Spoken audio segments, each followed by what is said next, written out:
Understanding fear itself. Fear is as non-substantial as your shadow, but it is.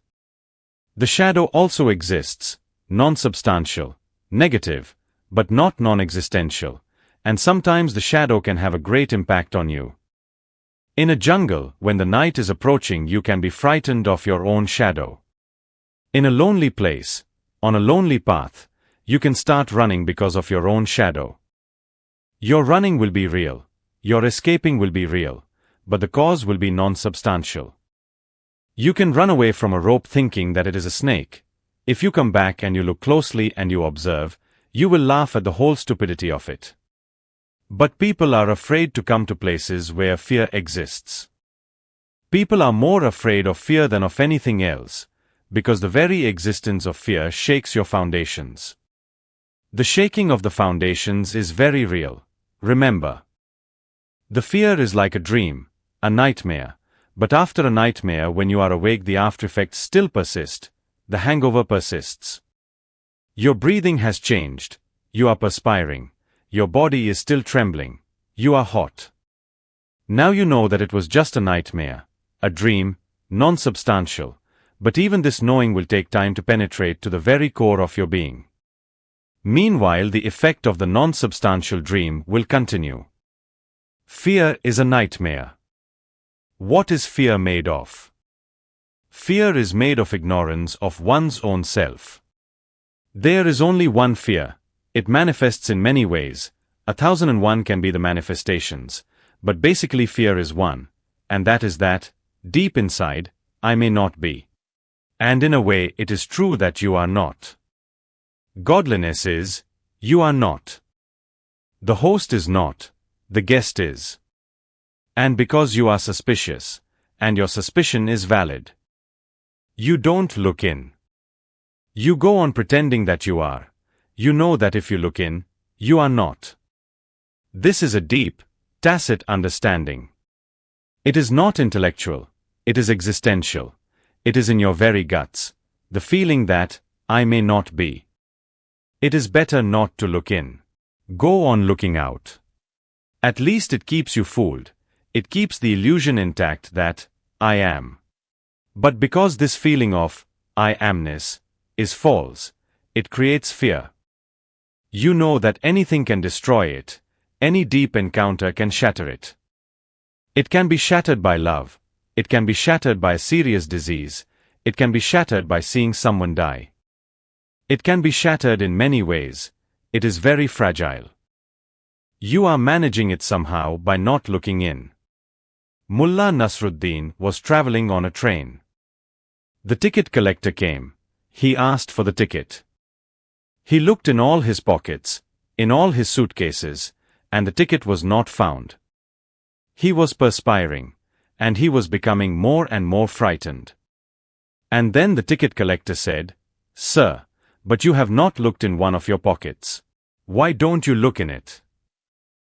Mullah Nasruddin said, Please don't talk about that pocket. I am not going to look in it. That is my only hope. If I look in that pocket and it is not found, then it is lost, then it is absolutely not anywhere to be found. I cannot look in that pocket. Mind you, I will look everywhere else. That pocket is my safety. I can still hope that it may be in that pocket. I have left it deliberately, and I am not going to touch it. Whether I find the ticket or not, I am not going to look in that particular pocket. This is the situation with the ego too. You don't look in. That is your only hope. Who knows? Maybe it is there. But if you look, your intuitive feeling says it is not there. This false ego, which you have created by not looking in, by continuously looking out, is the root cause of fear. You will be afraid of all those spaces in which you have to look. You will be afraid of beauty, because beauty simply throws you within. A beautiful sunset, and all those luminous colors in the clouds, and you will be afraid to look at it because such great beauty is bound to throw you inside yourself. Such great beauty stops your thinking. For a moment the mind is in such awe, it forgets how to think, how to go on spinning and weaving. The inner talk comes to a stop, a halt, and you are suddenly in. People are afraid of great music. People are afraid of great poetry. People are afraid of deep intimacy. People's love affairs are just hit-and-run affairs. They don't go deep into each other's being because going deep into each other's being, the fear is there. The other's pool of being will reflect you. In that pool, in that mirror of the other's being, if you are not found, if the mirror remains empty, if it reflects nothing, then what? People are afraid of love. They only pretend. They only go on playing games in the name of love. They are afraid of meditation. Even in the name of meditation at the most, they go on practicing new ways of thinking. That's what Maharshi Mahesh Yogi's transcendental meditation is. It is neither meditation nor transcendental. It is simply chanting a mantra. And chanting a mantra is nothing but a process of thought, concentrated thought. It is again a new device, a device not to meditate. People are repeating Christian prayers, Mohammedan prayers, Hindu prayers, all ways to avoid meditation.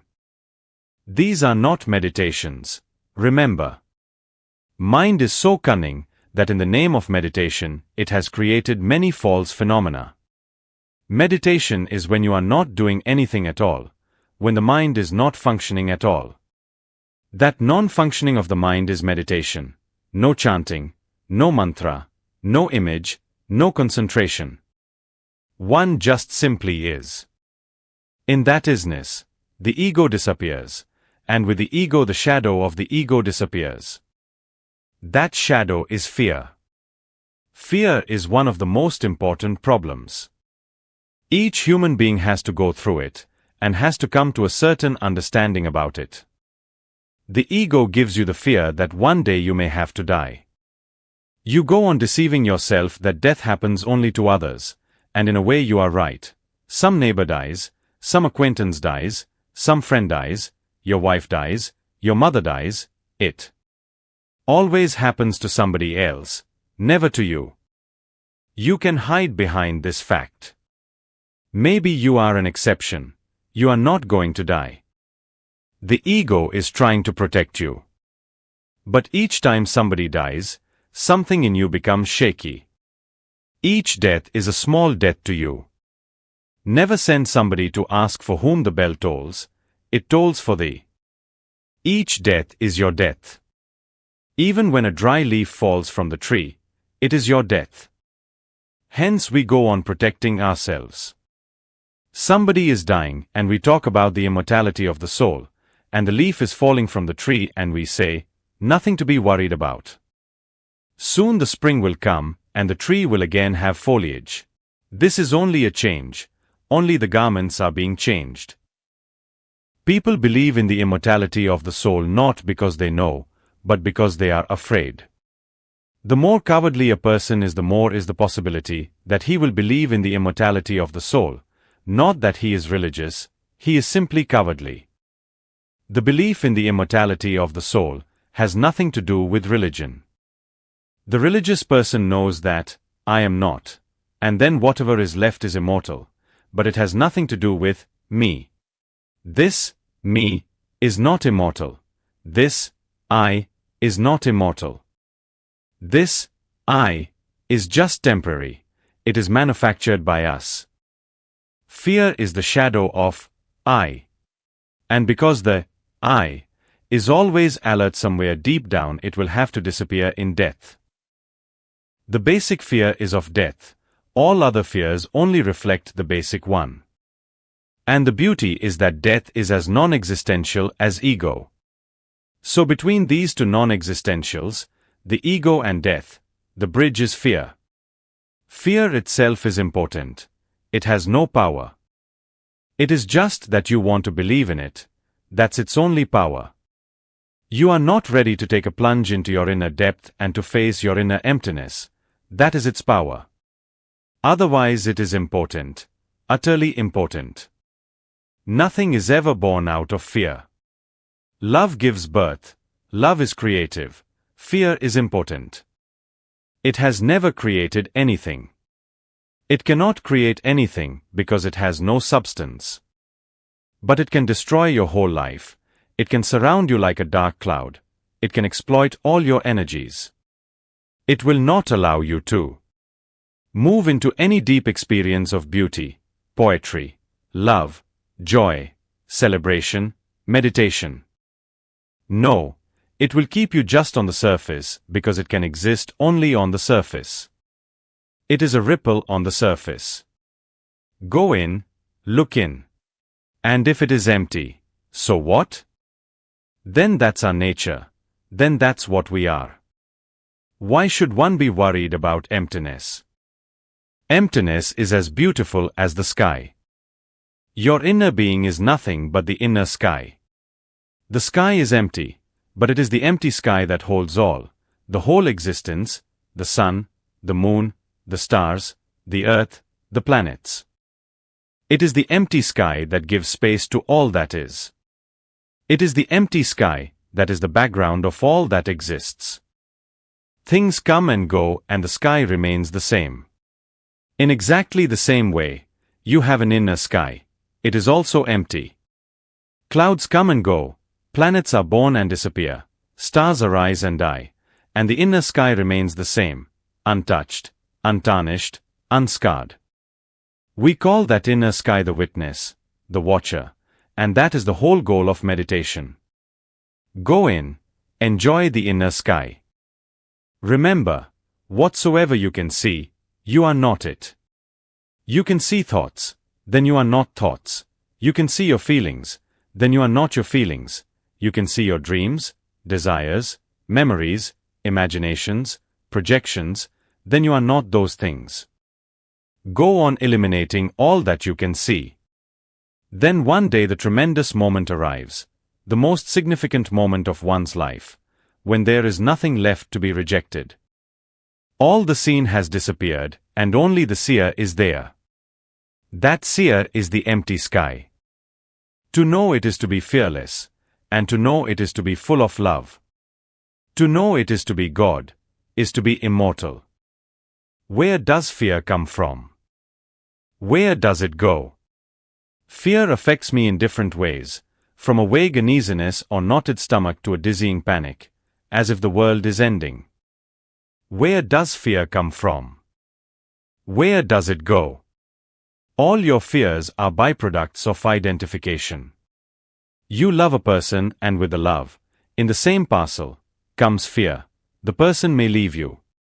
They have already left somebody else and come with you. So there is a precedent. Perhaps they will do the same to you. There is fear. You feel knots in the stomach. You are so attached. You cannot grasp a simple fact. You have come alone into the world. You have been here yesterday too, without this person, and you were doing perfectly well, without any knots in the stomach. Tomorrow, if this person goes, what is the need of the knots? You already know how to be without the person, and you will be able to be alone again. The fear that things may change tomorrow. Somebody may die, you may go bankrupt, your job may be taken away. There are 1,001 things that might change. You are burdened with fears, and none of them are valid, because yesterday also you were full of all these fears, unnecessarily. Things may have changed, but you are still alive. And people have an immense capacity to adjust themselves to any situation. They say that only human beings and cockroaches have this immense capacity for adjustment. That's why wherever you find humans you will find cockroaches, and wherever you find cockroaches you will find human beings. They go together. They have a similarity.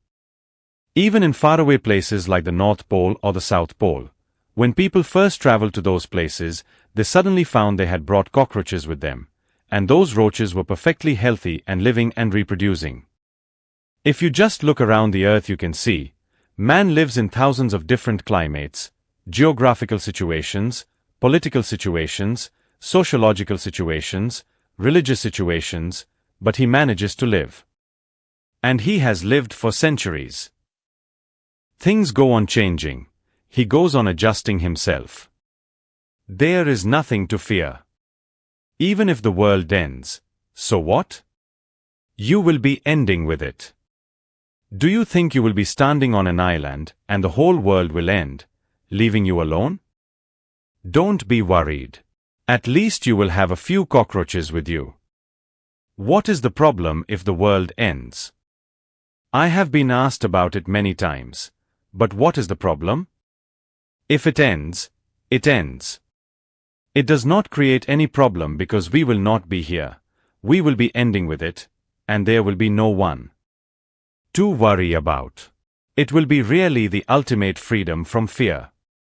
The world ending means every problem ending, every disturbance ending, every knot in your stomach ending. I don't see the problem. But I know that everybody is full of fear. Everybody has a kind of armor, and there are reasons for it.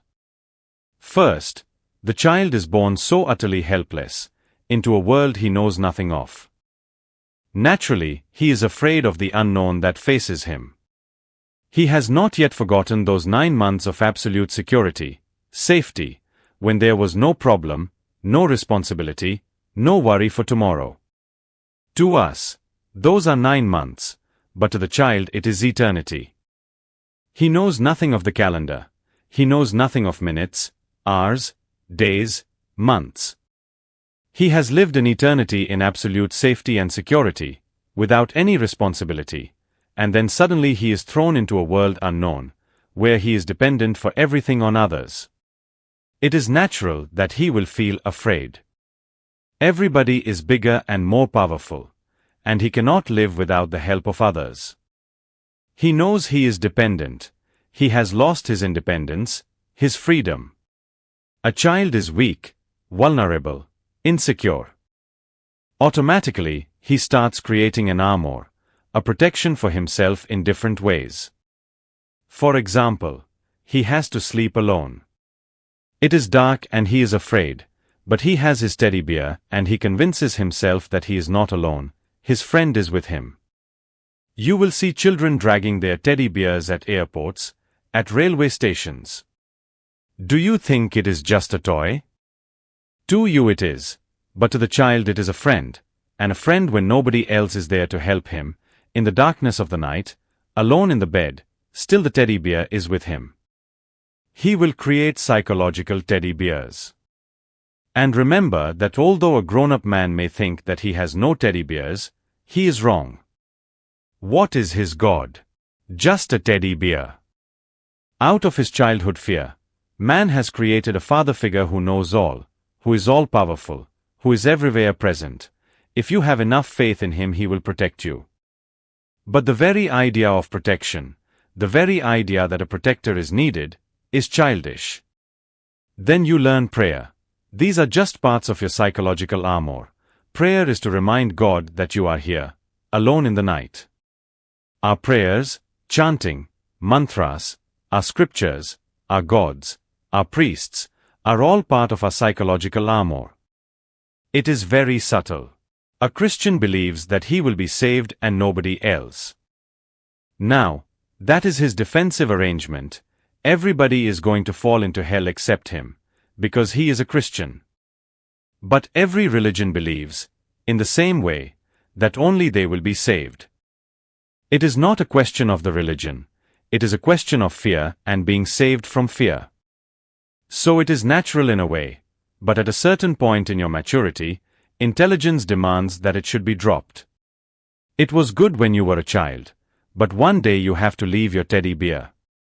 Finally, the day you drop all your armor, it means you have dropped living out of fear. What kind of living can arise out of fear? Once the armor is dropped, you can live out of love. You can live in a mature way. The fully matured person has no fear, no defense. He is psychologically open and vulnerable. At one point, the armor may be a necessity, perhaps it is. But as you grow, if you are not only growing old but also growing up, growing in maturity, then you will start seeing what you are carrying with you. Look closely and you will find fear behind so many things. A mature person should disconnect himself from anything that is connected with fear. That's how maturity comes. Just watch all your acts, all your beliefs, and find out whether they are based in reality, in experience, or based in fear. Anything based in fear has to be dropped immediately, without a second thought. It is your armor. I cannot melt it for you, I can simply show you how you can drop it. Your psychological armor cannot be taken away from you. You will fight for it. Only you can do something to drop it, and that is to look at each and every part of it. If it is based in fear, then drop it. If it is based in reason, in experience, in understanding, then it is not something to be dropped, it is something to be made part of your being. But you will not find a single thing in your armor that is based on experience. It is all fear, from A to Z. We go on living out of fear. That's why we go on poisoning every other experience. We love somebody, but when our love comes out of fear, it is spoiled. Poisoned. We seek truth, but if the search is out of fear, then you are not going to find it. Whatever you do, remember one thing, out of fear you are not going to grow. You will only shrink and die. Fear is in the service of death. A fearless person has everything that life wants to give to you as a gift. Now there is no barrier. You will be showered with gifts, and whatever you do you will have a strength, a power, a certainty, a tremendous feeling of authority. A person living out of fear is always trembling inside. He is continuously on the point of going insane, because life is big, and if you are continuously in fear. And fears of all kinds are available. You can make a big list, and you will be surprised how many fears are there. Still you are alive. There are infections all around, diseases, dangers, kidnapping, terrorists. And such a small life. And finally there is death, which you cannot avoid. Your whole life will become dark. Drop the fear. The fear was taken up by you in your childhood unconsciously. Now consciously drop it and be mature. Then life can be a light that goes on deepening as you go on growing. Buried alive. I feel like I'm buried alive under my fear. And I see now that I've always been trying to be someone special, to hide this fear, running further and further away from myself until I don't know anymore what it means to be real. Why do I feel such a need to hide behind masks? Why am I so afraid? The fear you are suffering from is rooted in every being. It is bound to be so, because every day we know someone dies, and we know that we are standing in the same queue. And whenever someone dies, we are moving in the queue, closer to death. Soon we will be at the window to take a ticket to get out of existence. The poet is right when he says, "Don't send anybody to ask for whom the bell tolls. It tolls for thee." When someone dies, there is an old tradition. In the churches the bells start tolling to inform the whole village. Someone is dead. Come back from your farms, your gardens, your orchards. It is a call to people that somebody has died, and he has to be given the last send-off. But the poet is perfectly right. Don't send anyone to ask for whom the bell tolls. It always tolls for thee. Whenever someone dies, you are reminded again that you are a mortal being, that death can take possession of you at any moment. This is the root fear.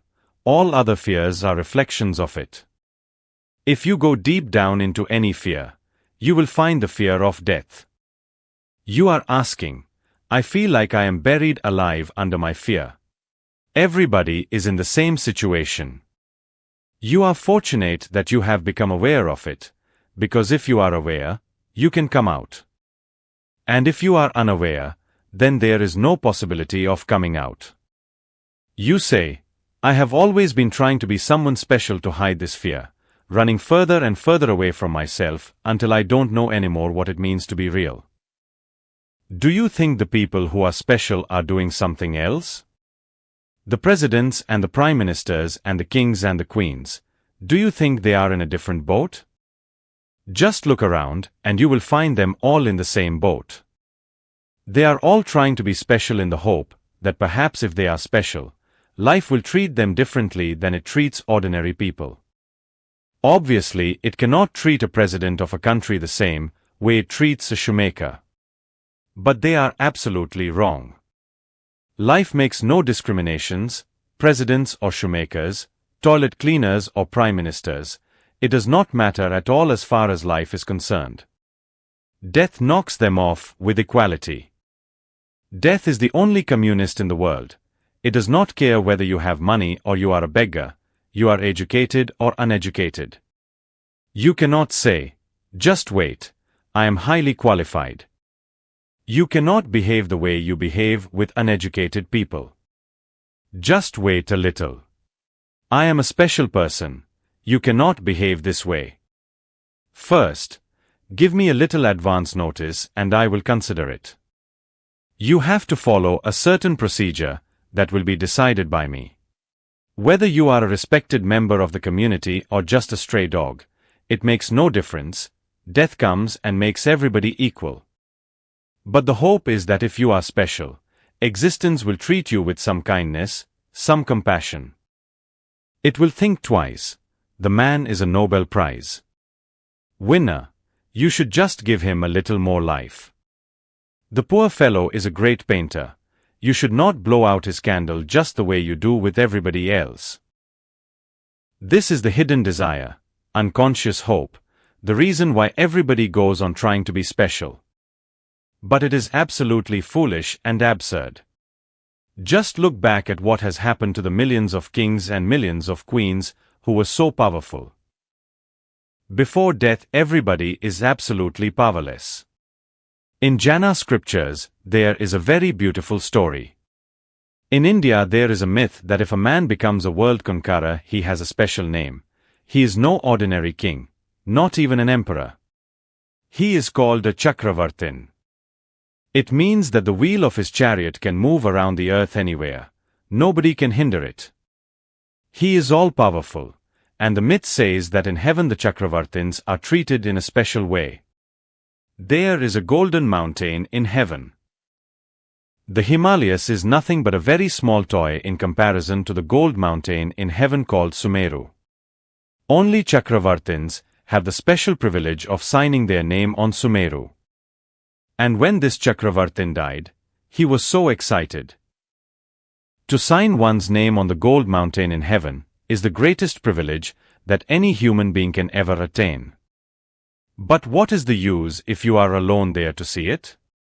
So this man decreed that his whole court, his queen, his friends, his generals, should all commit suicide immediately, the moment he dies, so that they all reach heaven simultaneously. He wanted to sign on the gold mountain, as nobody else had ever done it before. Signing alone, without even a witness, what is the joy in it? He must have been a perfect exhibitionist. Because of his orders, all his friends, his queens, the members of his court, his generals, all committed suicide as he died, and they all entered the gates of heaven together. The gatekeeper stopped them and he said, "Let the Chakravartin go alone first to sign on the mountain." But they said, "We have committed suicide only for a simple purpose. We want our Chakravartin to sign before all of us. His queens are here, his generals are here, his wise counselors are here, his ministers are here. And we have even sacrificed our lives just to see him sign. You cannot prevent us." But the gatekeeper said to the Chakravartin, "Forgive me, I have been on this post for centuries, and before that my father, and before that my grandfather. This post has been occupied by my forefathers since the very beginning of time. And I have been told by my elders, never allow any Chakravartin to go to the mountain in front of others, because he will repent it very badly later on. But the Chakravartins all insist. You are not the first who has brought a whole army with him. Almost every Chakravartin has done the same. So I simply want you to remember that you will repent if I allow these people to go with you. I have no problem. You can have some time to think it over. You are new. You don't know what the experience is going to be. I have seen many Chakravartins coming and going, and they have all thanked me afterward and said, "You are very kind that you prevented everybody else and sent me alone." The Chakravartin thought, "What to do? Because I do not know what is actually going to happen, and this man seems to be authentic and sincere, and he has no reason to prevent me unnecessarily. Perhaps it is better to listen to his advice." So he stopped everybody at the gate. He took the instruments from the gatekeeper to go and sign on the gold, and he went inside the gate to the mountain. He could not believe such beauty. As far as he could see, there was all gold and gold, mountain peaks reaching so high that the Himalayas certainly looked like a toy. As he came closer to find a place to sign, he was shocked because there was no space. The whole mountain was signed. "Because we have been here for eternity. Millions and millions of Chakravartins have died." This man had been thinking, "I am very special, and there was not even a little space left on this big mountain." He moved around, no space anywhere. Then he came across the caretaker of the mountain, who said, "Don't waste your time. Even if you search for a millennium, you will not find any empty space. All the space is filled. For centuries I have been serving here. My father has served here. From the very beginning my family has been at this job. And I have heard from my forefathers the same story, that whenever any Chakravartin has come, there was no space. So the only way is to erase one of the other names and sign your name in its place, and forget all about being special. It is such a vast existence. That's why the gatekeeper prevented the people you brought. Before all those people you would have lost all pride. You can just erase another name. I will help. I am here."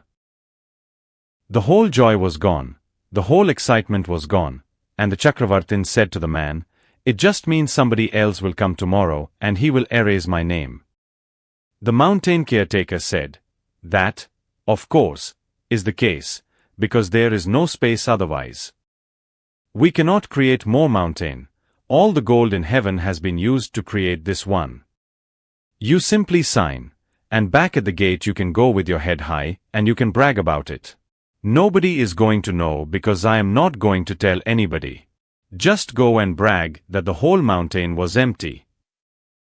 But the Chakravartin was a man of some integrity and truth. He said, "That I cannot do. Neither can I erase any name to make room for mine. I am not going to sign. It is absolutely stupid." He went back and he told the gatekeeper, "I am thankful to you and I am going to tell my people why I am thankful. I am going to spread the news in the world, because many of these people have committed suicide. They will have to be born again. They cannot remain in heaven. I will make every effort to send the message to the world. Don't unnecessarily waste your life in conquering the world to sign on the gold mountain in heaven. There is no space. First you have to erase somebody else's name, which is ugly, and then you have to sign in that place, and tomorrow somebody else will erase your name. The whole exercise is one of utter stupidity. I am shocked, but a great realization has arisen in me. One should not ask to be special, because existence does not accept anybody as special, superior or inferior. Your fear is driving you toward trying to be special, but that will not change the situation.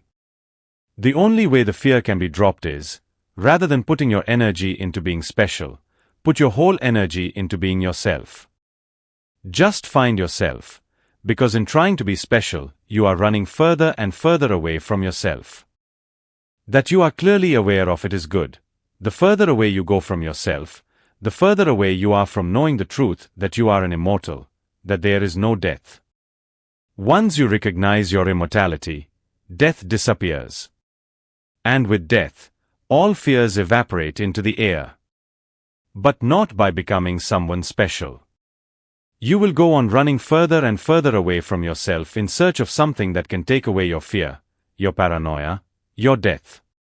But the further away you are, the more will be the fear, the more will be the paranoia, the more overwhelming will be the death. It is better to go inward and find your real being. This is a simple logic, a simple arithmetic, before searching anywhere else, please search within yourself. The world is vast. You will be lost in the search. So first look within yourself. Maybe what you are looking for is already there. And all the great enlightened people of the world are absolutely in agreement that it is there, without any exception. This is the only scientific truth that has no exception, which has remained unchanged as far back as you can go. You will find it has always been declared by those who have known themselves, we are immortal, we are deathless. Life knows no end. So first, go in. Just a glimpse of your own immortality, and it is as if one has awakened from a nightmare. All the fear disappears, and instead of fear there is nothing but pure bliss, pure joy, just flowers showering with the fragrance of eternity. So much to do, so little time.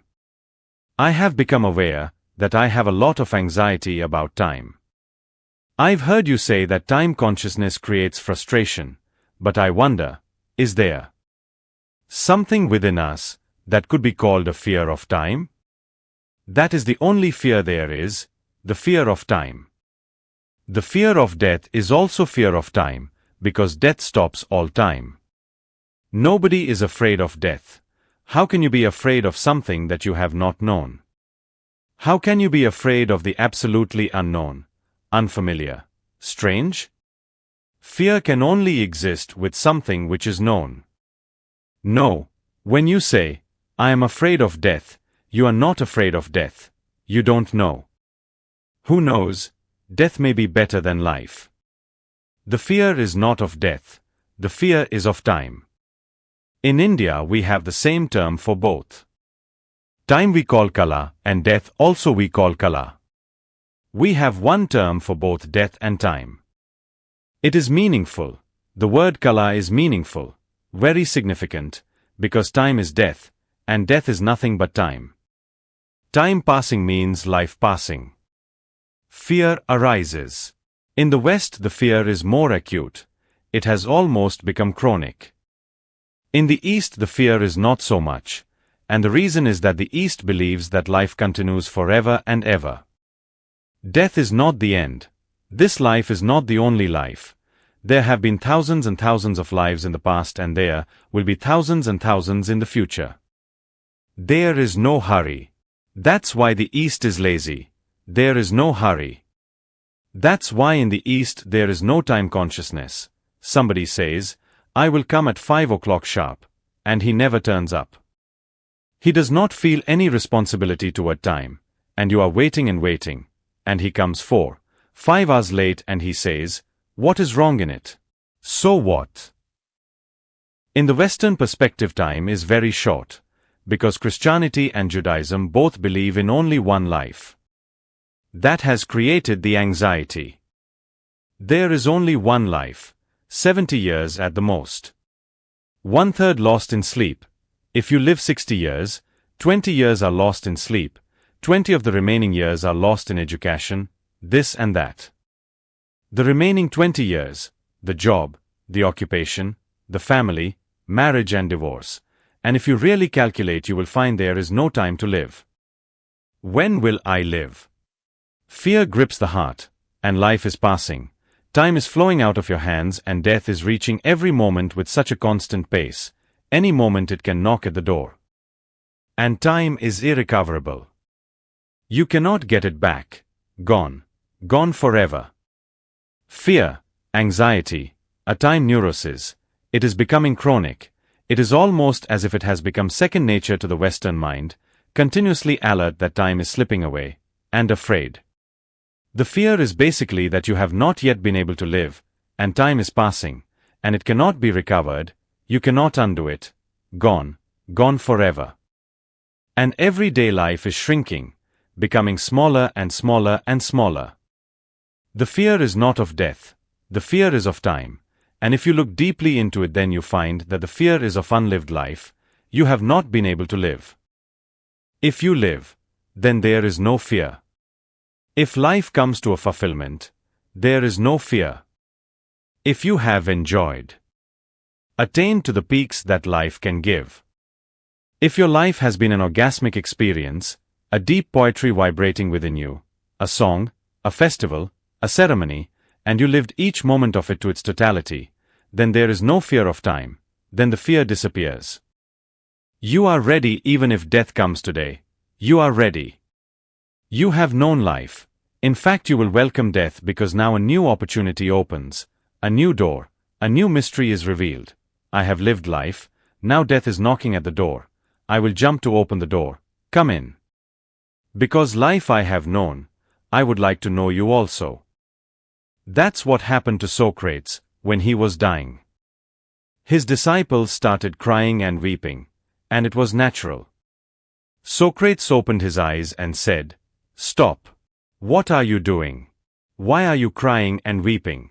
I have lived my life, and I have lived it totally. Now death is coming, and I am enthusiastic about it. I am waiting with such great love and longing, with hope. A new door opens. Life reveals a new mystery." Somebody asked, "Are you not afraid?" Socrates said, "I don't see the point in being afraid of death, because in the first place I don't know what is going to be. And secondly, there are only two possibilities. Either I will survive, then there is no question of fear. Or I will not survive, then too there is no problem of fear. If I don't survive, there is no problem. When I am not, there cannot be any problem, and if I survive as I am. Here, if my consciousness survives, there is no problem because I am still there. Problems were there in life also. I solved them. So if I am there and there are problems, I will solve them. And it is always a joy to solve a problem. It gives a challenge. You take the challenge and you move into it. And when you solve it, a great release of happiness happens. The fear of death is fear of time. And the fear of time is, deeply, the fear of unlived moments and unlived life. So what to do? Live more, and live more intensely. Live dangerously. It is your life. Don't sacrifice it for any sort of foolishness that has been taught to you. It is your life. Live it. Don't sacrifice it for words, theories, countries, politics. Don't sacrifice it for anybody. There are many who are ready like butchers. They can get hold of you. And they have implanted conditionings within you. Your nation is in danger. Die for it. Absolute foolishness. Your religion is in danger. Die for it. Nonsense. It is your life. Live it. Don't die for anything else. Die only for life. That's the message. And then there will be no fear. But there are people who are ready to exploit you. They go on saying, die for this, die for that.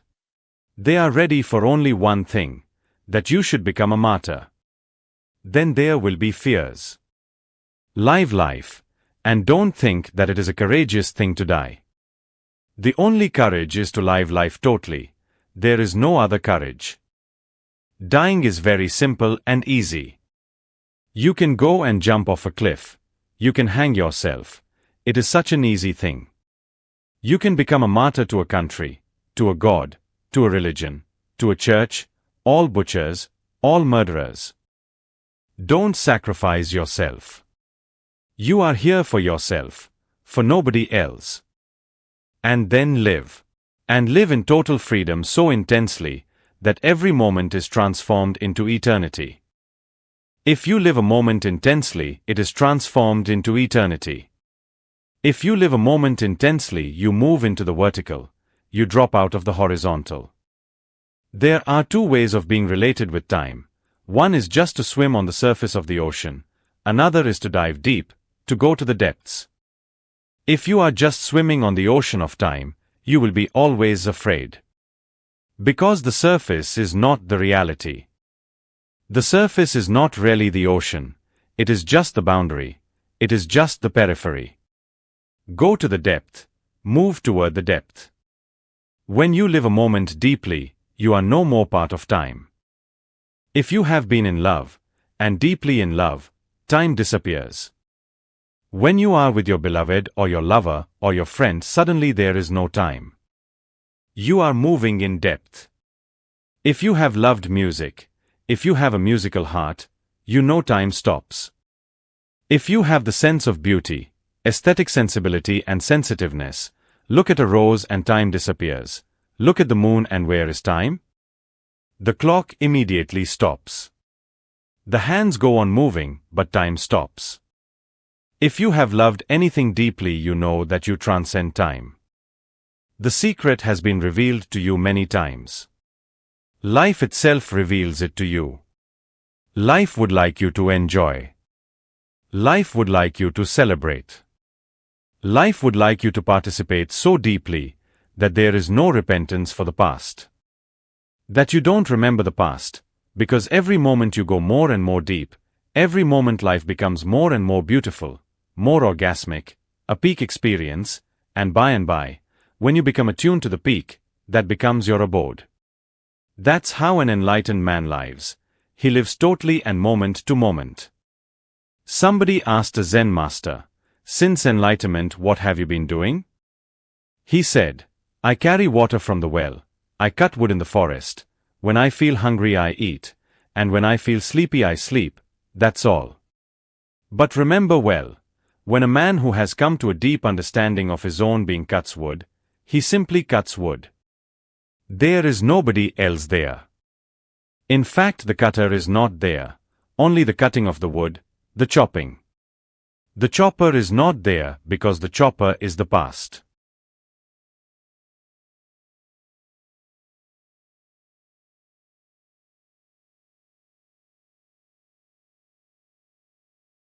When he eats, he simply eats. One great Zen master has said, "When sitting, sit. When walking, walk. Above all, don't wobble."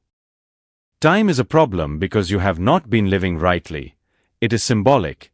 It is symptomatic. If you live rightly, the problem of time disappears. The fear of time disappears. So, what to do? Each moment, whatsoever you are doing, do it totally. Simple things. Taking a bath, take it totally. Forget the whole world. Sitting, sit. Walking, walk. Above all, don't wobble. Sit under the shower and let the whole existence fall on you. Be merged with those beautiful drops of water falling on you. Small things.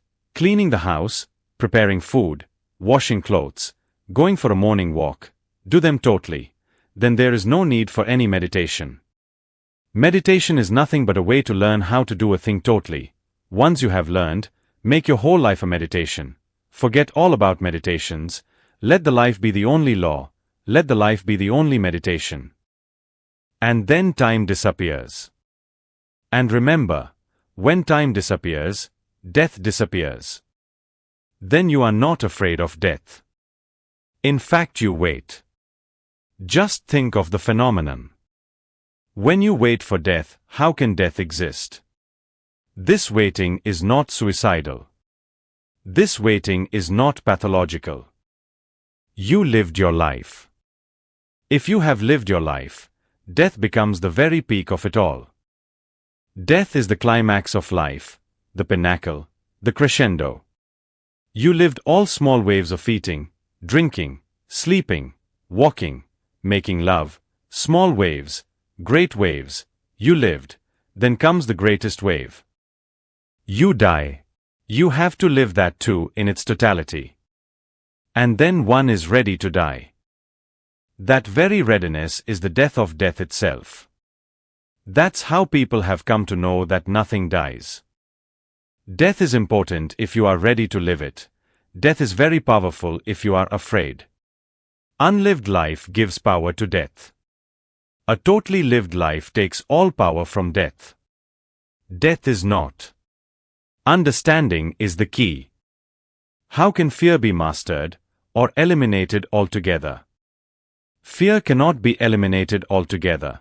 It cannot be mastered. It can only be understood. Understanding is the key word here. And only understanding brings mutation, nothing else. If you try to master your fear, it will remain repressed. It will go deep into you. It will not help, it will complicate things. It is surfacing. You can repress it, that's what mastery is. You can repress it. You can repress it so deeply that it disappears from your consciousness completely. Then you will never be aware of it, but it will be there in the basement, and it will have a pull. It will manage, it will manipulate you, but it will manipulate you in such an It will manage, it will manipulate you, but it will manipulate you in such an indirect way that you will not become aware of it. But then the danger has gone deeper. Now you cannot even understand it. So fear has not to be mastered, it has not to be eliminated. It cannot be eliminated either, because fear contains a kind of energy, and no energy can be destroyed. Have you seen that in fear you can have immense energy? Just as you can have in anger, they are both two aspects of the same energy phenomenon. Anger is aggressive and fear is non-aggressive. Fear is anger in a negative state. Anger is fear in a positive state. When you are angry, have you not watched how powerful you become? How great an energy you have? You can throw a big rock when you are angry. Ordinarily, you cannot even shake it. You become thrice, 4 times bigger when you are angry. You can do certain things you cannot do without anger. Or, in fear, you can run so fast that even an Olympic runner will feel jealous. Fear creates energy. Fear is energy, and energy cannot be destroyed. Not a single iota of energy can be eliminated from existence. This has to be remembered constantly, otherwise you will do something wrong. You cannot destroy anything, you can only change its form. You cannot destroy a small pebble. A small grain of sand cannot be destroyed, it will only change its form. You cannot destroy a drop of water. You can turn it into ice, you can evaporate it, but it will remain. It will remain somewhere, it cannot go out of existence. You cannot destroy fear either. And that has been tried down the ages. People have been trying to destroy fear, trying to destroy anger, trying to destroy sexuality, trying to destroy greed, this and that. The whole world has been continuously working to destroy your energies. And what is the result? Man has become a mess. Nothing is destroyed, all is still there, only things have become confused. There is no need to try to destroy anything, because nothing can be destroyed in the first place. Then what has to be done? You have to understand fear. What is fear? How does it arise? From where does it come? What is its message? Look into it, and without any judgment, only then will you understand.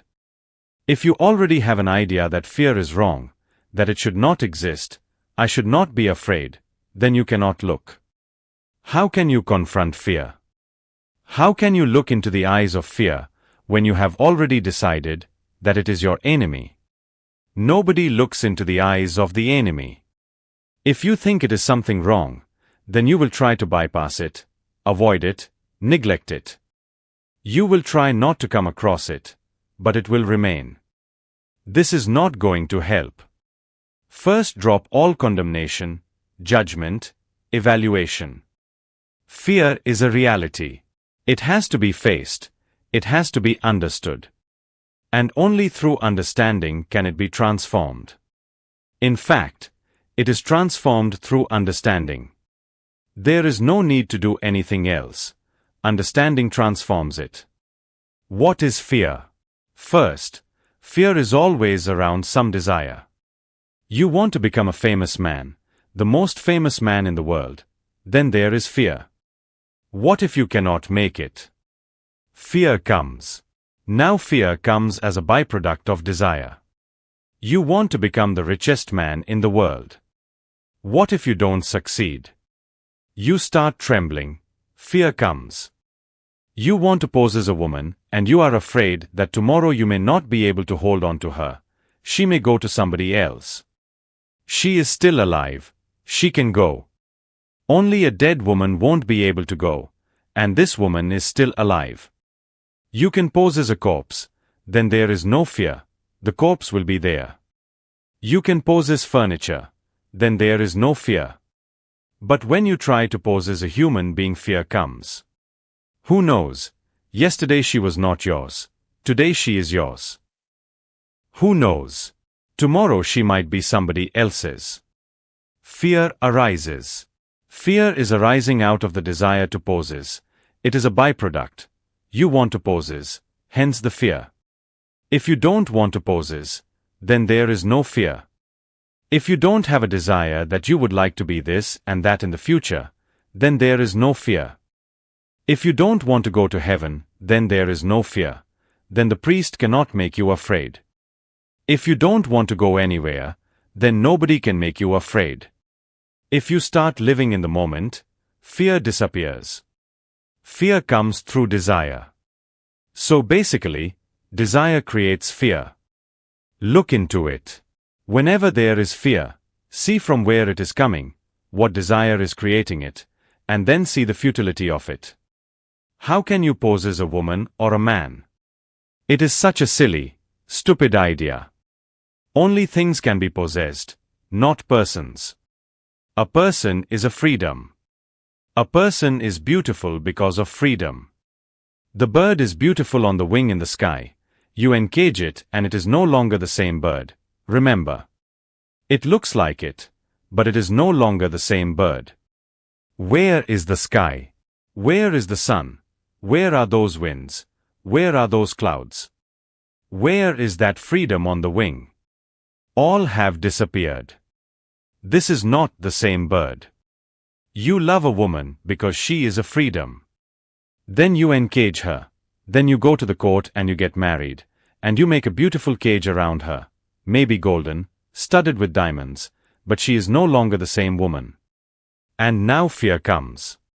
You are afraid because the woman may not like this cage. She may hanker for freedom again. And freedom is an ultimate value. One cannot drop it. Man consists of freedom. Consciousness consists of freedom. So sooner or later the woman will start feeling bored, fed up. She will start looking for somebody else. You are afraid. Your fear is coming because you want to poses. But why in the first place do you want to poses? Be non-possessive, and then there is no fear. And when there is no fear, much of the energy that gets involved and caught up, locked up in fear, is available, and that energy can become your creativity. It can become a dance, a celebration. You are afraid to die? You cannot die, because in the first place, you are not. How can you die? Look into your being, go deep into it. Who is there to die? When you look deeply, you will not find any ego, any self there. Then there is no possibility of death. Only the idea of ego creates the fear of death. When there is no ego, there is no death.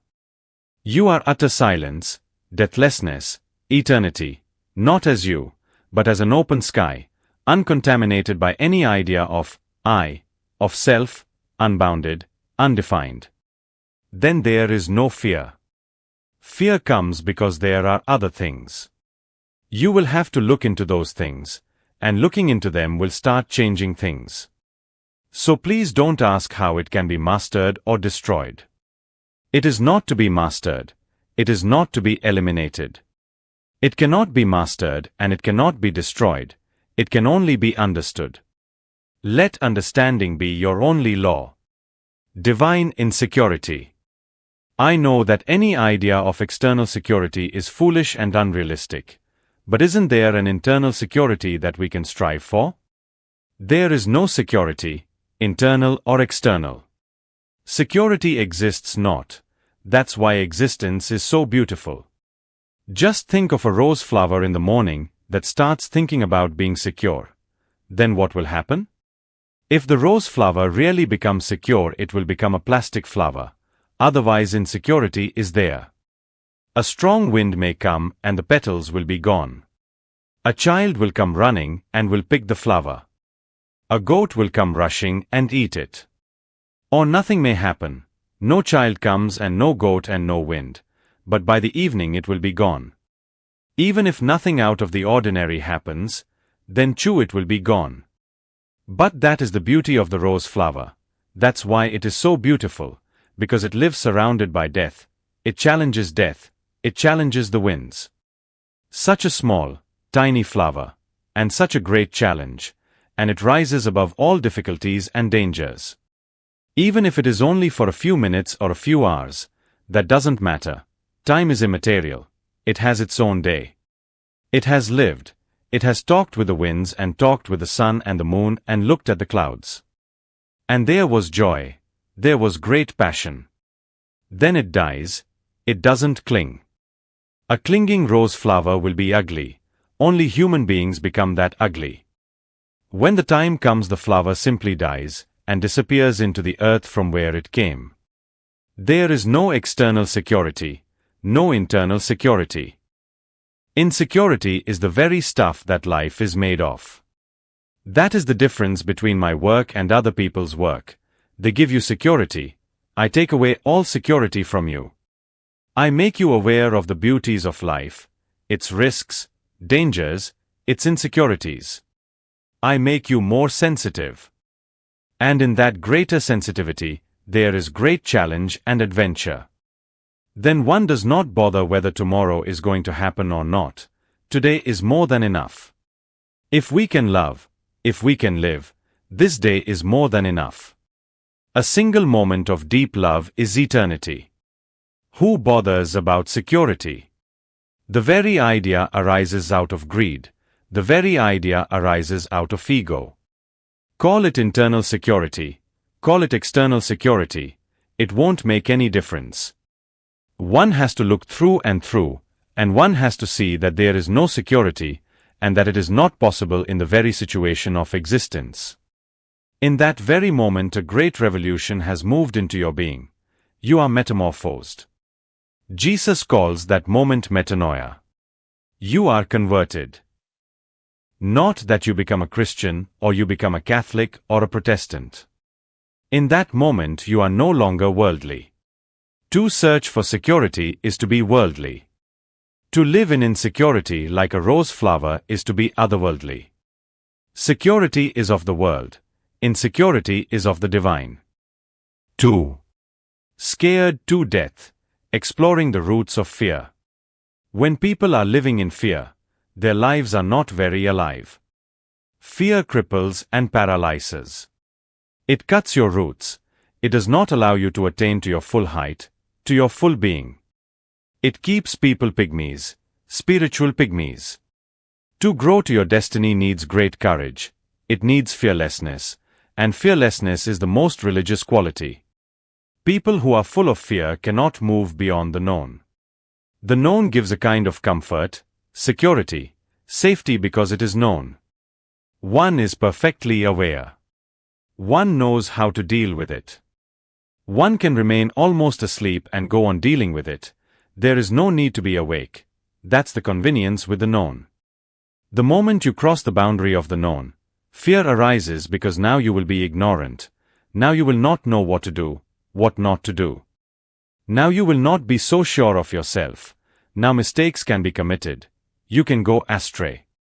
That is the fear that keeps people tethered to the known. And once a person is tethered to the known, he is dead. Life can only be lived dangerously. There is no other way to live it. It is only through danger that life attains to maturity, growth. One needs to be an adventurer, always ready to risk the known for the unknown. And once one has tasted the joys of freedom and fearlessness, one never repents because then one knows what it means to live at the optimum. Then one knows what it means to burn your life's torch from both ends together. And even a single moment of that intensity is more gratifying than the whole eternity of mediocre living. One is afraid of death because one is unaware of what life is. If you know what life is, the fear of death disappears of its own accord. The question is not of death at all. The question is of life. Because we don't know what life is, hence we are afraid that it is going to end one day. We have not even lived. How can you live without knowing what it is? You have neither lived nor loved. You have simply been dragging, vegetating. And you know that one thing is certain: death is coming closer every day, every moment, hence the fear. The fear is natural, because death will close the door forever. Without ever knowing what life was, you will be taken away. You were given an opportunity, a great opportunity, and you missed it. You go on postponing for tomorrow. You say, "Tomorrow I am going to live." But simultaneously, side by side, you know there is a fear. Tomorrow, who knows? Tomorrow maybe death will come. Then what? You have postponed life for tomorrow, and there is no more tomorrow. Then what? Then fear arises. And you don't know how to live right now. Nobody tells you how to live right now. The preachers, the politicians, the parents, they all tell you about the tomorrows. When you are a child, they tell you. When you are a young man, then you will know what life is. When you are a young man, they say, "You are young fools. Youth is foolishness." When you are old, then you will understand. And when you are old, they say, "You are finished. Now there is nothing left. You are like a used cartridge." This is a strange world. In my childhood, as it happens in every child's life, I used to ask all the elders available thousands of questions. It almost became a torture for them, because my questions were embarrassing to them. So the easiest way for them was to say, "You are too young. Wait." One of my father's friends was known in the whole town as a sage. I used to go with my father to see him, and I used to torture him the most. He would always say, "Wait. You are too young and your questions are too complicated. When you are a little more grown up, then you will be able to understand." I asked him, "You please give me in writing what year I will be grown up. Then I will ask you these questions. Because this is tricky of you. Whenever I ask, and I have been asking for at least 5 years, you always say the same thing: when you grow up. You might keep on saying this to me again and again forever. So just write the year down on paper and sign it." I saw his hand was shaking. I said, "Why is your hand shaking? Why are you afraid? If you know at what age a person becomes able to understand, write it on the paper. If you say at age 20, I will ask at 21, I will give you 1 year more." So he wrote, 21 years. So I said, "Okay, I will come back only when I am 22. He must have thought, at least the problem is solved for the time being. Who knows? After he is 22. I must have been at that time near about 14. Exactly when I became 22 I went back, and I arrived with a crowd. I had gathered many people to come with me, and I said to him, "This is your letter. Now answer." He said, "You are such a nuisance. Why have you brought all these people?" I said, "Just to witness that you have been cheating me. And not only have you been cheating me, this has been going on all over the world. Every elderly person is cheating young people, telling them, tomorrow, and the tomorrow never comes. Now I am 22 years old and you have written 21 years on the paper. I have given you 1 year more just in case I am not intelligent enough, and have taken a little longer to grow up. But now I am not going to leave. I will stay here until all my questions are answered." He said, "To tell you the truth, I don't know anything. And please don't ask me again. Forgive me. You are right. I have been lying to you." "Why did you lie to a child?" I asked him. "How could you lie to a child who was asking out of such innocence, who trusted you? And you deceived him. You don't know whether God exists or not, but you were telling me that God exists and that I would be able to understand later on. I knew that very moment that you didn't understand. You don't know anything about God, you are just repeating like a parrot. But this is the situation. Teachers don't know, professors don't know, Priests don't know, but without knowing they go on pretending they know. And the whole strategy consists of a single trick, and that is to go on postponing. You will also know when the time is ripe. Of course it is never ripe. You never grow up. And by the time you are old enough you have to save your own face, so you start saying the same things to your children. If you love your children, if you love your younger brothers, sisters, never tell lies to them. Be truthful. Tell them, I don't know and I am searching. Don't postpone it for tomorrow.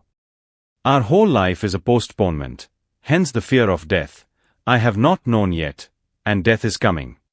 Everybody is afraid of death for the simple reason that we have not tasted of life yet.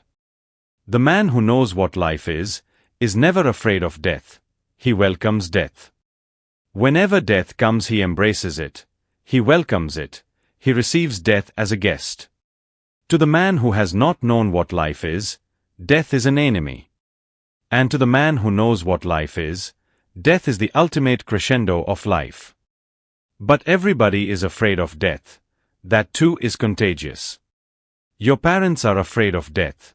Your neighbors are afraid of death. Small children start getting infected by this constant fear all around. Everybody is afraid of death. People don't even want to talk about it. When a man dies, there are experts to decorate the body. The person may never have looked so beautiful as he looks after death, painted, and his cheeks so rosy as if he had just come from a 3-month vacation in Florida. Looking so healthy, as if he had just been exercising, and now he is doing the death posture in yoga. He is not really dead. The impression has to be created that he is not dead. Even on the gravestone it is written, he is not dead, he is only asleep. And in all the languages, whenever somebody dies, nobody says that he is simply dead. We say, he has gone to heaven. He has become a beloved of God. God has chosen him and called him. He has gone to the other world. You talk about people's divinity only when they are dead. Once a man dies, nobody speaks against him. Nobody says anything against him. He becomes suddenly a saint, suddenly great. His place will never be filled again. The world will always miss him. He was so essential. And nobody had taken any notice while he was alive. These are tricks to keep death away, to shut the doors and to forget all about death. A real humanity will not have any taboos. No taboo about sex, no taboo about death. Life should be lived in its totality, and death is part of life. One should live totally and one should die totally. When I work with people in depth in therapy, 3 fears continually come up in them. It's the fear of going crazy, it's the fear of letting go in sexual orgasm, and the fear of dying. These 3 fears come up over and over again in my work. Can you please comment on this? It is really very significant, an existential question. Humanity has lived in these 3 fears for thousands of years. They are not personal, they are collective. They come from the collective unconscious. The fear of going crazy is in everyone, for the simple reason that their intelligence has not been allowed to develop. Intelligence is dangerous to the vested interests, so for thousands of years they have been cutting its very roots. In Japan they have a certain type of tree that is thought to be a great art, but it is simply murder. The trees are 400, 500 years old and 6 inches high. Generations of gardeners have taken care of them. The technique is that the trees are put in a pot without any bottom, and they go on cutting the roots. They don't allow the roots of the trees to go into the earth. And when you don't allow the roots to go deeper, the tree simply grows old, it never grows up. It is a strange phenomenon to see that type of tree. It looks ancient, but it has only grown old, older and older. It has never grown up. It has never blossomed. It has never given any fruits. That is exactly the situation of man. His roots are cut. Man lives almost uprooted. He has to be made uprooted so that he can become dependent on the society, on the culture, on the religion, on the state, on the parents, on everybody. He has to depend. He himself has no roots. The moment he becomes aware that he has no roots, he feels he is going crazy.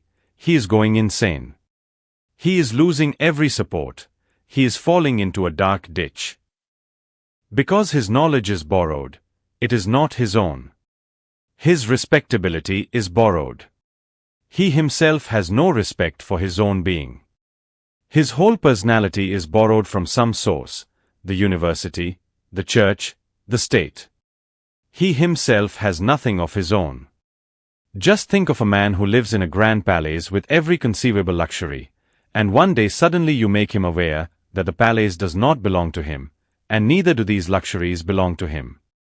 You tell him, they belong to somebody else who is coming, and you will be thrown out.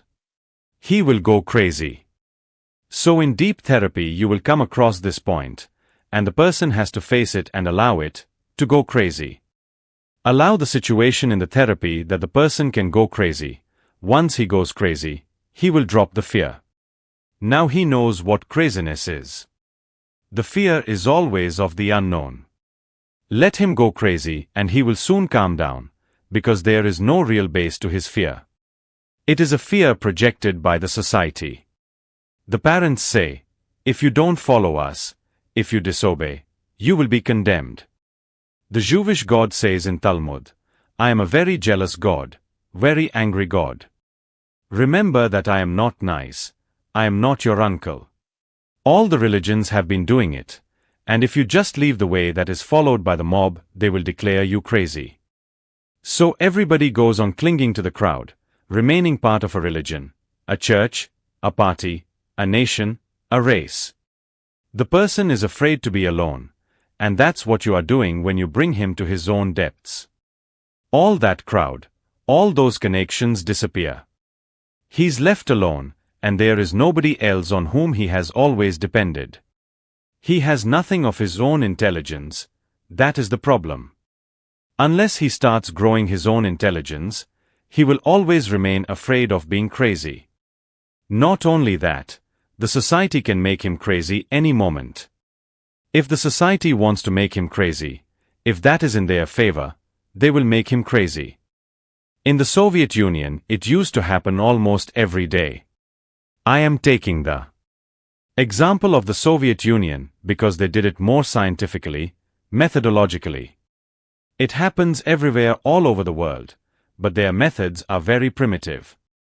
For example, in India, if a person behaves in a way that is not approved, he is made an outcast. He cannot get any support from anyone in the town. People will not even speak to him. His own family will close the doors in his face. The man is bound to go crazy. You are driving him crazy.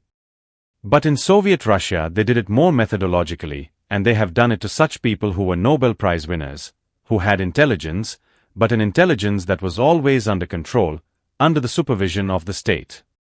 And just a single act of disobedience. Because the person got the Nobel Prize and the Soviet government did not want them to have it, because that prize came from a capitalist world, and to the government it seemed like bribery. This was how they purchased people, and these were the people who had all the secrets of science. They didn't want them to be world-known. They didn't want them to be in contact with other scientists. They wouldn't allow them to accept the Nobel Prize. But if the person insisted, then the result was that he was put into a hospital. He goes on saying, I am perfectly healthy. Why am I being put in the hospital? They say, because the doctors feel you are going to be sick. The early symptoms are there. You may not be aware. And they go on injecting the person. He knows nothing of what they are doing, and within 15 days he is mad. They have made him mad through their chemicals. And when he is perfectly mad, then they produce him in the court, saying that, this man is insane, and he should be removed from his job and should be sent into a mental asylum. And then nobody ever hears what happened to those people. This is doing it scientifically. But every society has been doing it, and the fear has entered into very deep realms of the unconscious. The work of therapy is to make the person free of that fear. If he is free of that fear, he is free of society, free of culture, free of religion, free of God, heaven, hell, and all nonsense.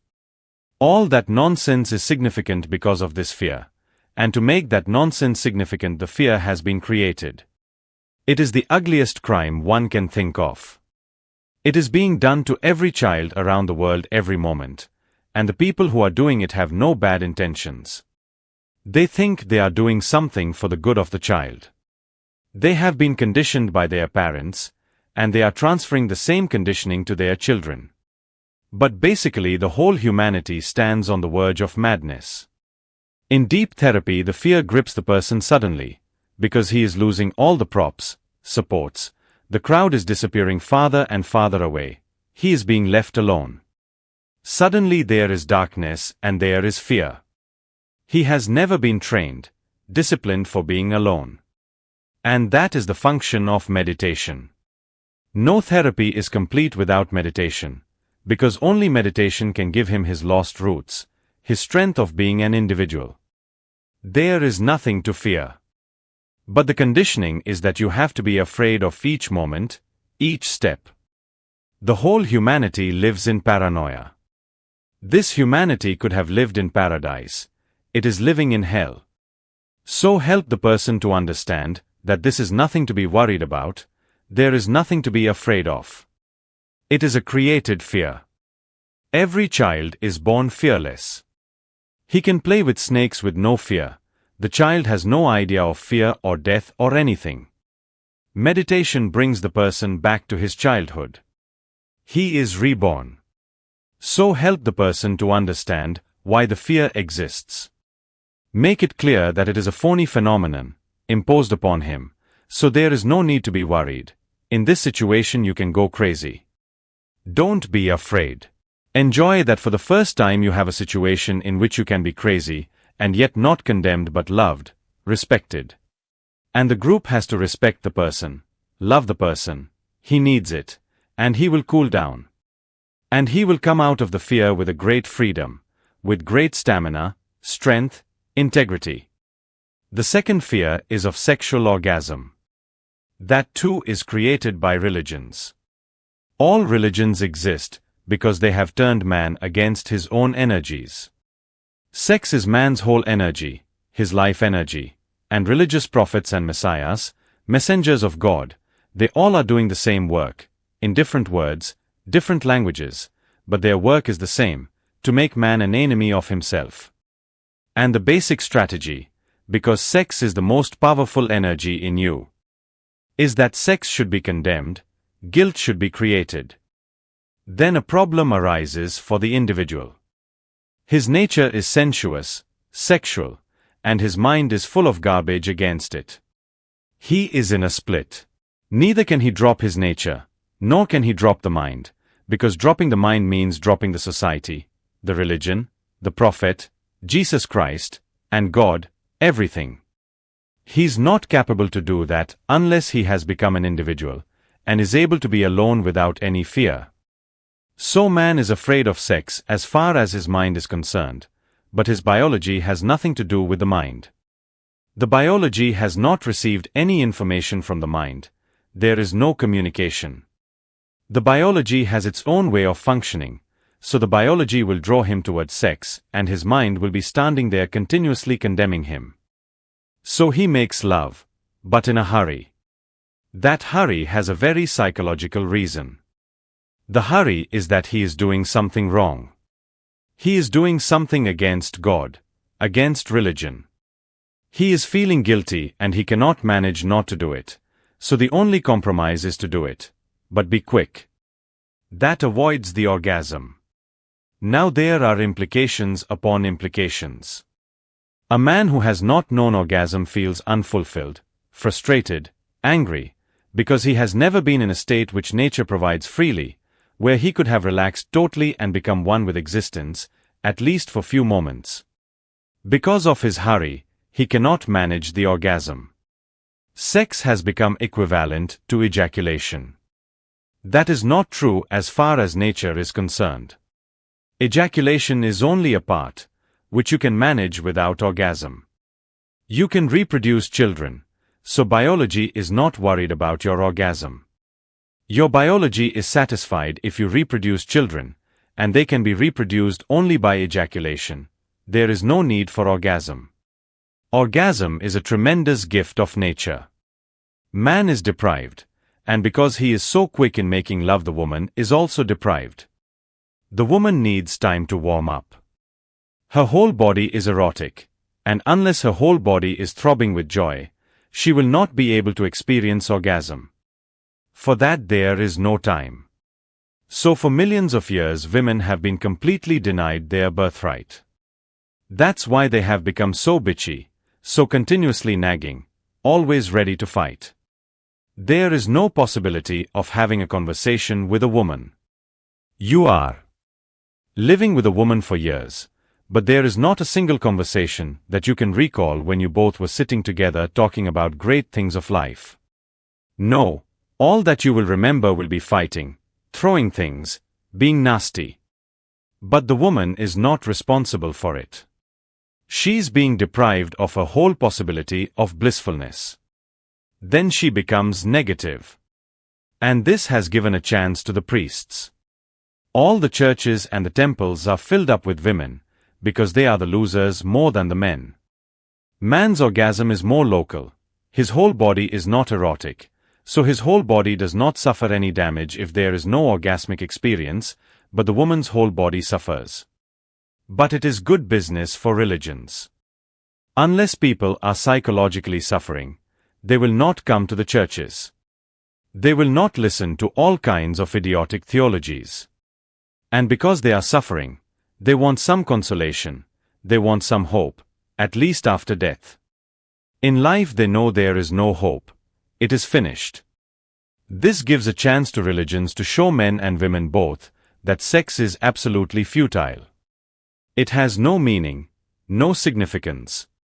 You are unnecessarily losing your energy, wasting your energy, and their argument seems to be correct because you have never experienced anything. So by preventing the orgasmic experience, religions have made men and women slaves. Now the same slavery functions for other vested interests. The latest priest is the psychoanalyst. Now he's exploiting the same thing. I was amazed to know that almost all new priests, particularly Christians, study psychology in their theological colleges. Psychology and psychoanalysis have become a necessary part of their education. Now what has psychology to do with the Bible? What has psychoanalysis to do with Jesus Christ? They are being trained in psychology and psychoanalysis because it is clear that the old priest is disappearing, losing his grip over people. The priest has to be brought up to date, so he can function not only as a religious priest, but also as a psychoanalyst, psychologist. Naturally, the psychologist cannot compete with him. He has something more, religion. But this whole thing has happened through a simple device of condemning sex.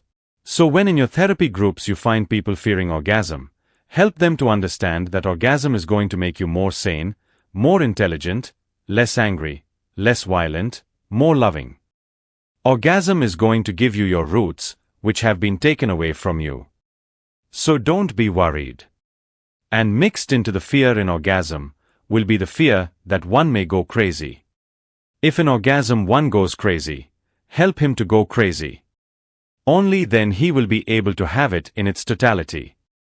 But the orgasm relaxes every fiber of your mind, your heart, your body. It is immensely important for meditation that a person has the experience of orgasm. Then you can help him understand what meditation is. It is an orgasmic experience with the whole existence. If the orgasm can be so beautiful and so beneficial, so healthy, with just a single human being, meditation is getting into oneness with the whole that surrounds you, from the smallest blade of grass to the biggest star, millions of years away. Once he experiences this, the question is always the first experience.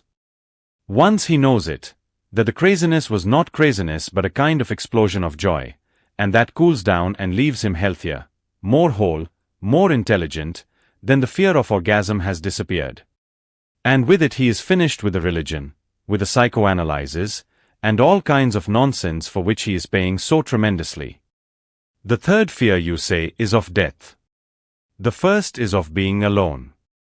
Much of the fear of death will be destroyed by the first experience of being alone and having no fear. The remaining fear of death will be immediately destroyed by the experience of orgasm, because in the orgasm the person disappears. The ego is no more. There is an experiencing, but the experiencer is no more. These first two steps will help to solve the third step very easily. And with each step you have to go on deepening the person's meditativeness. Any therapy without meditation cannot help much. It is just superficial, touching here and there, and soon the person will be the same again. A real transformation has never happened without meditation, and these are beautiful situations as far as meditation is concerned. So use the first to make the person alone. Use the second to give him courage. And tell him to drop all thoughts, just go crazily orgasmic. Don't bother what happens. We are here to take care of you. With these two steps the third will be very easy. That is the easiest. It looks like the biggest fear of man. It is not true. You don't know death. How can you be afraid of it? You have always seen other people dying. You have never seen yourself dying. Who knows? Maybe you are the exception, because there is no proof that you are going to die.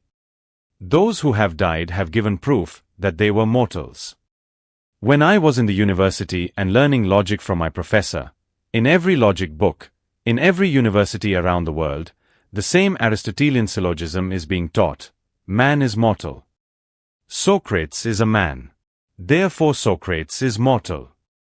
And when I was taught that syllogism for the first time, I stood up and I said, wait. I may be the exception. Up to now I have been the exception. Why not tomorrow? About Socrates I accept the syllogism is true because he is dead. But what about me? What about you? What about all these people who are living? They have not died yet. Experiencing death, people dying in disgust, in misery, in suffering, in all kinds of pain, old age, that gives you the fear of death. Nobody has known the death of an enlightened man, how beautifully he dies, how joyously he dies. The moment of his death is of tremendous luminosity, silence, as if joy is radiating from every pore of his being. Those who are near him, those who have been fortunate to be near him, will be simply surprised that death is far more glorious than life has ever been. But this kind of death happens only to people who have lived totally, without fear, who have lived orgasmically, without bothering about idiots and what they are saying. They know nothing about it, and they go on talking about it. The fear of death will be the simplest out of the three. You have to solve the first two, and then you tell the person that death is not the end of life. If you meditate deeply, and reach to your innermost center, you will suddenly find an eternal life current. The bodies. There have been many. There have been many forms to your being, but you are just the same. But it has to be not just a belief, it has to be made their experience. So remember one thing, your therapy groups should not be ordinary therapy, just somehow whitewashing and giving a man a feeling that he has learned something, he has experienced something, and after a week or two he is the same. There is not a single person in the whole world who is totally psychoanalyzed. And there are thousands of psychoanalysts doing psychoanalysis, and not a single case they have been able to complete yet, for the simple reason because they have nothing to do with meditation. And without meditation you can go on painting on the surface, but the inner reality remains the same. My therapists have to introduce meditation as the very center of therapy, and everything else should revolve around it. Then we have made therapy something really valuable. Then it is not only the need of those who are sick or of those who are somehow mentally unbalanced, or of those who feel fears, jealousies, violence. This is a negative part of therapy. Our therapies should be that we give the person his individuality back. We give him his childhood and innocence back. That we give him integrity, crystallization, so that he never fears death. And once the fear of death disappears, all other fears are very small. They will follow it. They will simply disappear. And we have to teach people how to live totally and wholly, against the teachings of all the religions. They teach renounce. I teach rejoice. Realities east and west. Western science knows only one reality, that of matter. It is poor. It lacks variety. The Eastern mysticism accepts the reality of your inner self, which you cannot see, cannot understand, but which you are. You can be awakened to it or you can remain asleep. It makes no difference to the inner quality of your being. That is your ultimate reality. Then there is the body, which is only an appearance in the sense that it is changing constantly. You see a beautiful woman or a beautiful man, and they are already becoming old. The moment you rejoice in the beauty of a rose, the time for it to disappear back into the earth is not far away. This kind of reality has also its place in the Eastern vision. They call it appearance, moment to moment changing. There is a time to be born, and there is a time to die. The seasons will come again, and the flowers will blossom again. It is the round trip of existence in which everything goes on changing except your being, your center. This changing world is a relative reality. And then there are other realities, like dreams. You know they are not real, but still you see them. Not only do you see them, they affect you. If you have a nightmare and you wake up, you will see that your heart is beating harder, your breathing is changed by the nightmare. You may even be perspiring out of fear. You cannot say that the nightmare is not there. Otherwise, from where has this perspiration come, this changed heartbeat and breathing? Eastern mysticism also accepts this third layer of reality, the dream, the horizon that you see all around, which exists nowhere but you can see it from everywhere. So according to Eastern mysticism, everything passes and yet there is something that never passes. Everything is born and dies, and yet there is something that is never born and never dies. And unless you get centered in that eternal source, you will not find peace, you will not find serenity. You will not find blissfulness, you will not find contentment. You will not feel at home, at ease in the universe. You will remain just an accident, you will never become essential. The whole effort of any meditative method is to bring you closer to that which never changes, that which is always. It knows no time. If there is no change, how can there be a past, future, present? The world that knows past, future, and present can only be relatively real. Today it is here, tomorrow it is gone. The body you had believed in so much one day dies. The mind you had believed in so much does not follow you. It dies with the body. It has been a part of the body mechanism. That which flies out of the body in death is an invisible bird flying into an invisible sky. But if you are aware, you will be dancing, because for the first time you will have known what freedom is. It is not a political freedom or an economic freedom. It is a more fundamental, existential freedom. And anything that grows out of this freedom is beautiful, graceful. Your eyes are the same, but their vision has changed. Your love is there, but it is no longer lust. It is no longer possessiveness. It transforms itself into compassion. You still share your joy in your songs, in your dances, in your poetry, in your music, but just for sheer joy. It has been a centuries-long debate. What is art for? There have been pragmatic utilitarians who say that art should serve some purpose, otherwise it is useless. But these people don't know art.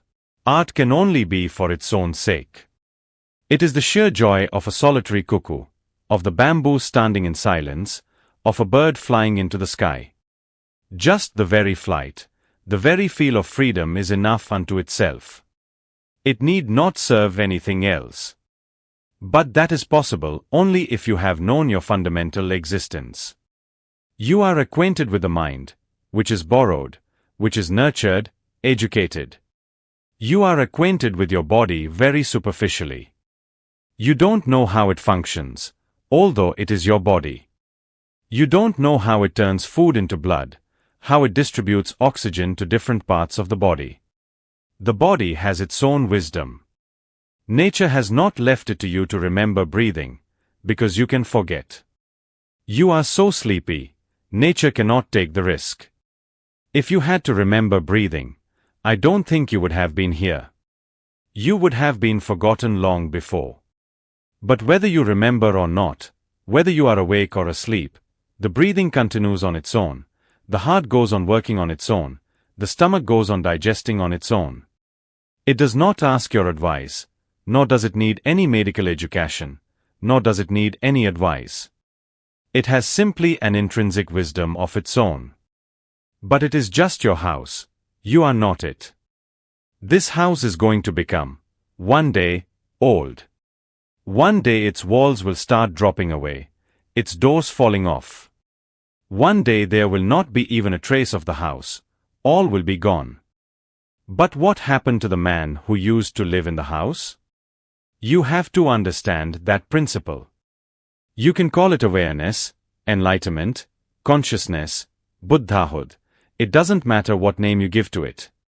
But it is the absolute responsibility of every human being not to waste time in mundane affairs. First things first. And the first thing is to be and to know what this being is.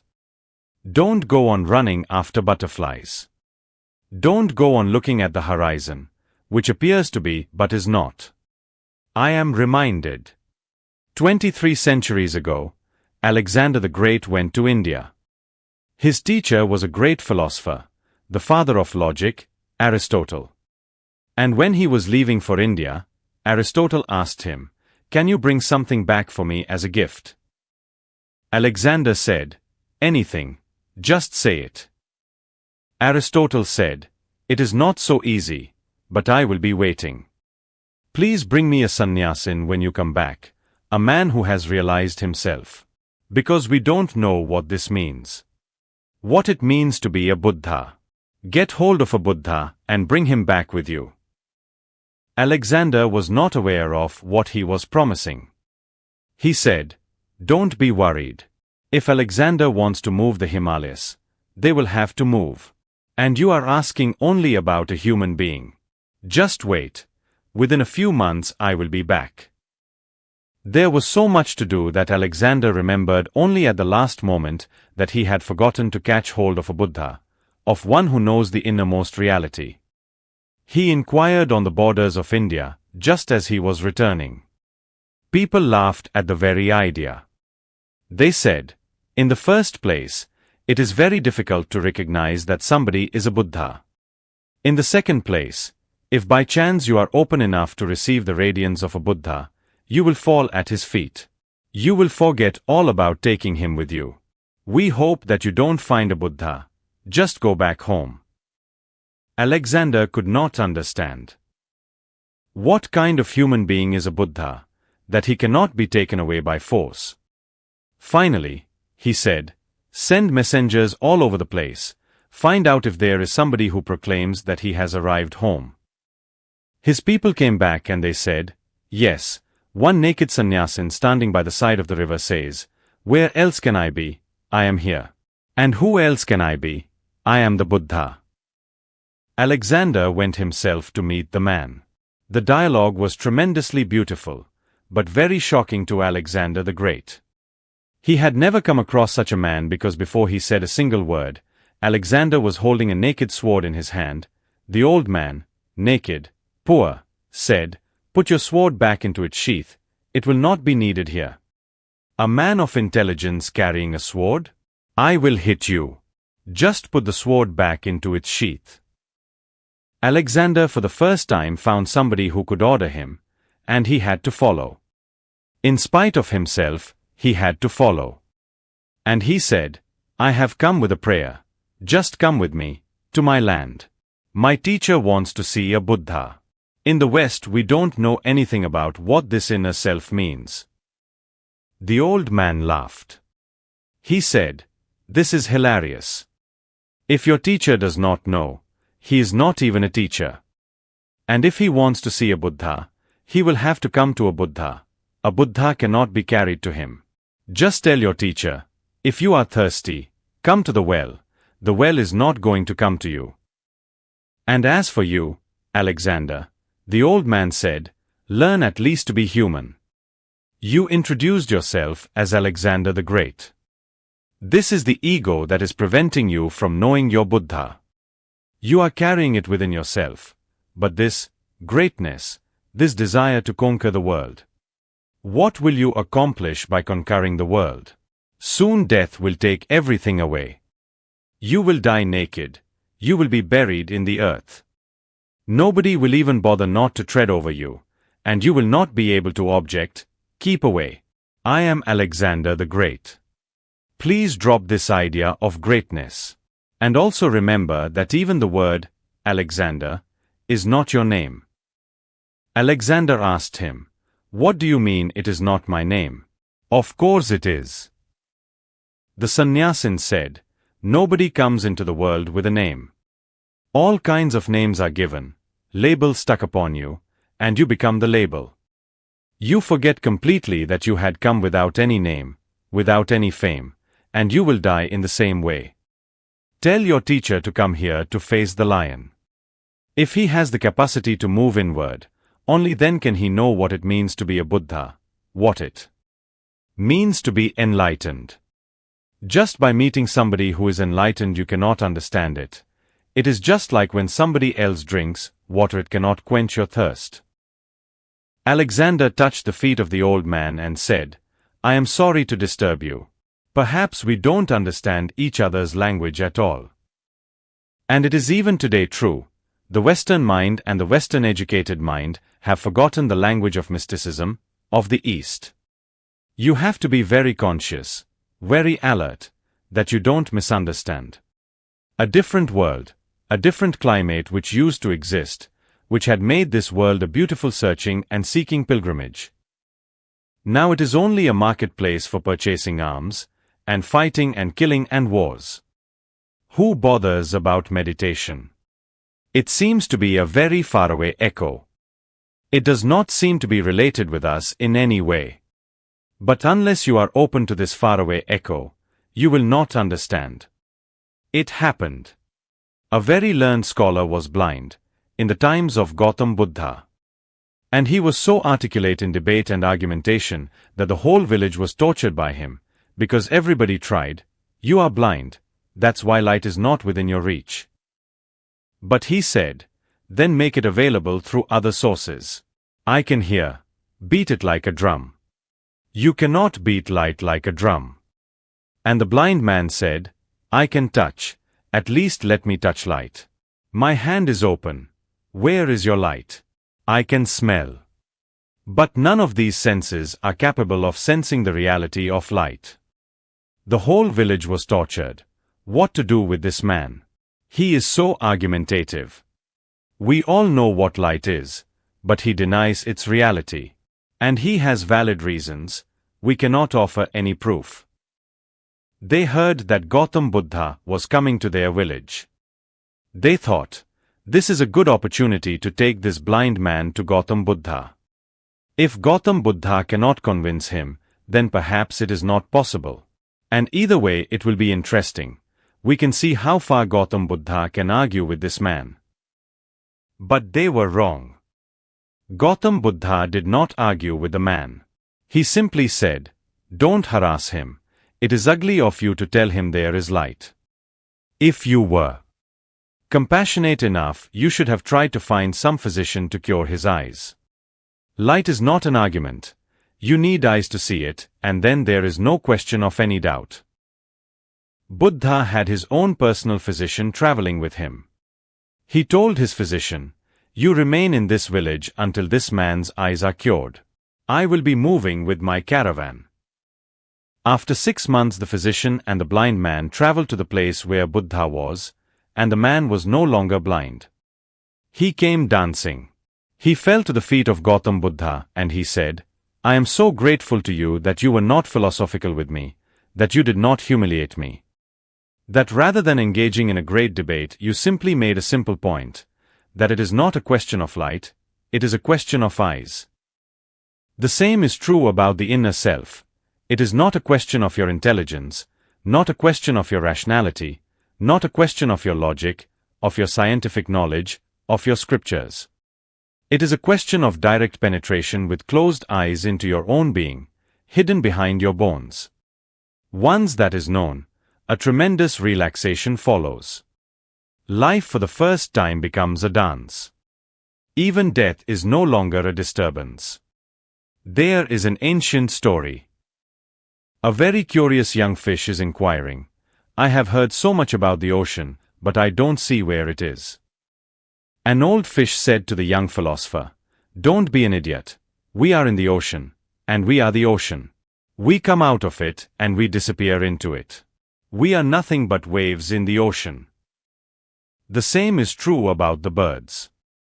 Do you think they can find the sky?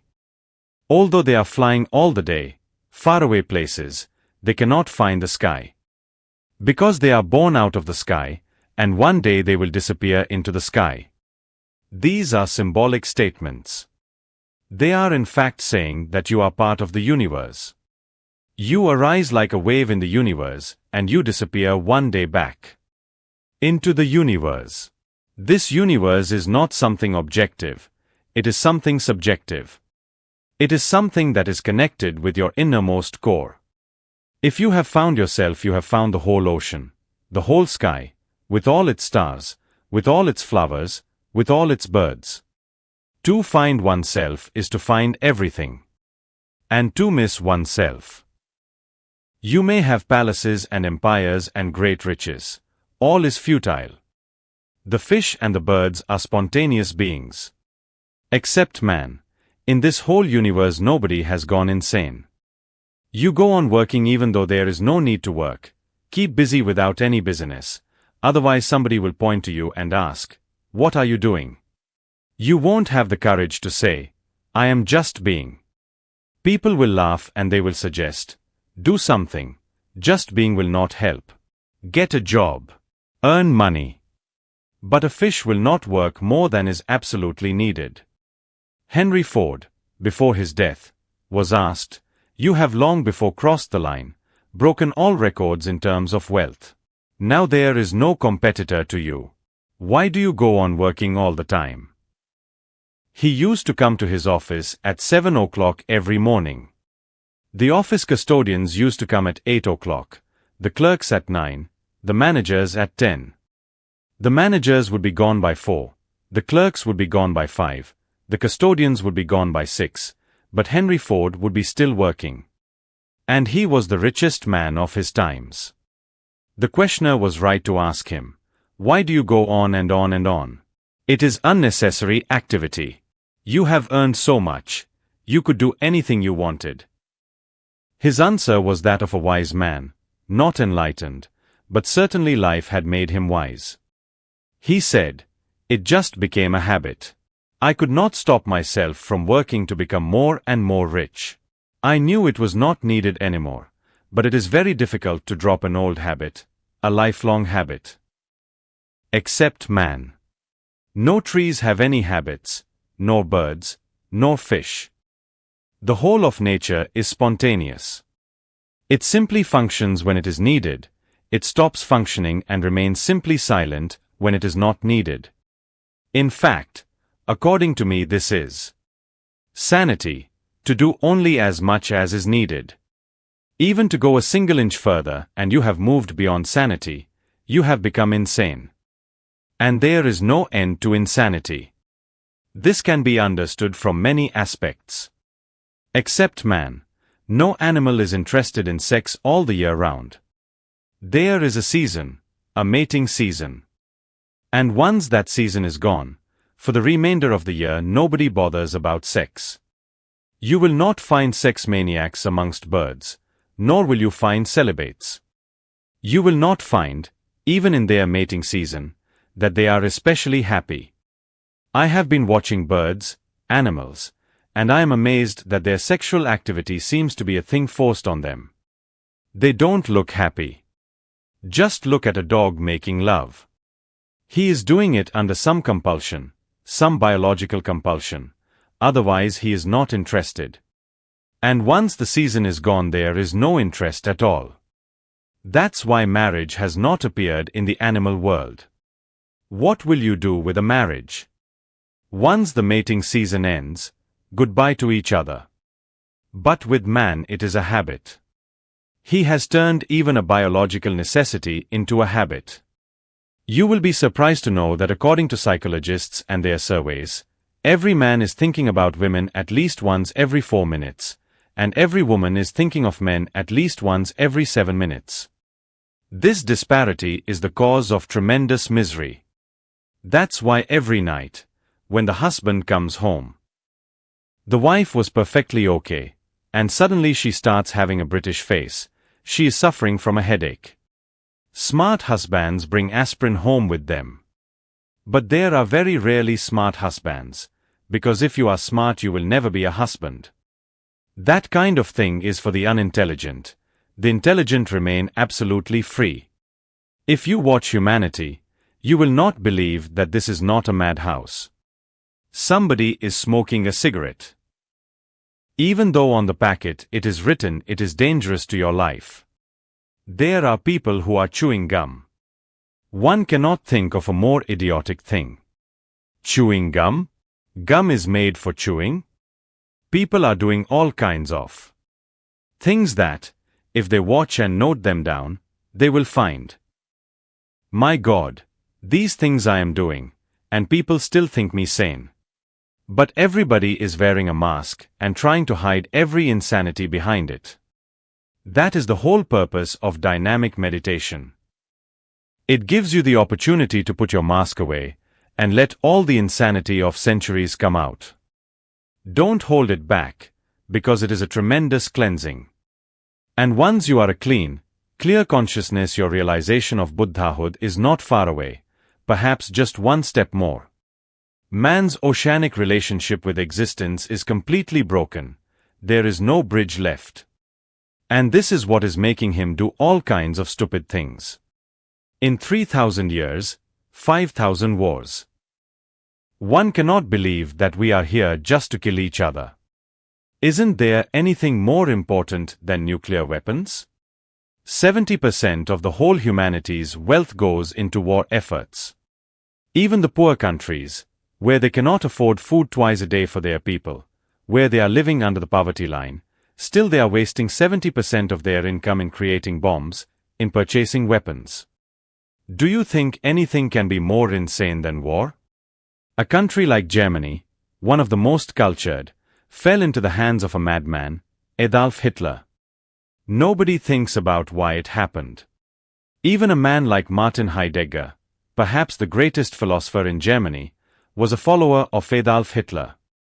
And Adolf Hitler was absolutely insane. He needed to be hospitalized. But there must be something in every man to which he appealed. The whole of Germany, with all its intelligence, became a victim of that madman. And you can see the stupidity. He said, "It is because of the Jews that Germany is not rising as a world power. Otherwise it is our birthright to rule over the world. It is because of the Jews." Why did people become convinced that he was right about such a stupid thing, that the Jews were preventing Germany from becoming a great power? The Jews contributed wealth, intelligence, so many things to Germany. So why did all the remaining Germans become convinced? It was out of jealousy. The Jews were rich, the Jews were intelligent, the Jews were always on top in everything. It is very dangerous to be successful in an insane world because everybody wants to kill you, on any grounds, right or wrong, it does not matter. The whole of Germany became convinced, not because there was any argument or reason in Adolf Hitler's statements, but because every German was jealous of the Jewish intelligence, their success, their wealth, their lifestyle. Because of this jealousy, Adolf Hitler persuaded even the most intelligent Germans to act like animals. And now the weapons Adolf Hitler used are just toys for children. Since the Second World War, the technology has grown so much more sophisticated. And it is still in the hands of all kinds of politicians, and politicians are people who are psychologically sick. Just the very desire for power is sickness. A healthy man wants to love, not to possess, not to dominate. A healthy man rejoices in life. He does not go begging for votes. It is the people who are suffering from deep inferiority, who want to have some power, to prove to themselves and to others that they are superior. The really superior person does not care a thing about power. He knows his superiority. He lives his superiority. In his songs, in his dances, in his poetry, in his paintings, in his music he lives his superiority. Only the inferior ones are left for politics. You may be aware of your Buddhahood or not aware of your Buddhahood. Don't be worried. When the right time and the right season come, you will blossom into a Buddha. So just wait. Wait intelligently. Wait without desire. Enjoy waiting. Make waiting itself a blissful silence, and whatever is your birthright is bound to flower. Nobody can prevent a bird from flying. Nobody can prevent a cuckoo from singing. Nobody can prevent a rose from blossoming. Who is preventing you from becoming Buddha? Except you. Nobody is responsible for it. If you go into your inner world and into your inner sky, you will find an eternal eternity, a pilgrimage without any beginning and without any end. An immortality, a deathlessness, which suddenly transforms you totally without any effort, without any austerity, without torturing yourself. You are already what you want to be. Just a small thing is missing. Very small. Wake up. In your waking you are a Buddha. In your sleep you remain a Buddha, but you are not aware of it. When one person becomes a Buddha, he knows that everybody else is a Buddha. Somebody is sleeping, somebody is snoring, somebody is running after a woman, somebody is doing some other kind of stupidity, but Buddha are a Buddha. Even if you are smoking a cigarette, it does not mean that you have lost your essentiality. It only shows your sleep and nothing else. Letting go, relaxing, settling into yourself, the origin is regained. Psychological versus physical. I'm not sure I'm afraid of death so much as I'm afraid of any illness and pain of old age that might lead up to it. How does one overcome the fear of physical pain? Psychological pain can be dissolved, and only psychological pain can be dissolved. The other pain, the physical pain, is part of life and death. There is no way to dissolve it. But it never creates a problem. Have you ever observed? The problem exists only when you are thinking about it. If you think of old age, you become afraid, but old people are not trembling. If you think of illness, you become afraid, but when the illness has already happened, there is no fear. There is no problem. One accepts it as a fact. The real problem is always psychological. The physical pain is part of life. When you start thinking about it, it is not physical pain at all. It has become psychological. You think about death and there is fear, but when death actually happens, there is no fear. Fear is always about something in the future. Fear never exists in the present moment. If you are going to the front in a war, you will be afraid. You will be very apprehensive. You will tremble. You will not be able to sleep. Many nightmares will haunt you. But once you are on the front, ask the soldiers, once you are on the front, you forget all about it. Bullets may be passing overhead and you can enjoy your lunch. Bombs may be falling and you can play cards. Reality never comes as a problem. It is only the ideas about reality that create the problem. So the first thing to be understood is that if you can dissolve the psychological pain, no problem is left. Then you start living in the moment. Psychological pain is of the past, of the future, never of the present. Mind never exists in the present. In the present, reality exists, not the mind. Mind exists in the past and the future, and in the past and future, reality does not exist. In fact, mind and reality never come across each other. They have never seen each other's face. Reality remains unknown to mind, and mind remains unknown to reality. There is an old fable. Darkness approached God and said, "Enough is enough. Your son goes on haunting me, chasing me. I can never rest.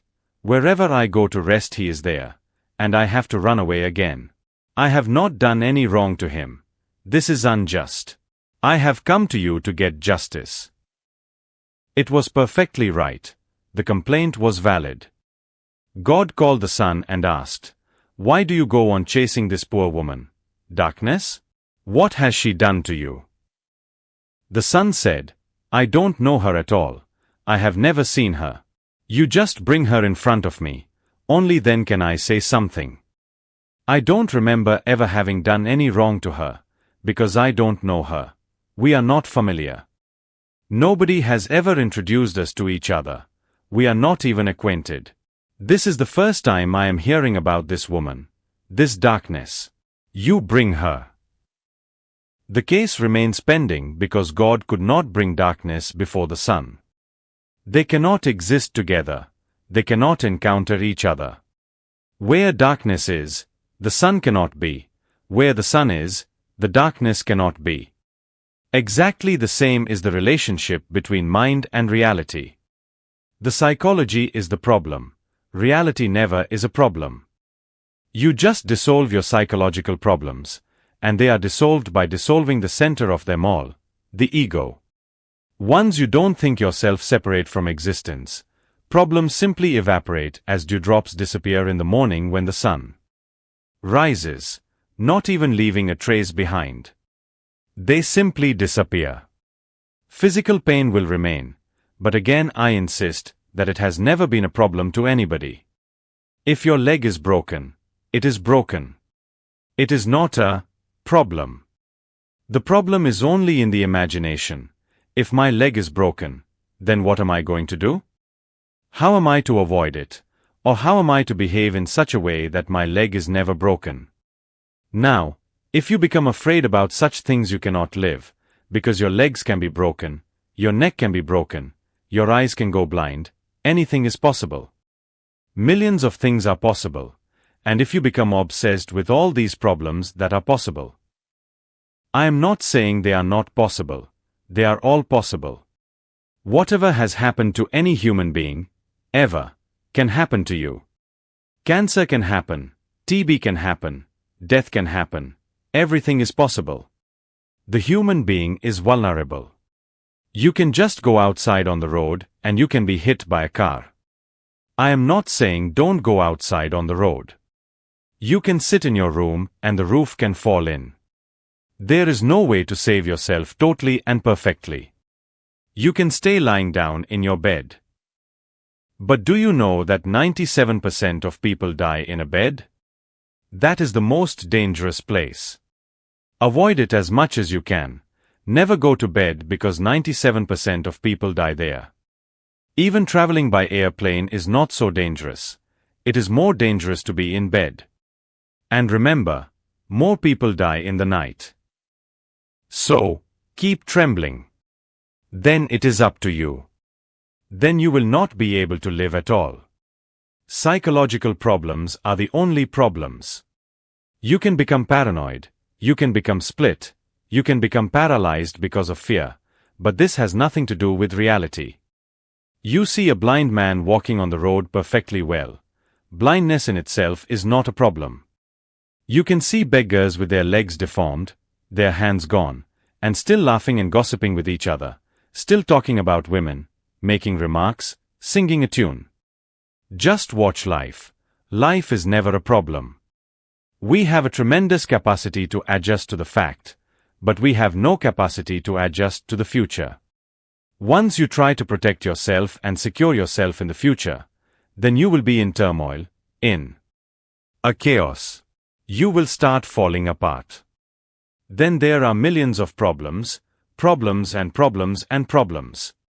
You cannot even commit suicide, because the poison may not be the right poison. Somebody may have mixed something into it.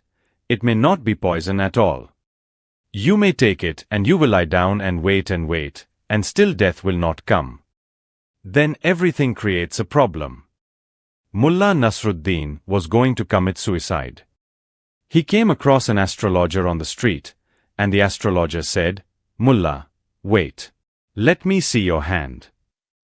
He said, "Why should I be concerned with astrology now? I am going to commit suicide. So there is no point. Now there is no future." The astrologer said, "Wait. Let me see whether you can succeed or not. The future remains. You may not succeed. You may be prevented by the police. You may misfire the gun. There is no way to be certain about the future, not even about death, not even about suicide. What to say about life? Life is such a complex phenomenon. How can you be certain? Everything is possible and nothing is certain. If you become afraid, this is just your psychology. Something has to be done to your mind. And if you understand me rightly, meditation is nothing but an effort to look at reality without the mind, because that is the only way to look at reality. If the mind is there, it distorts. It corrupts reality. Drop the mind and see reality direct, immediate, face to face, and there is no problem. Reality has never created any problem for anybody. I am here. You are also here. I don't see a single problem. If I fall ill, I fall ill. What is there to be worried about? Why make a fuss about it? If I die, I die. A problem needs space. In the present moment, there is no space. Things only happen.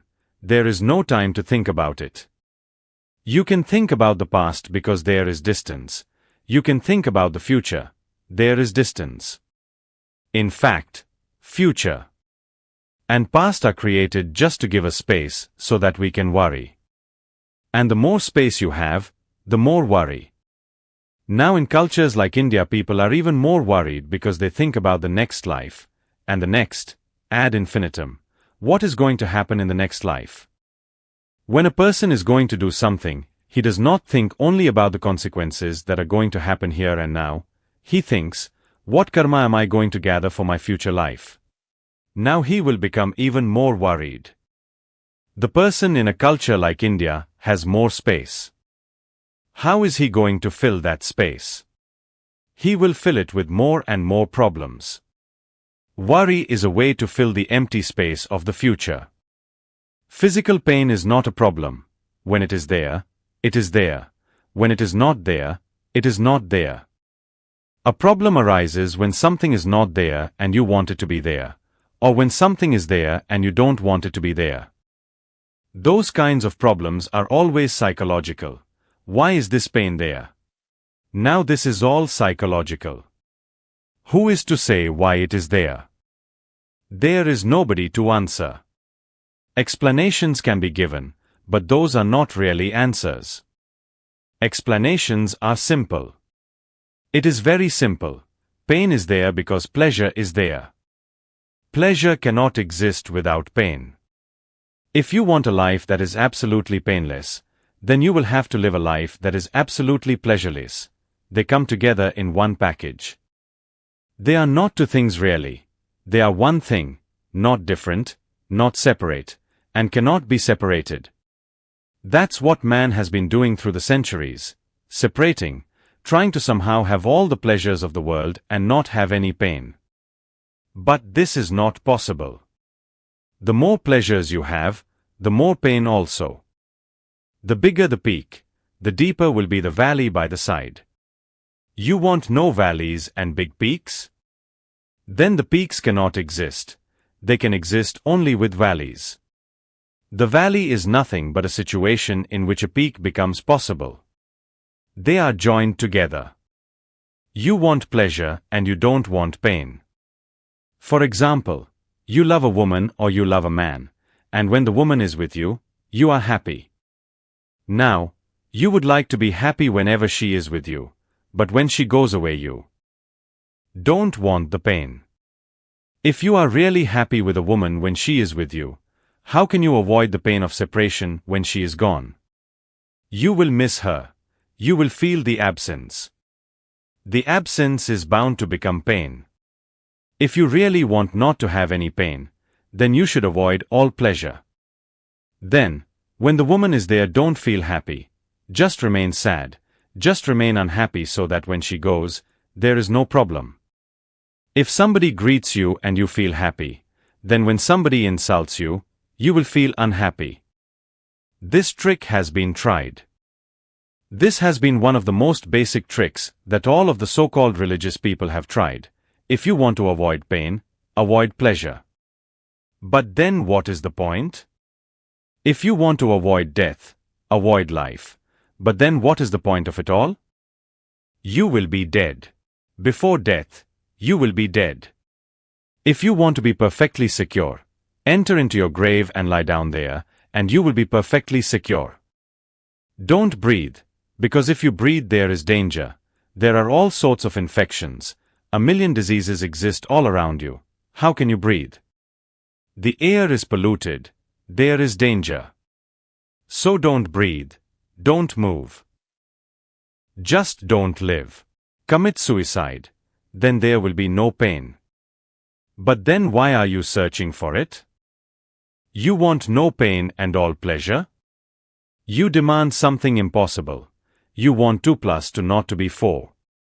You want them to become 5, or 3, or anything else but 4. But they are 4. Whatever you do, however you try to deceive yourself and others, they will remain 4. Pain and pleasure go together like night and day, like birth and death, like love and hate. In a better world, with a more developed language, we will not use words like hate and love, anger and compassion, day and night. We will create some words that carry both together. Love-hate, 1 word. Day-night, 1 word, not 2. Birth-death, 1 word, not 2. Pain-pleasure, 1 word, not 2. The language creates an illusion. In language, pain is separate from pleasure. If you want to look in the dictionary for pain, you have to look for pain. Pleasure will be separate. But in reality, pain and pleasure are together just as your right and left hands are together, just as 2 wings of a bird are together. The dictionary creates an illusion. Language is a very great source of illusions.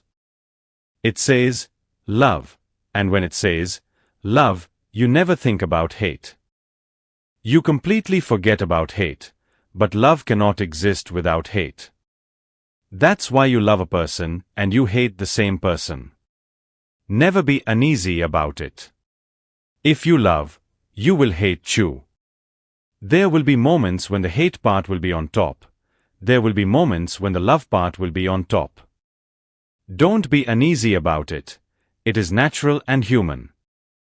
You would like a world where coldness exists without anything like heat, or heat exists without anything like cold. Just think about it. It is absurd because heat and cold are together. And it depends on what you call them. You can put water in 2 buckets, in one, hot water, boiling, and in the other, cold, ice-cold water. Just put both your hands into them, and just feel. Are there 2 sensations? Or is it one spectrum? At one extreme is cold, at the other extreme is hot. Then let them settle. By and by you will see that they are coming closer and closer. The hot is becoming less hot, and the cold is becoming less cold. After a few hours you will say, they are both the same now. Or you can try an experiment in 1 bucket of water. Put 1 hand near a heat source and 1 hand in ice water.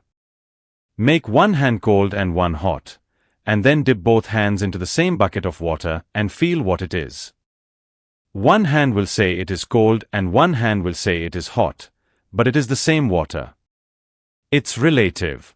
Something may look like pleasure to you, and the same thing may look like pain to somebody else.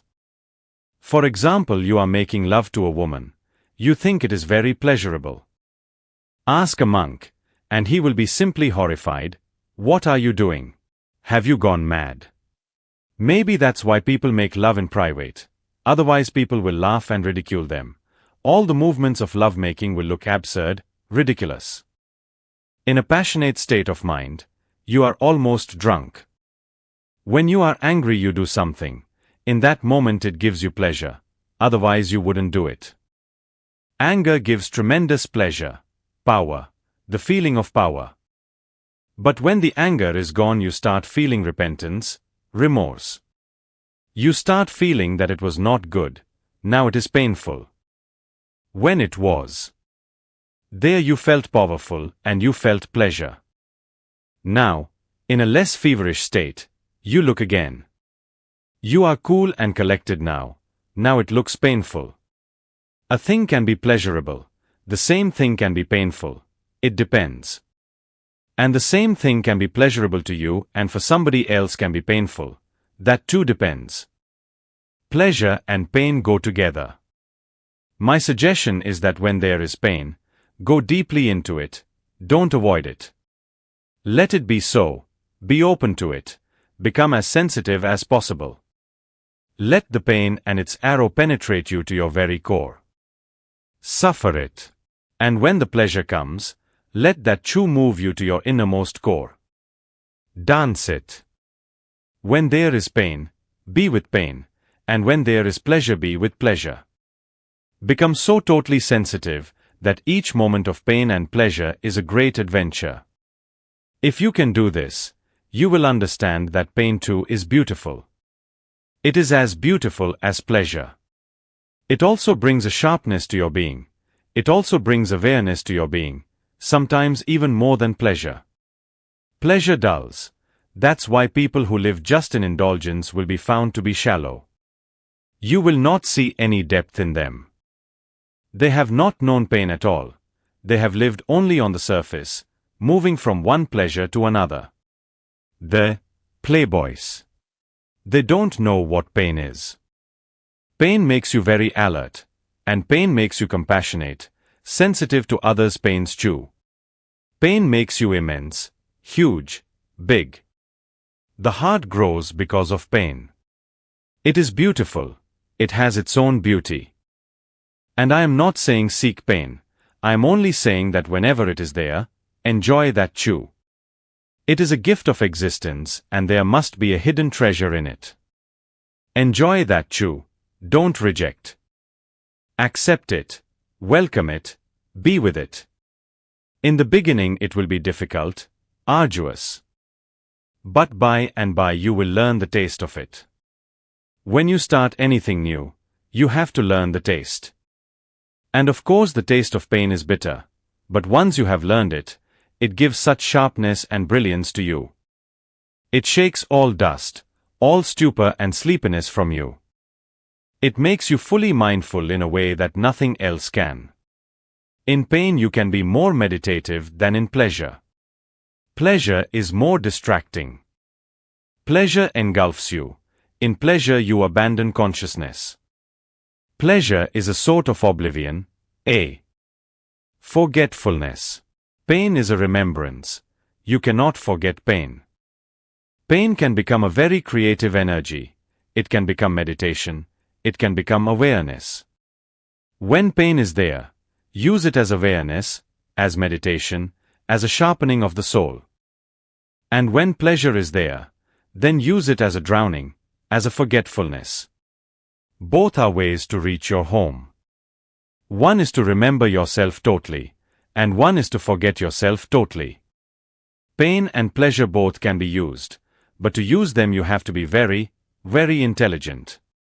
What I am teaching is not a stupid person's way. What I am teaching is for the intelligent, it is the way of the wise. Whatsoever existence gives you, try to find a way to use it in such a way that it becomes a creative growth situation for you. Known versus unknown.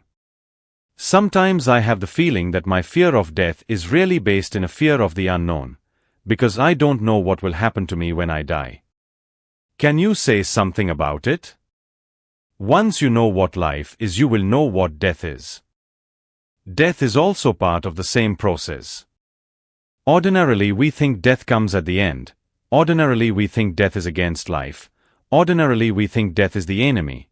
but death is not the enemy. And if you think of death as the enemy, it simply shows that you have not been able to know what life is. Death and life are two polarities of the same energy, of the same phenomenon, the tide and the ebb, the day and the night, the summer and the winter.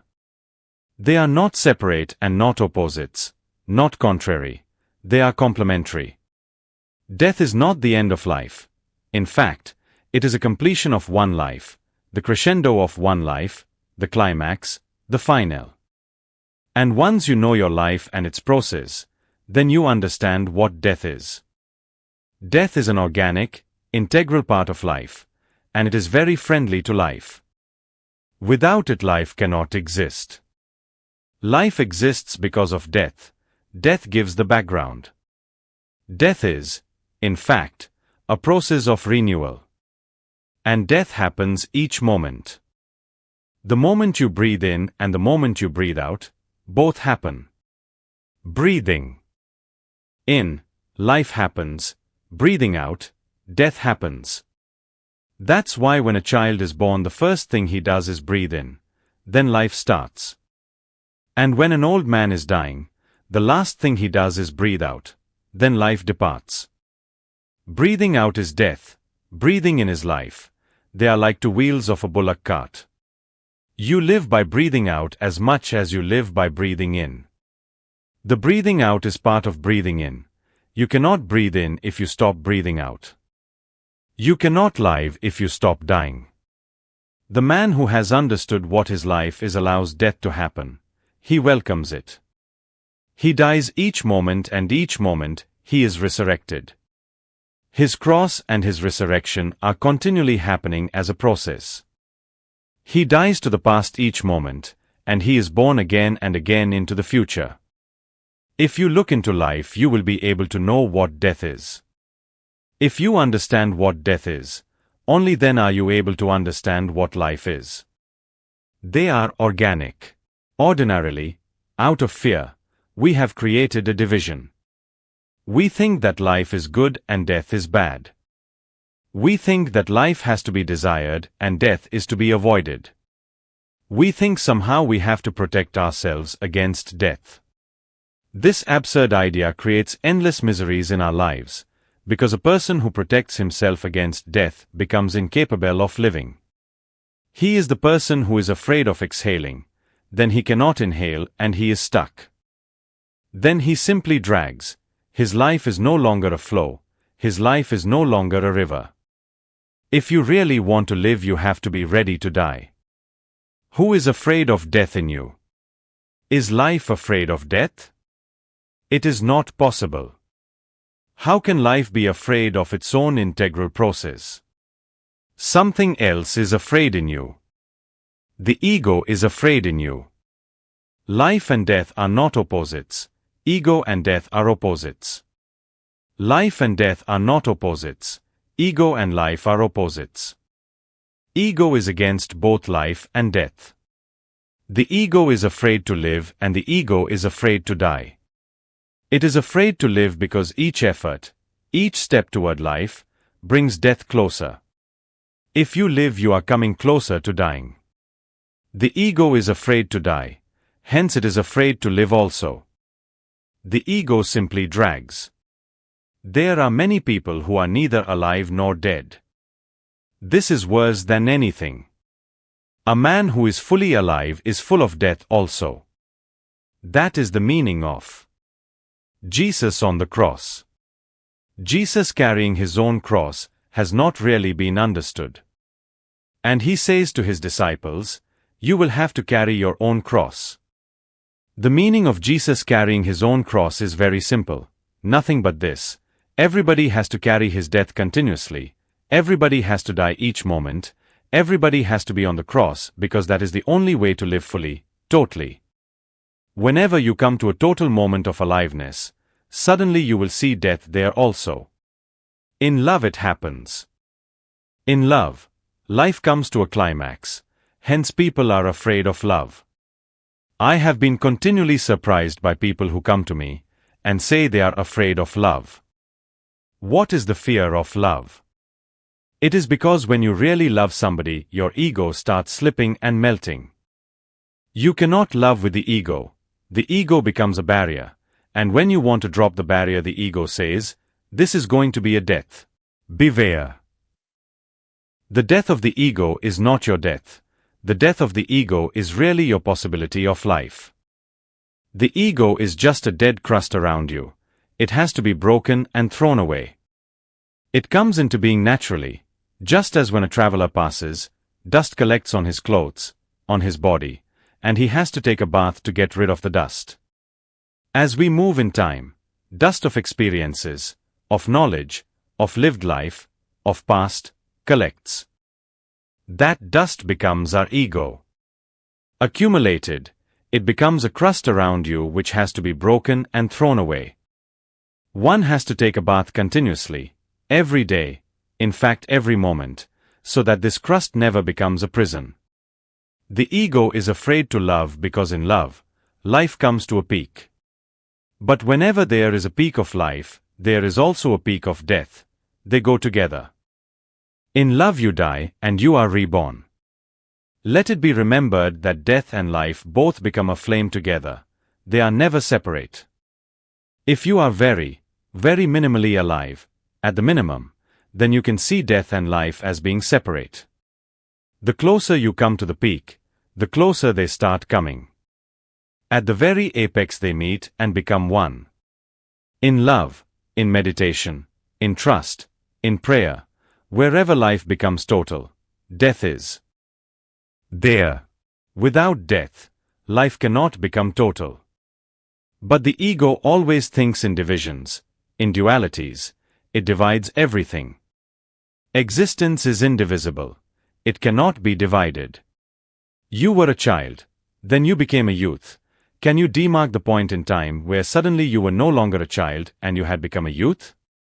One day you become old. Can you demark the line when you become old? Processes cannot be demarked. Exactly the same happens when you are born. Can you demark when you are born, or when life really starts? Does it start when the child starts breathing? The doctor spanks the child and the child starts breathing? Is life born then?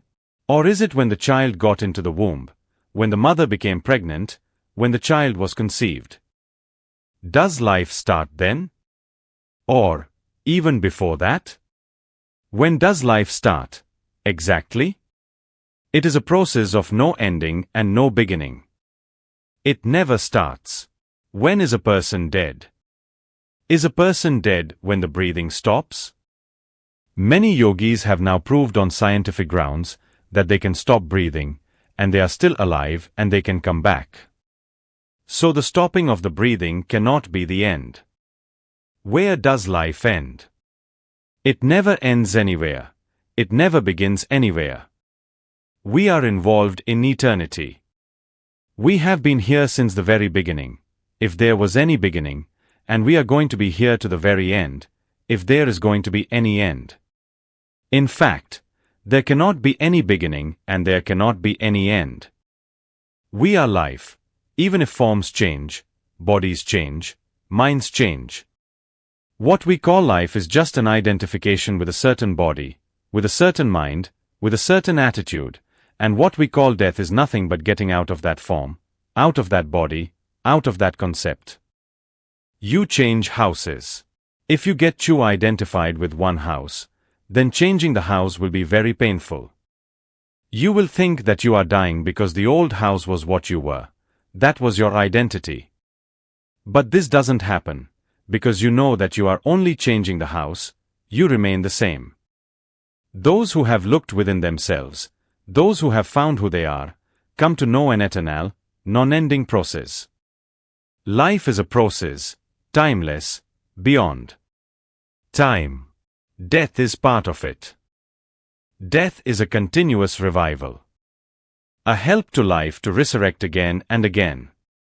A help to life to get rid of old forms, to get rid of dilapidated buildings, to get rid of old confining structures, so that again you can flow and you can again become fresh and young, and you can again become virgin.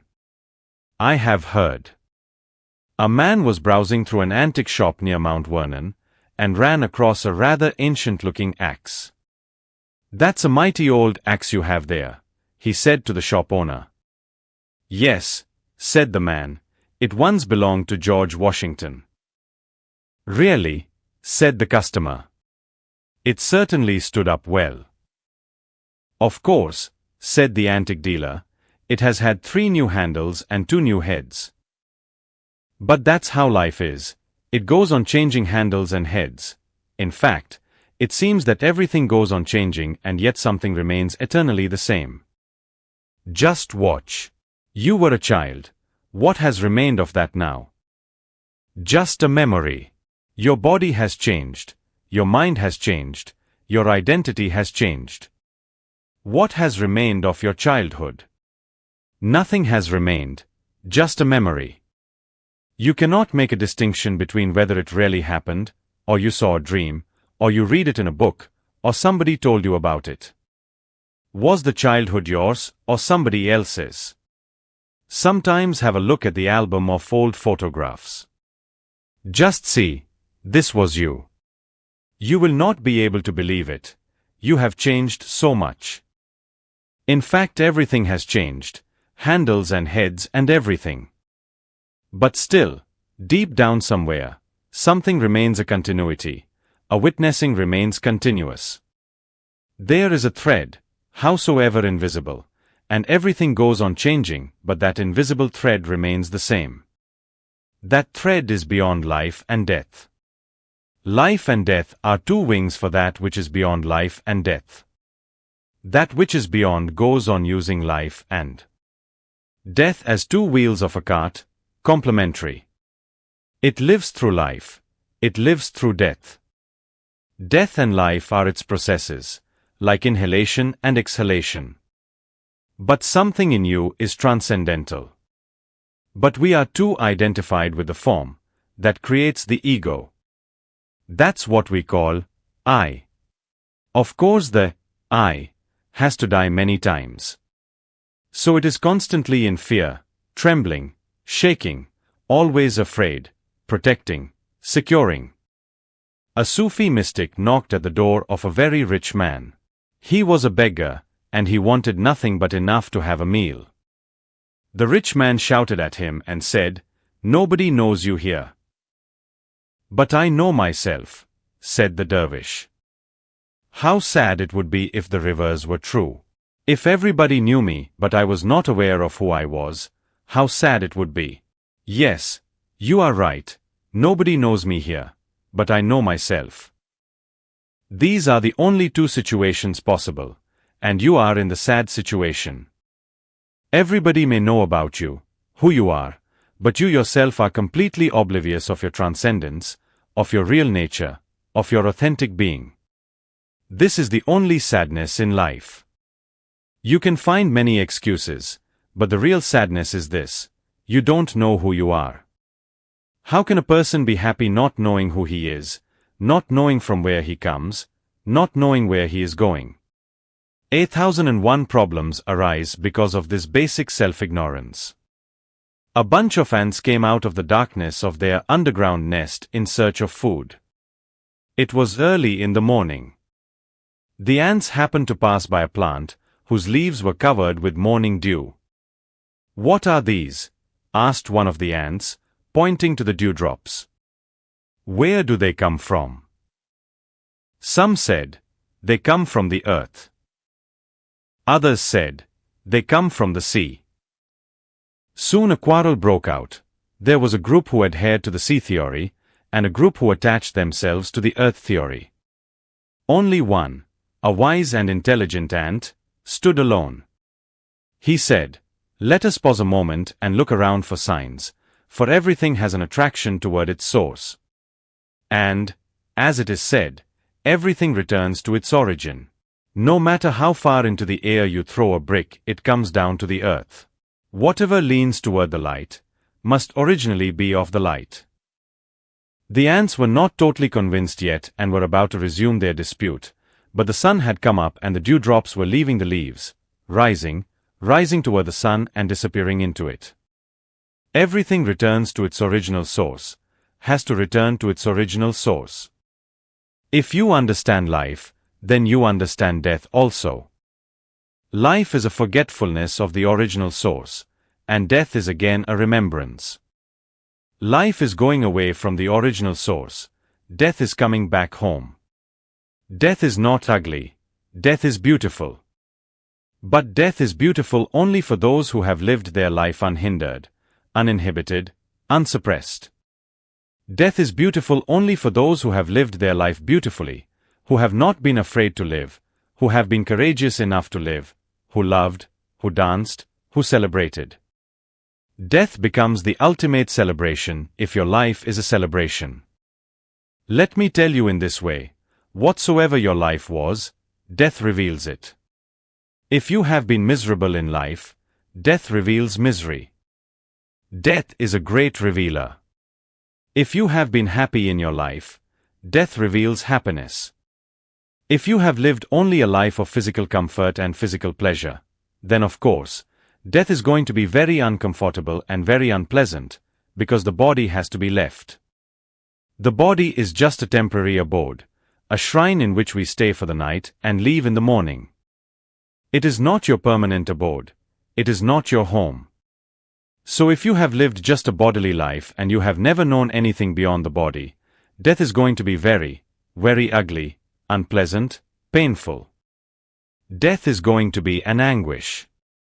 But if you have lived a little higher than the body, if you have loved music and poetry, and you have loved, and you have looked at the flowers and the stars, and something of the non-physical has entered into your consciousness, death will not be so bad, death will not be so painful.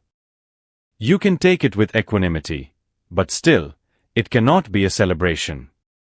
If you have touched something of the transcendental in yourself, if you have entered your own nothingness at the center of your being, where you are no longer a body and no longer a mind, where physical pleasures are completely left far away, and mental pleasures such as music and poetry and literature and painting, everything, are left far away, you are simply just pure awareness, consciousness, then death is going to be a great celebration, a great understanding, a great revelation. If you have known anything of the transcendental in you, death will reveal to you the transcendental in the universe, then death is no longer a death but a meeting with the source, a date with the divine. Afraid of life. You've touched on something that rings a bell for me. If I look into it, I feel that I'm really more afraid of life than I am of death. Can you say more about how these fears are related? One who is afraid of death will be afraid of life also, because life brings death. If you are afraid of the enemy and you blockade your door, the friend will also be prohibited from entering. You are so afraid the enemy may enter, that you blockade the door for the friend also. You become so afraid that you cannot even open the door for a friend, because who knows? The friend may turn out to be an enemy. Or, when the door is open for the friend, the enemy may enter too. People have become afraid of life, because they are afraid of death. They don't live, because at the highest points, the peaks, death always penetrates into life. Have you watched this happening? So many women have lived a frigid life, afraid of orgasm, afraid of that wild explosion of energy. For centuries women have been frigid, they have not known what orgasm is. And the majority of men suffer because of that fear too. 95% of men suffer from premature ejaculation. They are so afraid of orgasm. There is so much fear that somehow they want to finish it, somehow they want to get out of it. Again and again they go into lovemaking and there is fear. The woman remains frigid and the man becomes so afraid that he cannot stay in that state any longer. The very fear makes him ejaculate sooner than is natural, and the woman remains closed, holding herself back. The very possibility for orgasm disappears when there is so much fear. In the deepest orgasm, death penetrates. You feel as if you are dying. If a woman goes into orgasm, she starts moaning, she starts crying, screaming. She may even start saying, I am dying. Don't kill me. That actually happens. I am dying. Don't kill me. Stop. A moment comes in deep orgasm where ego cannot exist, and death penetrates. But that is the beauty of orgasm. People have become afraid of love because in love also, death penetrates. If two lovers are sitting side by side in deep love and intimacy, not even talking. Talking is an escape from love. When two lovers are talking, that simply shows they are avoiding intimacy. The words in between them give distance. With no words, distance disappears and death appears. In silence, death is there, just lurking around, a beautiful phenomenon. But people are so afraid that they go on talking whether it is needed or not. They go on talking about anything and everything, but they cannot keep silent. If two lovers sit silently, death suddenly surrounds them. And when two lovers are silent, you will see a certain happiness and also a certain sadness. Happiness because life is at its peak, and sadness because at the peak of life, death also comes in. Whenever you are silent, you will feel a sort of sadness. Even looking at a rose flower, if you are sitting silently and not saying anything about the rose flower, just looking at it, in that silence you will suddenly feel it is there, death. You will see the flower withering. Within moments it will be gone, lost forever. Such a beauty and so fragile.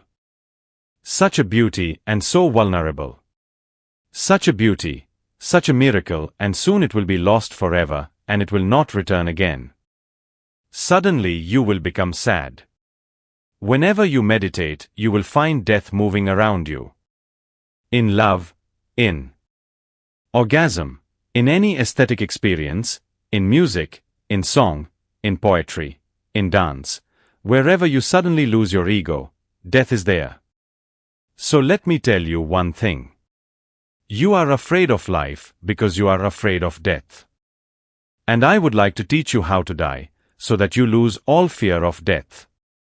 The moment you lose the fear of death, you become capable of living. And don't misunderstand me. I am not talking against life. How can I talk against life? I am madly in love with life. I am so madly in love with life that because of it I have fallen in love with death also. It is part of life. When you love life totally, how can you avoid death? You have to love death also. When you love a flower deeply, you love its withering away also. When you love a woman deeply, you love her getting old also. You one day love her death also. That is part of her life, part of the woman. Old age has not happened from the outside. It has come from the inside. The beautiful face has become wrinkled now. You love those wrinkles also. They are part of your woman. You love a man and his hair has grown white. You love those hairs also. They have not happened from the outside. They are not accidents. Life is unfolding, and now the black hair has disappeared, and the grey hair has come. You don't reject the grey hairs. You love them. They are a part of the man. Then your man becomes old, becomes weak. You love that too. Then one day the man is gone. You love that too. Love loves all. Love knows nothing else than love. Hence I say love death. If you can love death, it will be very simple to love life. If you can love even death, there is no problem. The problem arises because you have been repressing something, because you are afraid of life. Then repression brings about dangerous outcomes. If you go on repressing and repressing, one day you will lose all aesthetic sense. You lose all sense of beauty, sense of grace, sense of divinity. Then the very repression becomes such a feverish state that you can do anything that is ugly. Let me tell you a beautiful anecdote. A friend has sent it who always sends beautiful jokes. This marine is sent to a distant island outpost where there are no women, but there is a large monkey population. He is shocked to see that without exception his fellow Marines all make love with the monkeys. And he swears to them that he will never get that horny. They tell him not to be closed-minded. But as the months passed by, the Marine can hold out no longer. He grabs the first monkey he can and gets caught in the act by his buddies, who start laughing their heads off. Surprised, he says to them, "What are you guys laughing at? You keep telling me to do it." They answer, "Yeah, but did you have to pick the ugliest one?" If you repress, the possibility is that you may choose the ugliest life. Then the very fever is so much that you are not in your consciousness. Then you are almost in a neurosis. Before the repression becomes too much, relax, move into life. It is your life. Don't feel guilty. It is your life to live and love and to know and be. And whatever instincts nature has given to you, they are just indications of where you have to move, where you have to seek, where you have to find your fulfillment. I know that this material life of the body is not all. A greater life is hidden behind it. But it is hidden behind it. You cannot find that greater life by going against this life. You can find that greater life only by indulging deeply in this life. There are waves on the ocean. The ocean is hidden just behind the waves. If, seeing the turmoil and the chaos, you escape from the waves, you will be escaping from the ocean and its depths also. Jump in. Those waves are part of it. Dive deep and the waves will disappear, and then there will be the depth and the absolute silence of the ocean. Uncertain and unknown, the mystery of trust. Life can be known, death also, but nothing can be said about them. No answer will be true. It cannot be by the very nature of things. Life and death are the deepest mysteries. It would be better to say that they are not two mysteries, but two aspects of the same mystery, two doors of the same secret. But nothing can be said about them. Whatever you say, you will miss the point. Life can be lived, death also can be lived. They are experiences, one has to pass through them and know them. Nobody can answer your questions. How can life be answered? Or death? Unless you live, unless you die, who's going to answer? But many answers have been given, and remember, all answers are false. There is nothing to choose. It is not that one answer is correct and other answers are incorrect. All answers are incorrect. There is nothing to choose. Experience, not answers, can answer. So this is the first thing to be remembered when you are near a real mystery, not a riddle created by man. If it is a riddle created by man, it can be answered, because then it is a game, a mind game. You create the question, you create the answer. But if you are facing something which you have not created, how can you answer it? How can the human mind answer it? It is incomprehensible for the human mind. The part cannot comprehend the whole. The whole can be comprehended by becoming whole. You can jump into it and be lost, and there will be the answer. I will tell you one anecdote that Ramakrishna loved to tell. Once it happened that there was a great festival near a sea, on the beach. Thousands of people were gathered there, and suddenly they all became engrossed in a question, whether the sea is immeasurable or measurable. Whether there is a bottom to it or not. Is it fathomable or unfathomable? By chance, one man completely made of salt was also there. He said, "You wait, and you discuss, and I will go into the ocean and find out, because how can one know unless one goes into it?" So the man of salt jumped into the ocean. Hours passed, days passed, then months passed, and people started to go to their homes. They had waited long enough, and the man of salt was not coming back. The man of salt, the moment he entered the ocean, started melting, and by the time he reached the bottom he was not. He came to know, but he couldn't come back. And those who didn't know, they discussed it for a long time. They may have arrived at some conclusions, because the mind loves to reach conclusions. Once a conclusion is reached, the mind feels at ease, hence so many philosophies exist. All philosophies exist to fulfill a need. The mind asks and the mind cannot remain with the question. It is uneasy. To remain with the question feels inconvenient. An answer is needed. Even if it is false it will do. Mind is put at rest. To go and take a jump into the sea is dangerous. And remember, we are all men of salt as far as the ocean is concerned, the ocean of life and death. We are men of salt, and we will melt into it because we come from it. We are made by it, we are of it. We will melt. So the mind is always afraid of going into the ocean. It is made of salt, it is bound to dissolve.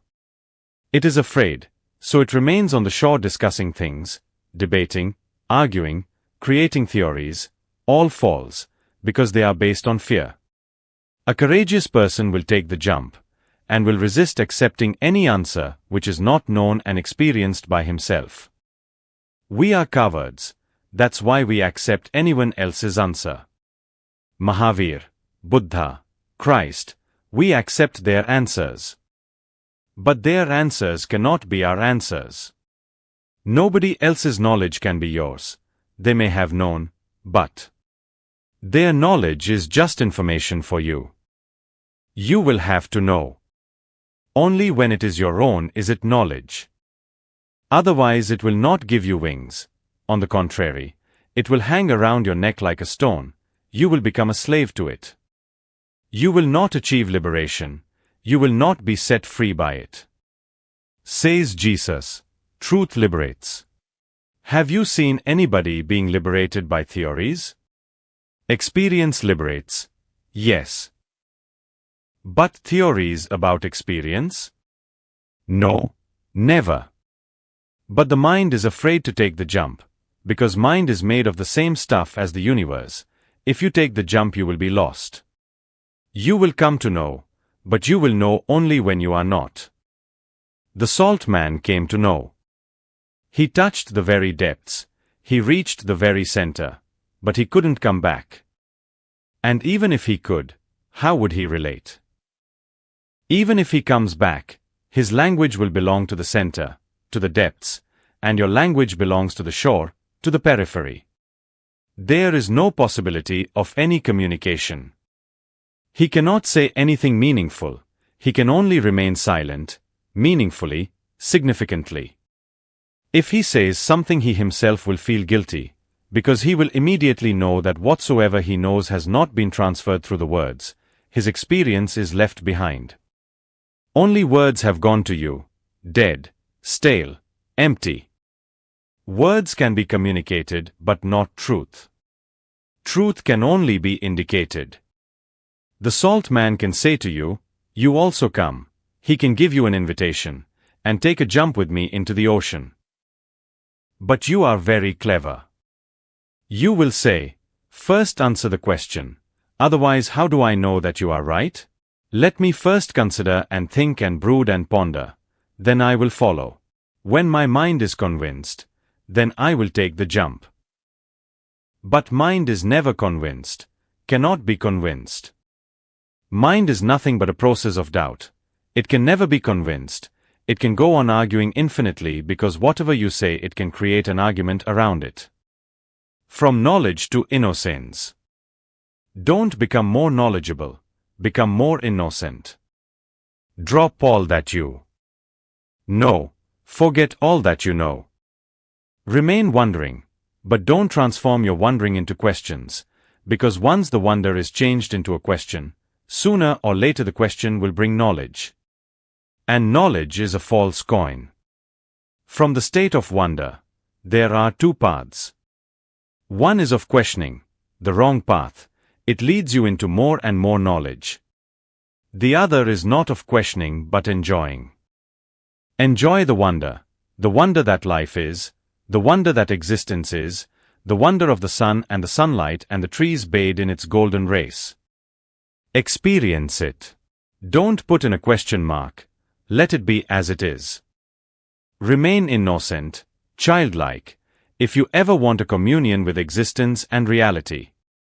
Remain in wonder if you want the mysteries to open up for you. Mysteries never open up for those who go on questioning. Questioners sooner or later end up in a library. Questioners sooner or later end up with scriptures, because scriptures are full of answers. And answers are dangerous. They kill your wonder. They are dangerous because they give you the feeling that you know, although you know not. They give you this misconception about yourself, that now questions have been solved. I know what the Bible says. I know what the Quran says. I know what the Gita says. I have arrived.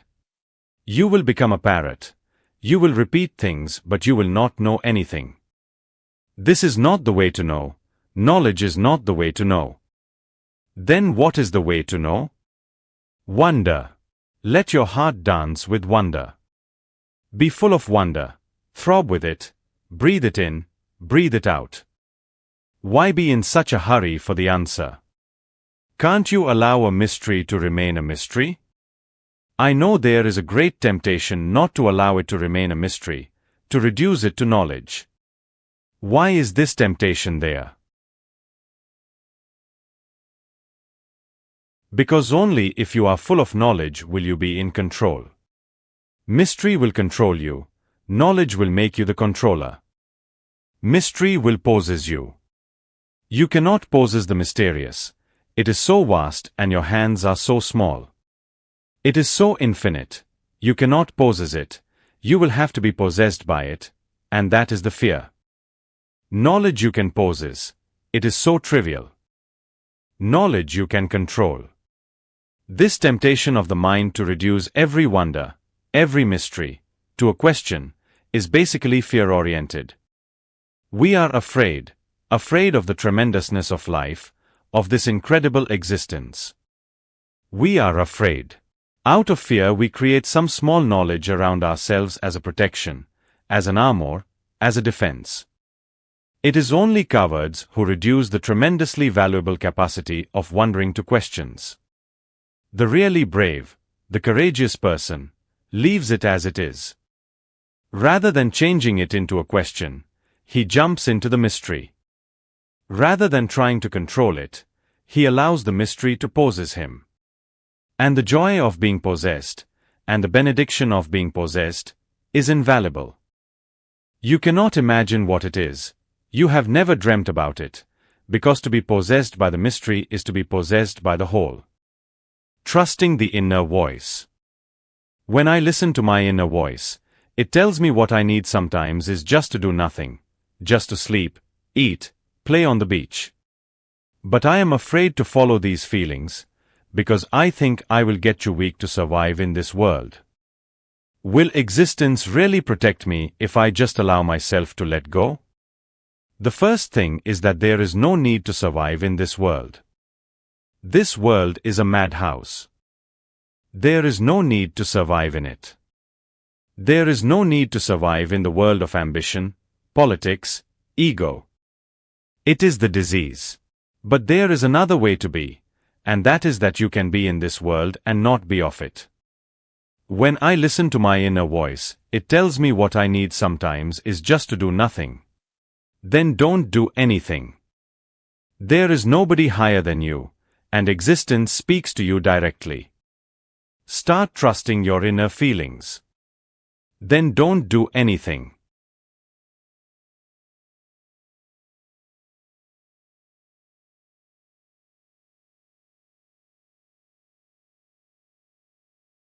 If you feel just to sleep, eat, and play on the beach, perfect. Let that be your religion. Don't be afraid. You will have to drop fear. And if it is a question of choosing between the inner feeling and the fear, choose the inner feeling. Don't choose the fear. So many people have chosen their religion out of fear, so they live in a limbo. They are neither religious nor worldly. They live in indecision. Fear is not going to help. Fear always means the fear of the unknown. Fear always means the fear of death. Fear always means the fear of being lost. But if you really want to be alive, you have to accept the possibility of being lost. You have to accept the insecurity of the unknown, the discomfort and the inconvenience of the unfamiliar, the strange. That is the price one has to pay for the blessing that follows it, and nothing can be achieved without paying for it. You have to pay for it, otherwise you will remain paralyzed by fear. Your whole life will be lost. Enjoy whatsoever your inner feeling is. I think I will get too weak to survive in this world. There is no need. This is fear speaking in you, fear creating more fears. Out of fear more fear is born. Will existence really protect me? Again the fear is asking for guarantees, promises. Who is there to give you a guarantee? Who can be a guarantee for your life? You are asking for some sort of insurance. No, there is no possibility. In existence, nothing is ensured, nothing can be. And it is good. Otherwise, if existence is also ensured, you will be already completely dead. Then the whole thrill of it, of being alive like a young leaf in the strong wind, will be lost. Life is beautiful because it is insecure. Life is beautiful because there is death. Life is beautiful because it can be missed. If you cannot miss it, everything is forced upon you, then even life becomes an imprisonment. You will not be able to enjoy it. Even if you are ordered to be blissful, commanded to be free, then bliss and freedom both are gone. Will existence really protect me if I just allow myself to let go? Try it and see. Only one thing I can say to you. I am not talking to your fear, remember. Only one thing I can say to all of you, and that is that those who have tried have found that existence protects. But I am not talking to your fear. I am simply encouraging your adventure, that's all. I am persuading, seducing you toward adventure. I am not talking to your fear. All those who have tried have found that the protection is infinite. But I don't know whether you can understand the protection that the universe gives to you. The type of protection you are asking for cannot be given by the universe because you don't know what you are asking. You are asking for death. Only a dead body is absolutely protected. Something alive is always in danger. To be alive is a hazard. The more alive, the more adventure, more hazard, more danger. Nietzsche used to have a motto on his wall. Somebody asked him, "Why have you written this?" He said, "Just to remind me, because my fear is tremendous. Live dangerously because that's the only way to live. There is no other. Always listen to the call of the unknown and be on the move. Never try to become settled anywhere. To be settled is to die. It is a premature death." I was attending a small girl's birthday party, and many toys were there and many presents, and the girl was really happy, and all her friends were there and they were dancing. Suddenly, she asked her mother, "Mom, were there such beautiful days in the past, when you used to be alive?" People die before their death. People settle in security, comfort, convenience. People settle into a grave-like existence. I am not talking to your fear. Will existence really protect me if I allow myself to let go? It has always protected, and I can't think it is going to be different just with you. I cannot believe that you are going to be an exception. It has always been so. Existence has protected those who have left themselves to it, who have abandoned themselves to it, who have surrendered themselves to it. Follow nature. Follow your inner nature. I was reading an anecdote. I liked it very much. It was spring on the Columbia University campus, and keep off signs sprang up on the freshly seeded lawns. The students ignored the warnings, plus the special requests which followed, and continued tramping across the grass. The issue became rather heated, until finally the buildings and grounds officials took the problem to Dwight Eisenhower, who was at that time the president of the university. "Did you ever notice," asked Eisenhower, "how much quicker it is to head directly where you are going? Why not find out which route the students are going to take anyway, and build the walks there? This is how life should be. The roads, the walks, the principles should not be fixed beforehand. Allow yourself a let go. Flow naturally and let that be your way. Walk, and by walking, make your way. Don't follow superhighways. They are dead, and you are not going to find anything on them. Everything has already been removed. If you follow a superhighway, you are moving away from nature. Nature knows no ways, no fixed patterns. It flows in 1001 patterns, but all spontaneous. Go and watch. Sit on the beach and watch the sea. Millions of waves are rising, but each wave is unique and different. You cannot find two waves similar. They don't follow any pattern. No human being worth the name will follow any pattern. People come to me and they say, "Show us the way." I tell them, "Don't ask that. I can only show you how to walk. I cannot show you the way. Please try to see the distinction. I can only show you how to walk, and how to walk courageously. I cannot show you the way, because the way is for cowards. Those who don't know how to walk, paralyzed, for them the way exists. For those who know how to walk, they go into the wilderness, and just by walking they create their way. And each one reaches the truth in a different way. You cannot reach as a mass, and you cannot reach as a crowd. You reach alone, absolutely alone. I teach you just to be yourself, nothing else. It is very difficult to understand me because out of your fear you would like me to give you a pattern of life, a discipline, a style, a way of life.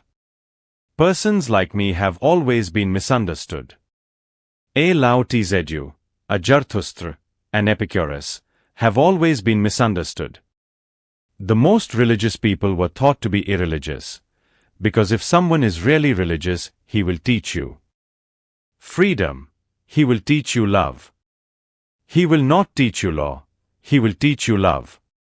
He will not teach you a dead pattern of life. He will teach you a chaos, an anarchy, because stars are born only out of chaos. He will teach you how to be totally free. I know there is fear of freedom, otherwise why should there be so many prisons all around the world? Why should people carry invisible prisons around their lives?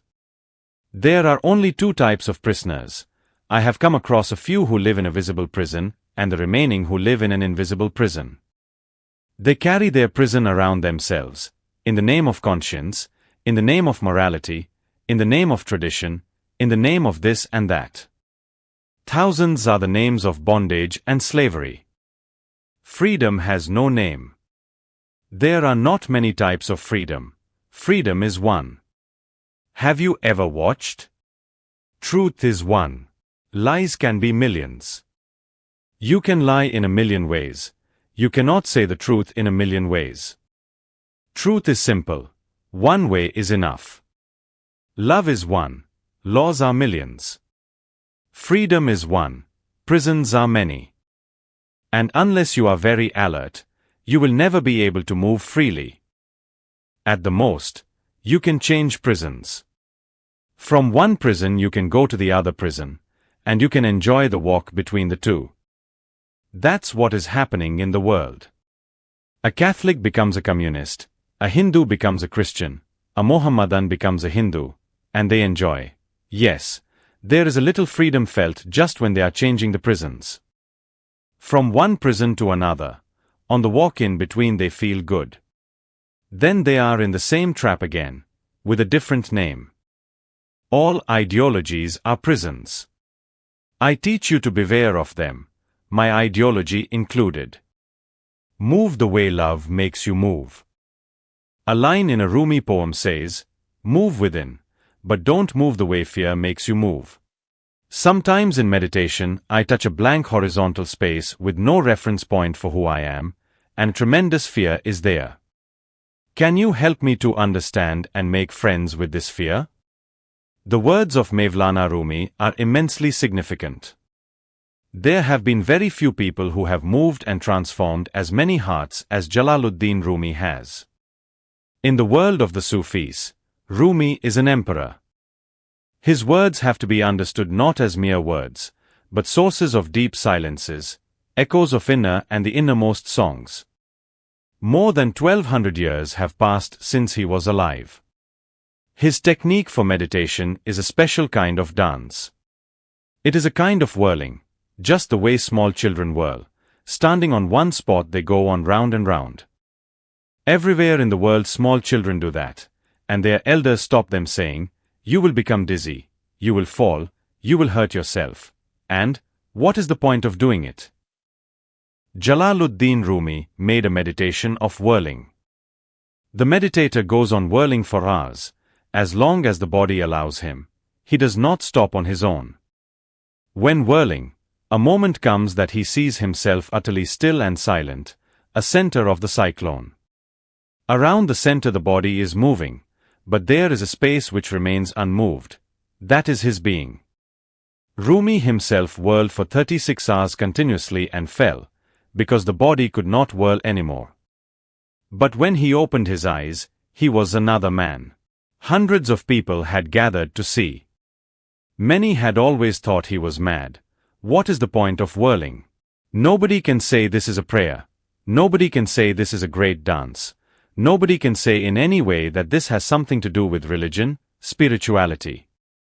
But after 36 hours when they saw Rumi so luminous, so radiant, so new, so fresh, reborn, in a new consciousness, they could not believe their eyes. Hundreds wept in repentance, because they had thought that he was mad. In fact he was sane and they were mad. And down these 12 centuries the stream has continued to be alive.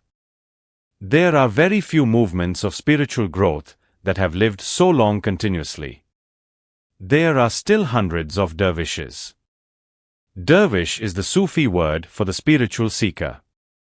You cannot believe it unless you experience that just by whirling you can know yourself. No austerity is needed, no self-torture is needed, but just an experience of your innermost being, and you are transported into another plane of existence, from the mortal to the immortal. The darkness disappears and there is just eternal light. Rumi's words have to be understood very carefully because he has not spoken much, just a few small poems. His statement, "Move within, but don't move the way fear makes you move," it is so beautiful. Don't move the way fear makes you move. Move the way love makes you move. Move the way joy makes you move, not out of fear, because all so-called religions are based on fear. Their God is nothing but fear, and their heaven and hell are nothing but projections of fear and greed. Rumi's statement is revolutionary. Do not move because of fear. All the religions say to people, "Fear God." Mahatma Gandhi used to say, "I do not fear anybody but God." When I heard this, I said, this is the most stupid statement anybody can make. You can fear everybody, but don't fear God, because God can only be approached through love. God is not a person, but the universal heartbeat. If you can sing with love and dance with love, an ordinary activity like whirling with love, joy and celebration are enough to reach to the innermost sanctum of being and existence. You all have been living out of fear. Your relationships are out of fear. Fear is so overwhelming, like a dark cloud covering your life, that you say things which you don't want to say, but fear makes you say them. You do things which you do not want to do, but fear makes you do them. A little intelligence is enough to see it. Millions of people are worshipping stones carved by themselves. They have created their gods and then they worship them. It must be out of great fear, because in reality, where can you find God? The easier way is to carve a god in beautiful marble and worship it. And nobody thinks that this is sheer stupidity, because everybody else is also doing it, in different ways, somebody in the temple and somebody in the mosque and somebody in the synagogue.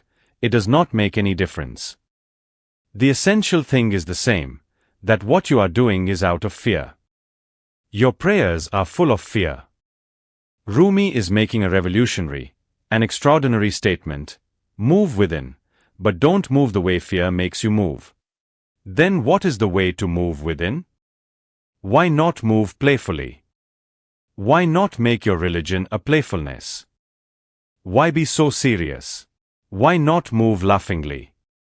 Just like small children running joyously after butterflies for no special reason, just the joy of the colors and the beauty of the flowers and the butterflies is enough, and they are so immensely happy. In every 24 hours find a few moments that are fearless.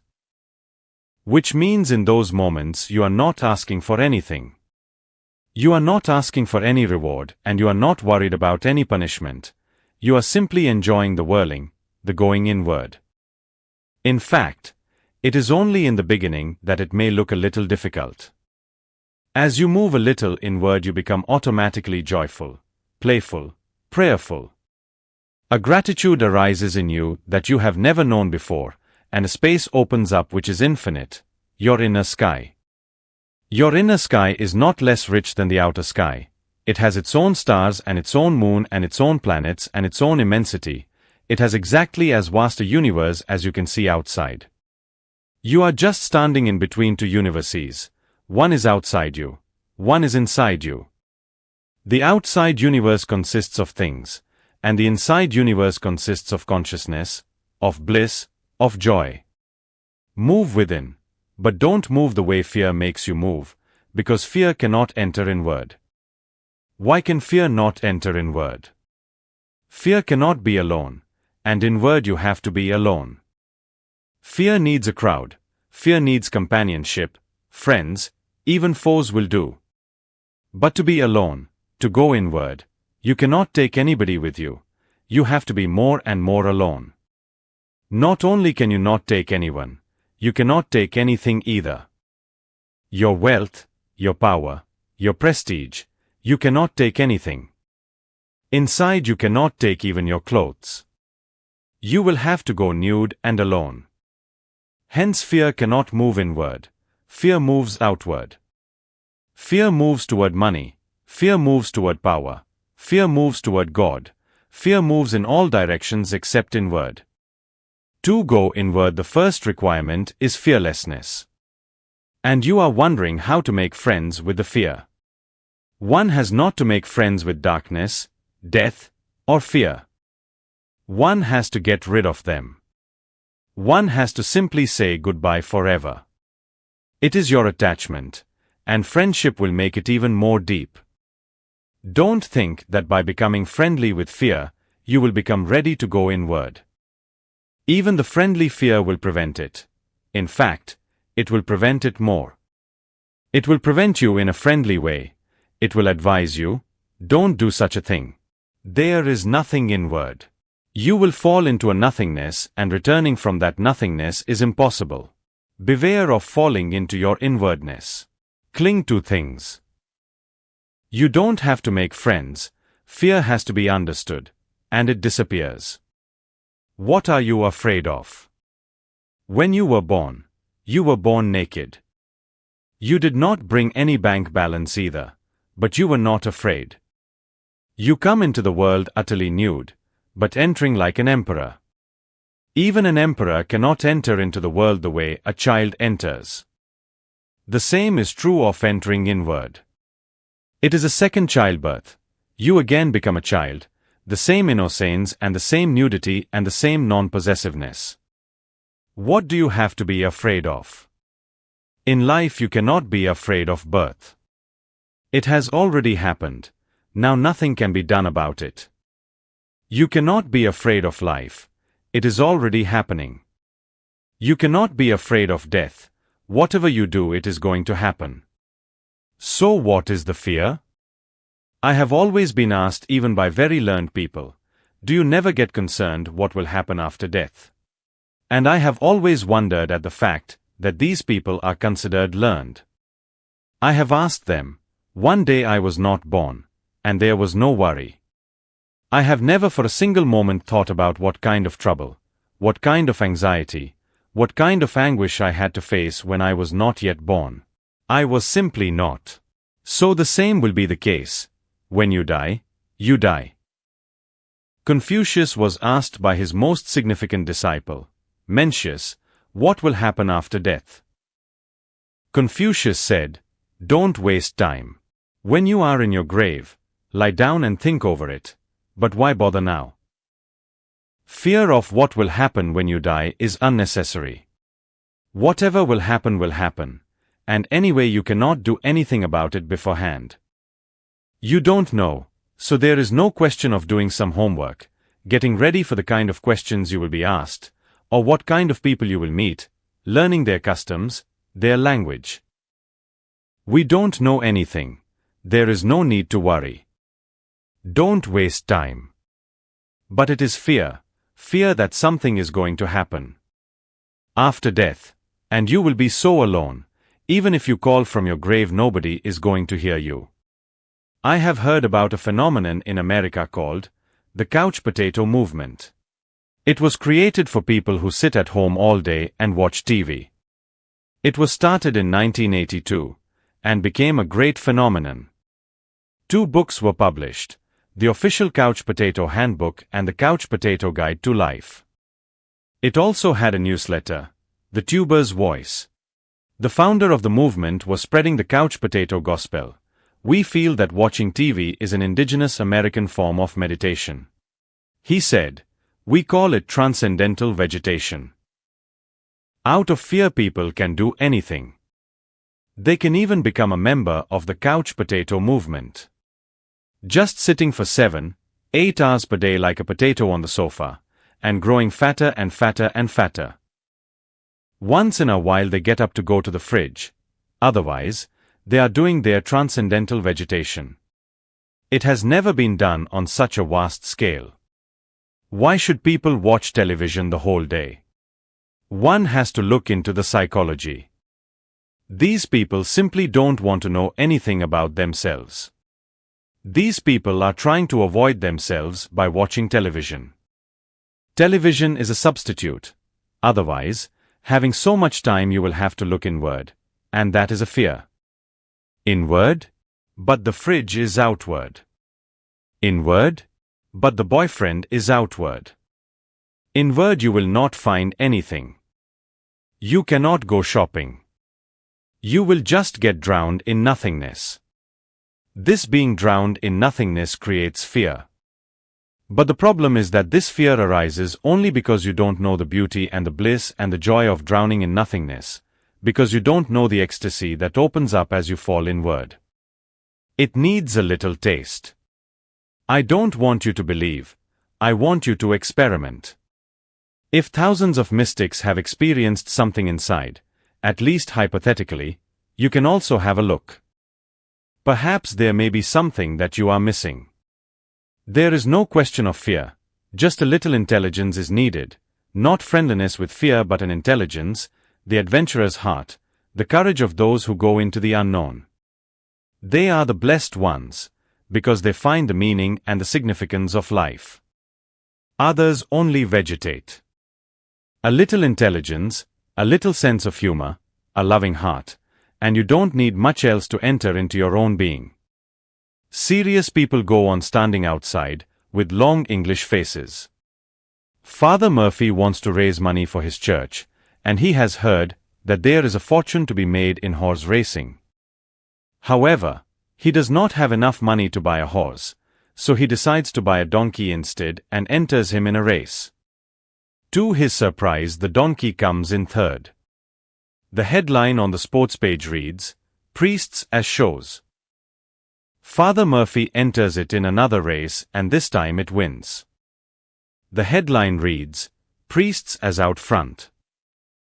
The bishop is so upset by this kind of publicity that he orders Father Murphy not to race his donkey again.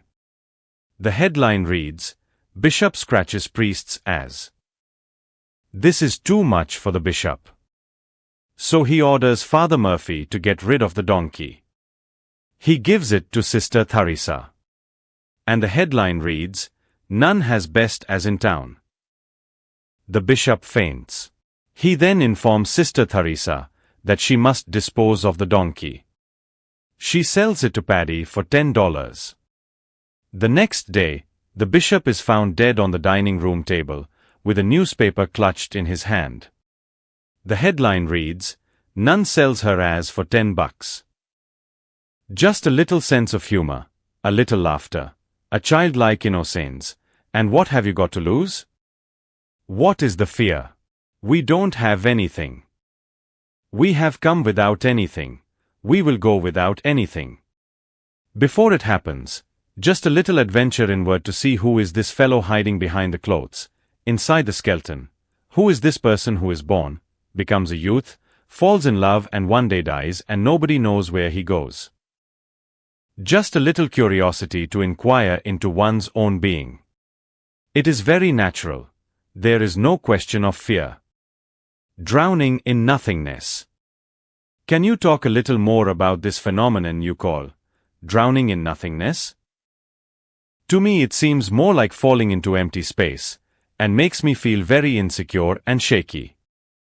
The English word empty comes from a root which means at leisure, unoccupied. It is a beautiful word if you go to the root. The root is very pregnant. It means at leisure, unoccupied. Whenever you are unoccupied, at leisure, you are empty.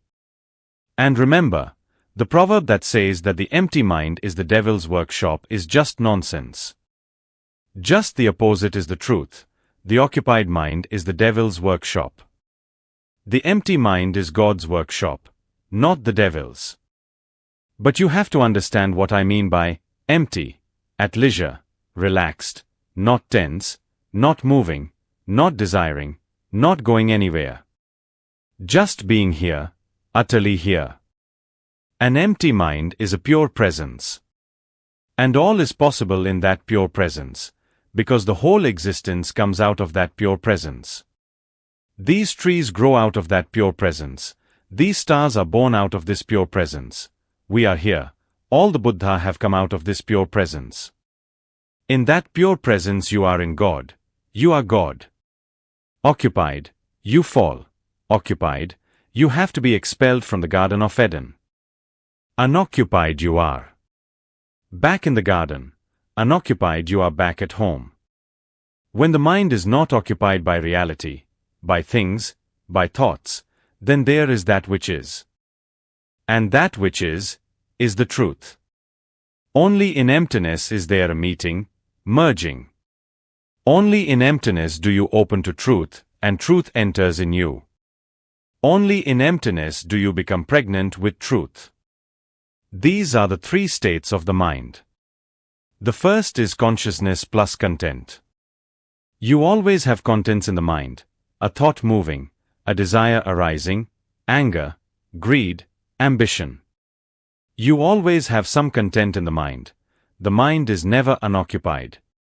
The traffic goes on, day in, day out. While awake it is there, while asleep it is there. While awake you call it thinking, while asleep you call it dreaming. It is the same process. Dreaming is a little more primitive, that's all, because it thinks in pictures. It does not use concepts, it uses pictures. It is more primitive, like small children think in pictures. So in small children's books you have to make big pictures, colorful, because they think through pictures. Through pictures they will learn words. By and by those pictures become smaller and smaller, and then they disappear. The primitive man also thinks in pictures, and the most ancient languages are pictorial. Chinese, for example, is a pictorial language. It has no alphabet. In the night you again become primitive. You forget the sophistication of your day and you start thinking in pictures, but it is the same. And the psychoanalyst's insight is valuable. He looks into your dreams. Then there is more truth, because you are more primitive. You are not trying to deceive anybody, you are more authentic. In the day you have a personality around you that hides you, layers upon layers of personality. It is very difficult to find the true person. You will have to dig deep, and it hurts, and the person will resist. But in the night, just as you put your clothes away, you put your personality away too. It is not needed because you will not be communicating with anybody, you will be alone in your bed. You will not be in the world, you will be absolutely in your private realm, so there is no need to hide and no need to pretend. That's why the psychoanalyst tries to go into your dreams, because they show much more clearly who you are. But it is the same game played in different languages. The game is not different. This is the ordinary state of the mind and content, consciousness plus content. The second state of the mind is consciousness without content. That's what meditation is. You are fully alert, and there is a gap, an interval. No thought is encountered, there is no thought within you. You are not asleep, you are awake, but there is no thought. This is meditation. The first state is called mind, the second state is called meditation. And then there is a third state. When the content has disappeared, the object has disappeared, the subject cannot remain for long because they exist together. They produce each other. When the subject is alone, it can only hang around a little while longer just out of its past momentum. Without the content, the consciousness cannot be there long, it will not be needed, because a consciousness is always a consciousness of something. When you say you are conscious, it can be asked, of what? You say, I am conscious of. That object is needed, it is a must for the subject to exist. Once the object has disappeared, soon the subject will also disappear. First the contents go, then consciousness disappears. This third state is called samadhi. No content, no consciousness. But remember, this no content, no consciousness, is not a state of unconsciousness. It is a state of superconsciousness, of transcendental consciousness. Consciousness now is only conscious of itself. Consciousness has turned upon itself. The circle is complete. You have come home. This is the third state, samadhi. And this third state is what Buddha means by shunyata, emptiness. First drop the content, you become half empty, then drop consciousness, you become fully empty. And this full emptiness is the most beautiful thing that can happen, the greatest benediction. In this nothingness, in this emptiness, in this selflessness, in this shunyata, there is complete security and stability. You will be surprised to know this. Complete security and stability when you are not. All fears disappear. Because what is the basic fear? The basic fear is the fear of death. All other fears are just reflections of the basic fear. All other fears can be reduced to one fear, the fear of death, the fear that, one day I may have to disappear, one day I may have to die. I am. And the day is coming when I will not be. That frightens, that is the fear. To avoid that fear, we start moving in such a way, so that we can live as long as possible. And we try to secure our lives, we start compromising, we start becoming more and more secure, safe, because of the fear. We become paralyzed, because the more secure you are, the more safe you are, the less alive you will be. Life exists in challenges, life exists in crisis, life needs insecurity. It grows in the soil of insecurity. Whenever you are insecure, you will find yourself more alive, more alert. That's why so many rich people become dull. A kind of stupidity and a kind of stupor surrounds them. They are so secure, there is no challenge.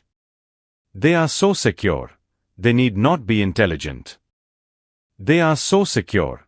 For what do they need intelligence? Intelligence is needed when there is challenge. intelligence is provoked by challenge. So because of the fear of death we strive for security, for a bank balance, for insurance, for marriage, for a settled life, for a home. We become part of a country, we join a political party, we join a church, we become Hindus, Christians, Mohammedans. These are all ways to find security. These are all ways to find some place to belong to, a country, a church. And because of this fear politicians and priests go on exploiting you. If you are not in any fear, no politician, no priest can exploit you. It is only out of fear that they can exploit because they can provide, at least they can promise, that what they have will make you secure. This will be your security. I can guarantee it. The goods may never be delivered, that's another thing, but the promise is there, and the promise keeps people exploited and oppressed. The promise keeps people in bondage. Once you have known this inner emptiness, then there is no fear, because death has already happened. In that emptiness it has happened. In that emptiness you have disappeared. How can you be afraid anymore? About what? About whom? And who can be afraid? In this emptiness all fear disappears because death has already happened. Now there is no longer any death possible. You feel a kind of deathlessness, timelessness. Eternity has arrived. Now you don't look for security. There is no need. This is the state of a sannyasin. This is the state where you need not be a part of a country, need not be a part of a church, or stupid things like that. It is only when you have become nothing that you can be yourself. It looks paradoxical. You need not compromise, because it is out of fear and greed that one compromises. And you can live in rebellion, because there is nothing to lose. You can become a rebellion. There is nothing to fear. Nobody can kill you. You have already done that thing yourself. Nobody can take anything away from you. You have dropped all that which can be taken away from you. Now you are in nothingness. You are a nothingness. Hence the paradoxical phenomenon that in this nothingness arises a great security, a great safety, a stability because there is no more death possible. And with death, time disappears. With death disappear all the problems that are created by death and by time. In the wake of all these disappearances, what is left is a pure sky. This pure sky is samadhi, nirvana. The prison of I. Hamlet's ultimate question is, to be or not to be? My ultimate question to you is, to be and not to be. How is it possible? Shakespeare is a great poet, but not a mystic. He has an intuition into the reality of things, but it is only a glimpse, very vague, as if seen in a dream, not clear. His question in Hamlet shows that unclarity. To be or not to be can never be asked by a man who knows, because there is to be or not to be can never be asked by a man who knows, because there is no question of choice. You cannot choose between to be or not to be. In existential terms, not to be is the only way to be. Unless you disappear, you are not really there. It looks a little difficult to understand, because basically it is irrational. But reason is not the way of existence. Existence is as irrational as you can conceive. Here, those who think they are not. And those who think and realize that they are not, only they are. The idea that I am is just an idea, a projection of the mind. But the realization that I am not comes only as a flowering of meditation. When you realize I am not, only the I disappears and there remains behind a pure existence, undefined, unbounded, unfettered, just a pure space. I is a great prison.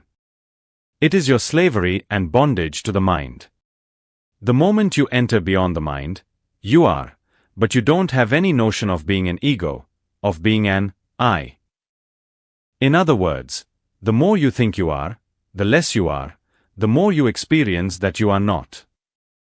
The more you are. The moment the soap bubble of your ego pops, you have become the whole existence. Yes, something has disappeared. Before you were just a dewdrop, now you are the whole ocean. You are not a loser. You were encaged in a very small, limited space, and that imprisonment is our misery, our pain, our anguish. From every side we are enclosed, on every side we encounter a thick wall, we cannot move. Have you ever experienced in a nightmare, in a dream? You know perfectly well that your eyes are open, and you want to move your hands but you cannot. You want to get up, but you cannot. A tremendous fear grips you as if you are paralyzed for the moment. That experience will explain to you our whole life as a dewdrop. Our intrinsic nature is to be oceanic, and to force an ocean into a dewdrop is certain to create anxiety, anguish, misery, agony. Shakespeare's question, to be or not to be, is only intellectual, and it is bound to be intellectual, because he was not a man of realization. He was very talented. There have been only a few poets of his caliber. But to be a poet is one thing, and to know existence from inside, not from outside, is another. The poet looks at the beauty of the flower, at the beauty of the sunset, at the beauty of the starry night, but he is always on the outside, an observer, a spectator. He is never an insider. That is the difference between a poet and a mystic.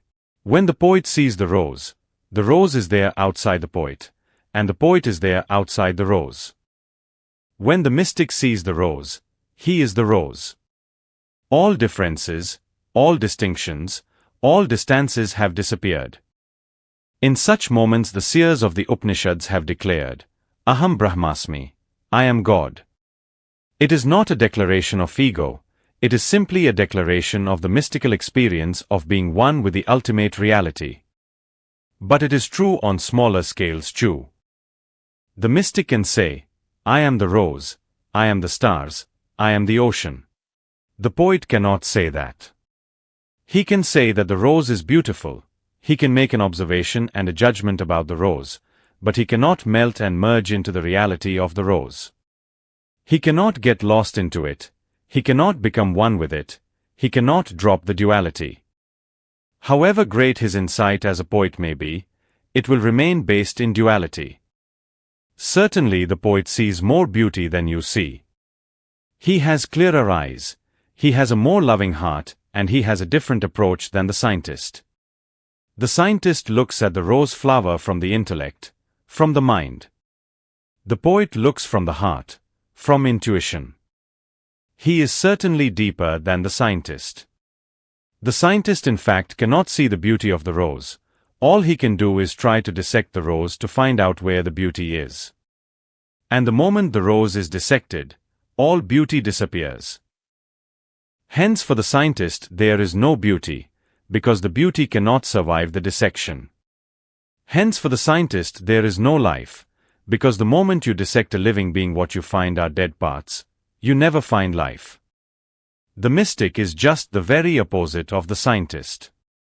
The scientist tries to know things by dissecting them, and the mystic tries to know things by dropping the distance, the gap between himself and reality. His approach is of the being. These are the three approaches.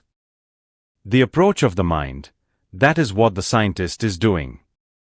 The approach of the heart, that is what the poet, the painter, the artist is doing. And the approach of the being, that is the world of the mystic. Shakespeare is great in his poetic compositions, his intuition is deep. But he is not a mystic, otherwise he could not have made the statement, to be or not to be. There is no choice, they are not two. The only way to be is not to be. Disappear if you want real existence, authentic existence, merge into reality, dissolve your ice cube in the ocean and become one with it. Of course you will get lost as a separate entity, but you will become the whole. It is not a loss, it is a tremendous gain. You are asking, my ultimate question to you is, to be and not to be. That is not a question, that is the only way you can find yourself. But first comes, not to be, and second comes, to be. That is the only change I would like to make in your question. You say, to be and not to be, has to be first, then, to be, follows. You have just to give space. Throw out all the furniture that is filling your space. And the greatest block is the ego, throw it out. Let the temple of your being be utterly empty. That is the state of, not to be. And you will be surprised. Here you are trying, not to be, and from the back door comes a new realization of being, of, to be. But your effort should not be based in this order, first to be and then not to be. That is against the natural process of enlightenment. You have to attain nothingness first, nobodiness first. This is the price you have to pay for attaining to the experience of authentic being. This is the sacrifice you have to make. This is what Jesus means when he says, unless you are born again, you will not enter into the kingdom of God. What does he mean when he says, unless you are born again?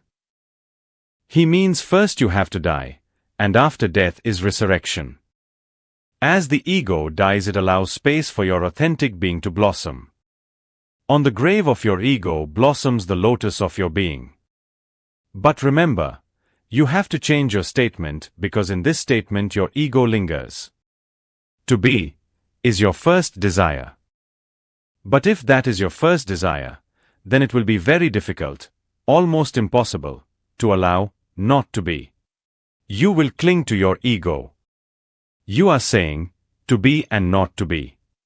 One thing is certainly right, that both have to exist together. But which is to be the first? You cannot start from the wrong end. You have to start by being nobody, by simply being spacious. In that spaciousness the guest arrives. But it is natural. The way you have put your question is natural to the mind. It happened. A man came to Gautam Buddha with almost the same question that you have raised here. Gautam Buddha said to him, first you have to drop your ego, and then you need not worry. Everything happens of its own accord, spontaneously. The man said, if that is the way to realize myself, then I will make every effort to drop the ego.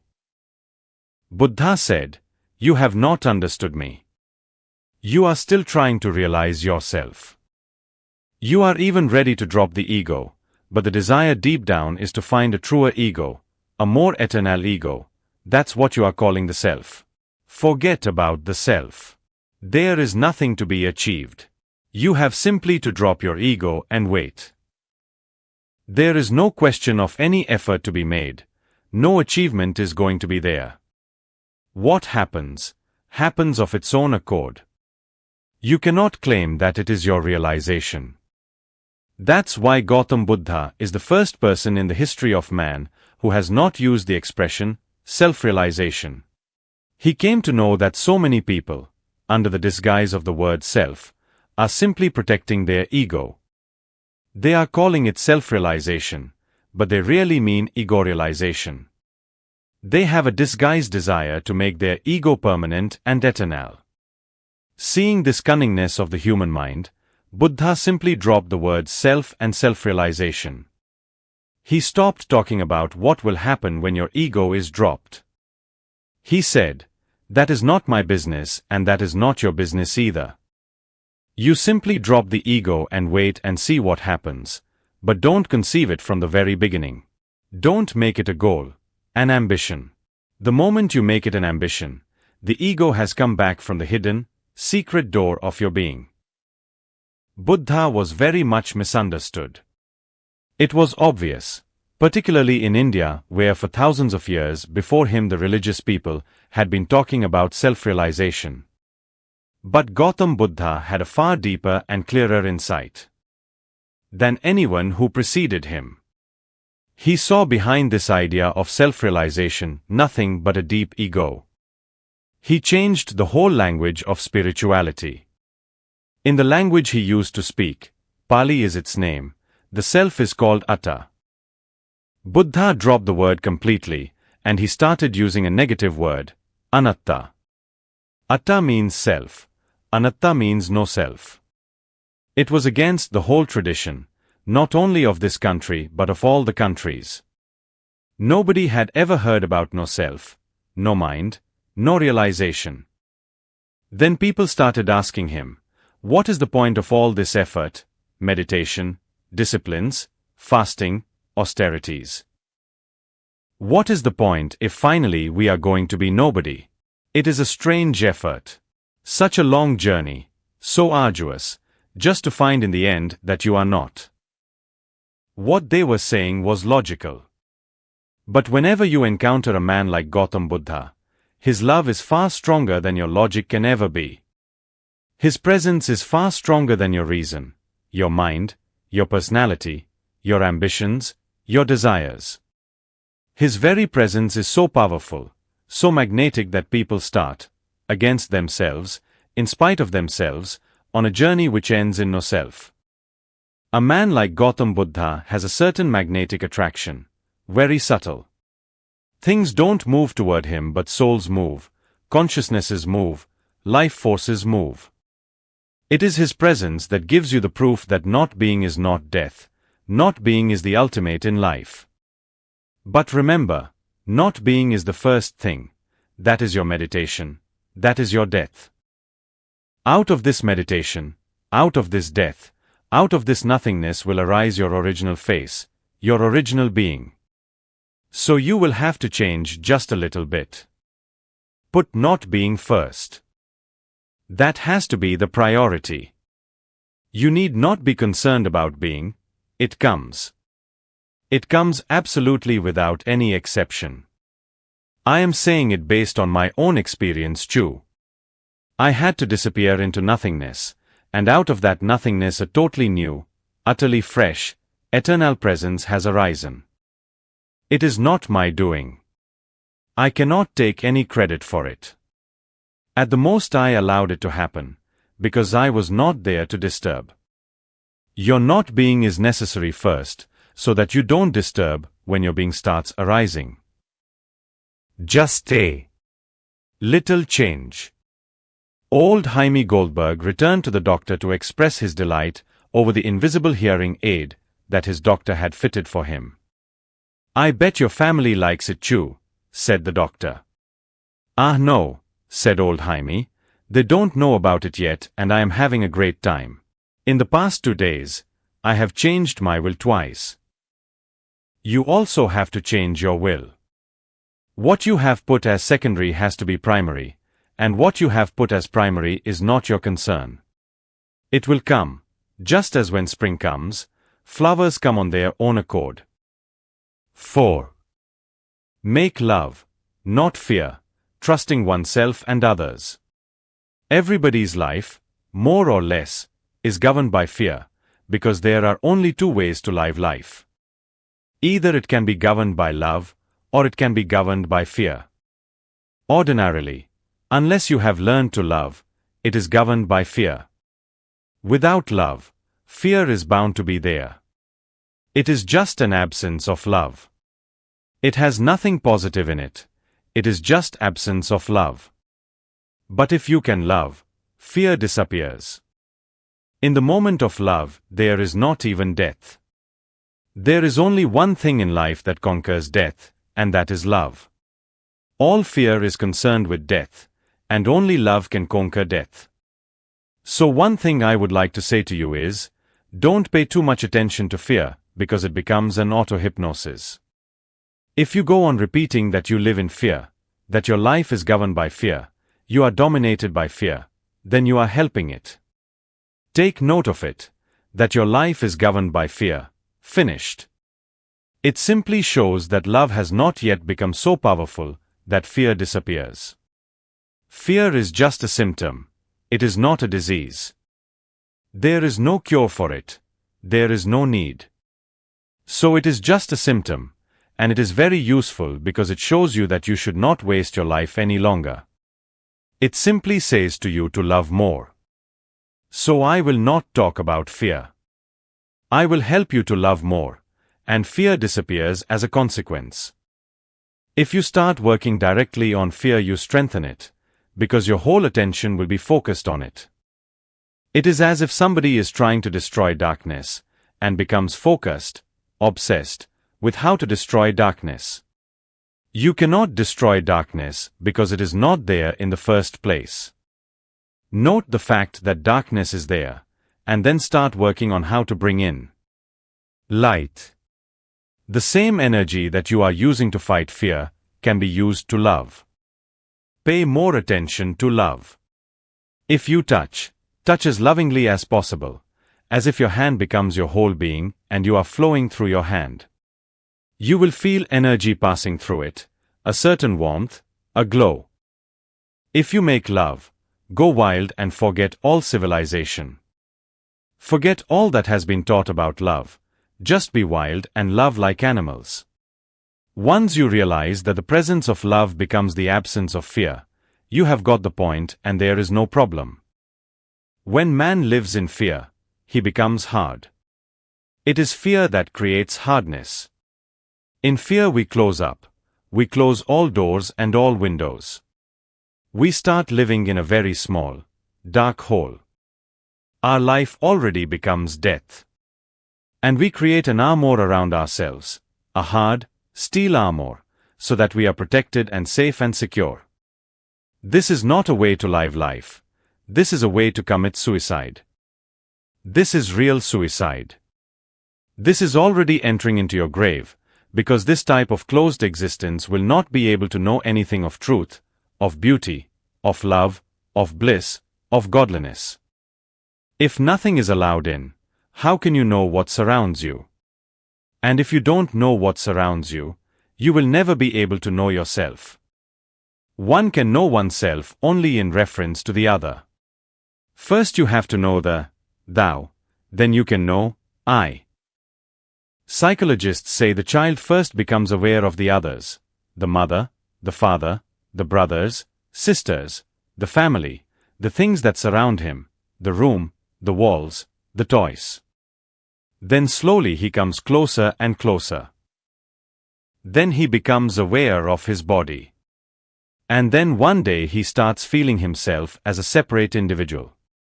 First he becomes aware of the other, and then in reference to the other he becomes defined.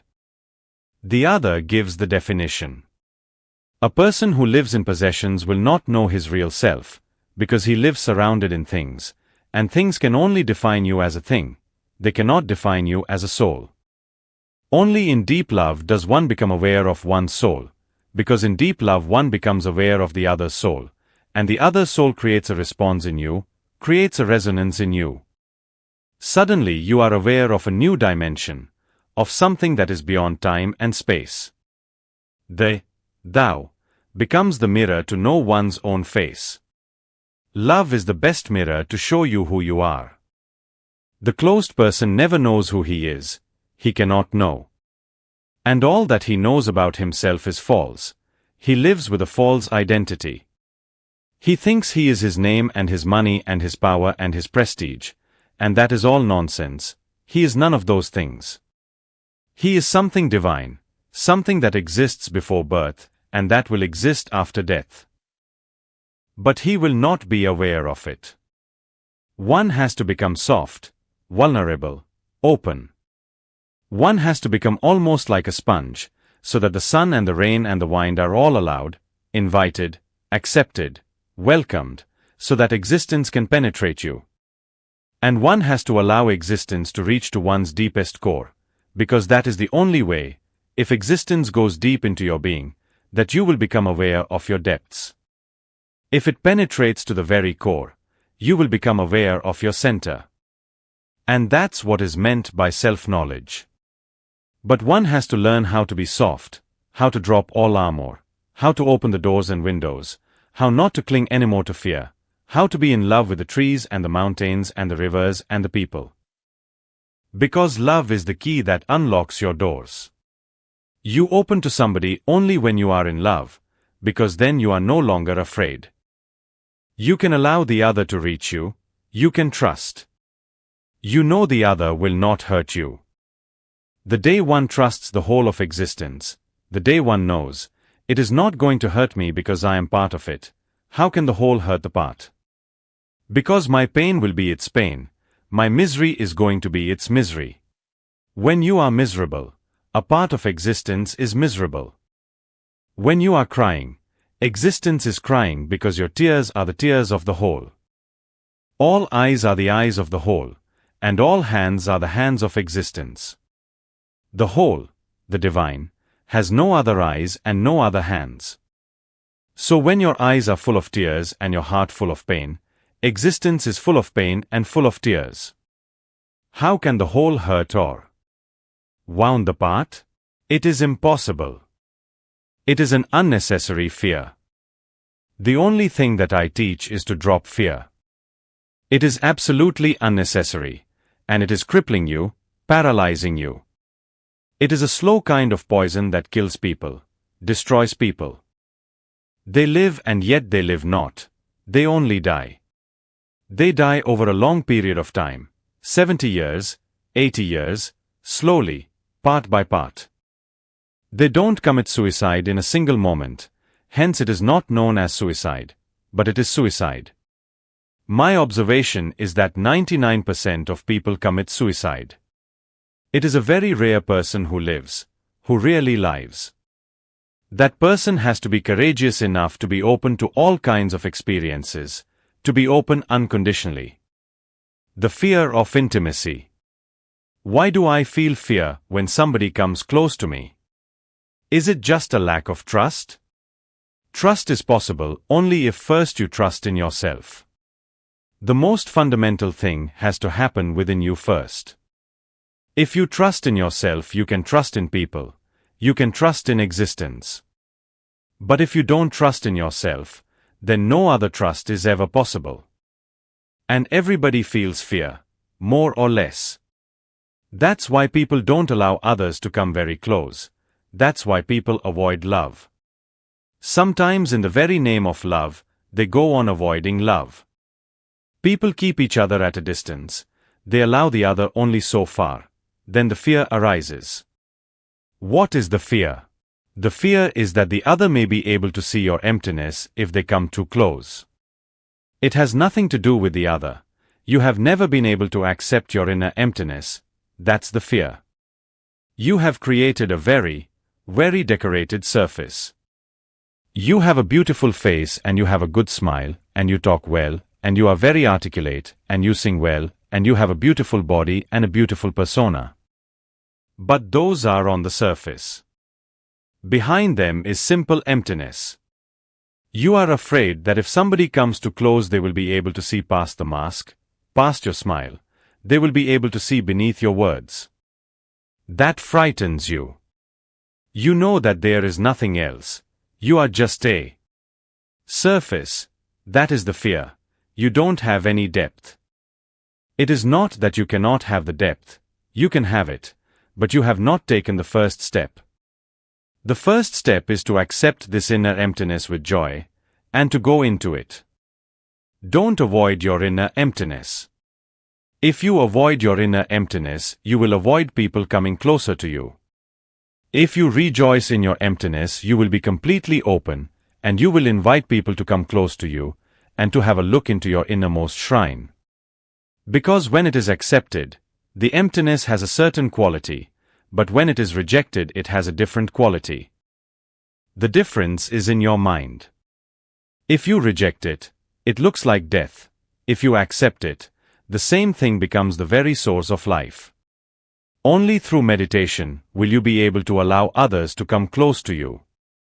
Only through meditation.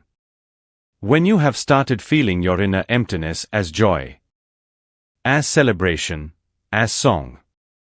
When your inner emptiness no longer freaks you out. When your inner emptiness no longer frightens you. When your inner emptiness is a solace, a shelter, a refuge, a rest, and whenever you are tired you simply drown into your inner emptiness, you disappear there. When you have started loving your inner emptiness and the joy that arises out of it, thousands of lotuses flower in that emptiness. They float in the lake of emptiness. But you are so afraid of being empty that you don't look at it. You make every effort to avoid it. You will listen to the radio, you will go to the movie, you will look at the TV, you will read the newspaper, the detective story, something, anything, but you will be continuously avoiding your inner emptiness. When tired you will fall asleep and you will dream, but you never face it. You never hold it close to you, you never hug it. That's the reason. You ask, why do I feel fear when somebody comes close to me? It is a great insight that has happened to you. Everybody feels fear when somebody comes close, but very few people are aware of it. People allow closeness only conditionally. The woman is your wife, then you allow her to sleep in your bed, to be with you in the night. But still you keep an invisible wall between you and the wife. The wall is invisible, but it is there. If you want to see it, observe it, you can find it, a transparent wall, a glass wall, but it is there. You remain private to yourself. Your wife remains private to herself. Your privacies never meet. You have your secrets. She has her secrets. You are not really open and available to each other. Even in love, you don't allow the other to really come into you. You don't allow the other to penetrate you. And remember, if you allow the other to penetrate you, there is great bliss. When two lovers' bodies penetrate each other, there is a physical orgasm. When two minds penetrate each other, there is a psychological orgasm. And when two spirits penetrate each other, there is a spiritual orgasm. You may not even have heard about the other two. Even the first is a rarity. Very few people attain to the real physical orgasm. They have forgotten about it. They think that ejaculation is orgasm. So many men believe that they have orgasm, and because women don't ejaculate, at least not visibly, 80% of women think they don't have any orgasm. But ejaculation is not orgasm. It is just a local release, a sexual release. It is not orgasm. A release is a negative phenomenon. You simply lose energy, and orgasm is a totally different thing. It is a dance of energy, not a release. It is an ecstatic state of energy. The energy becomes a flow. And it is all over the body. It is not sexual, it is physical. Each cell and each fiber of your body throbs with new joy. It is rejuvenated. And great peace follows it. But people don't even know physical orgasm. So what to say about, how to talk about the psychological orgasm?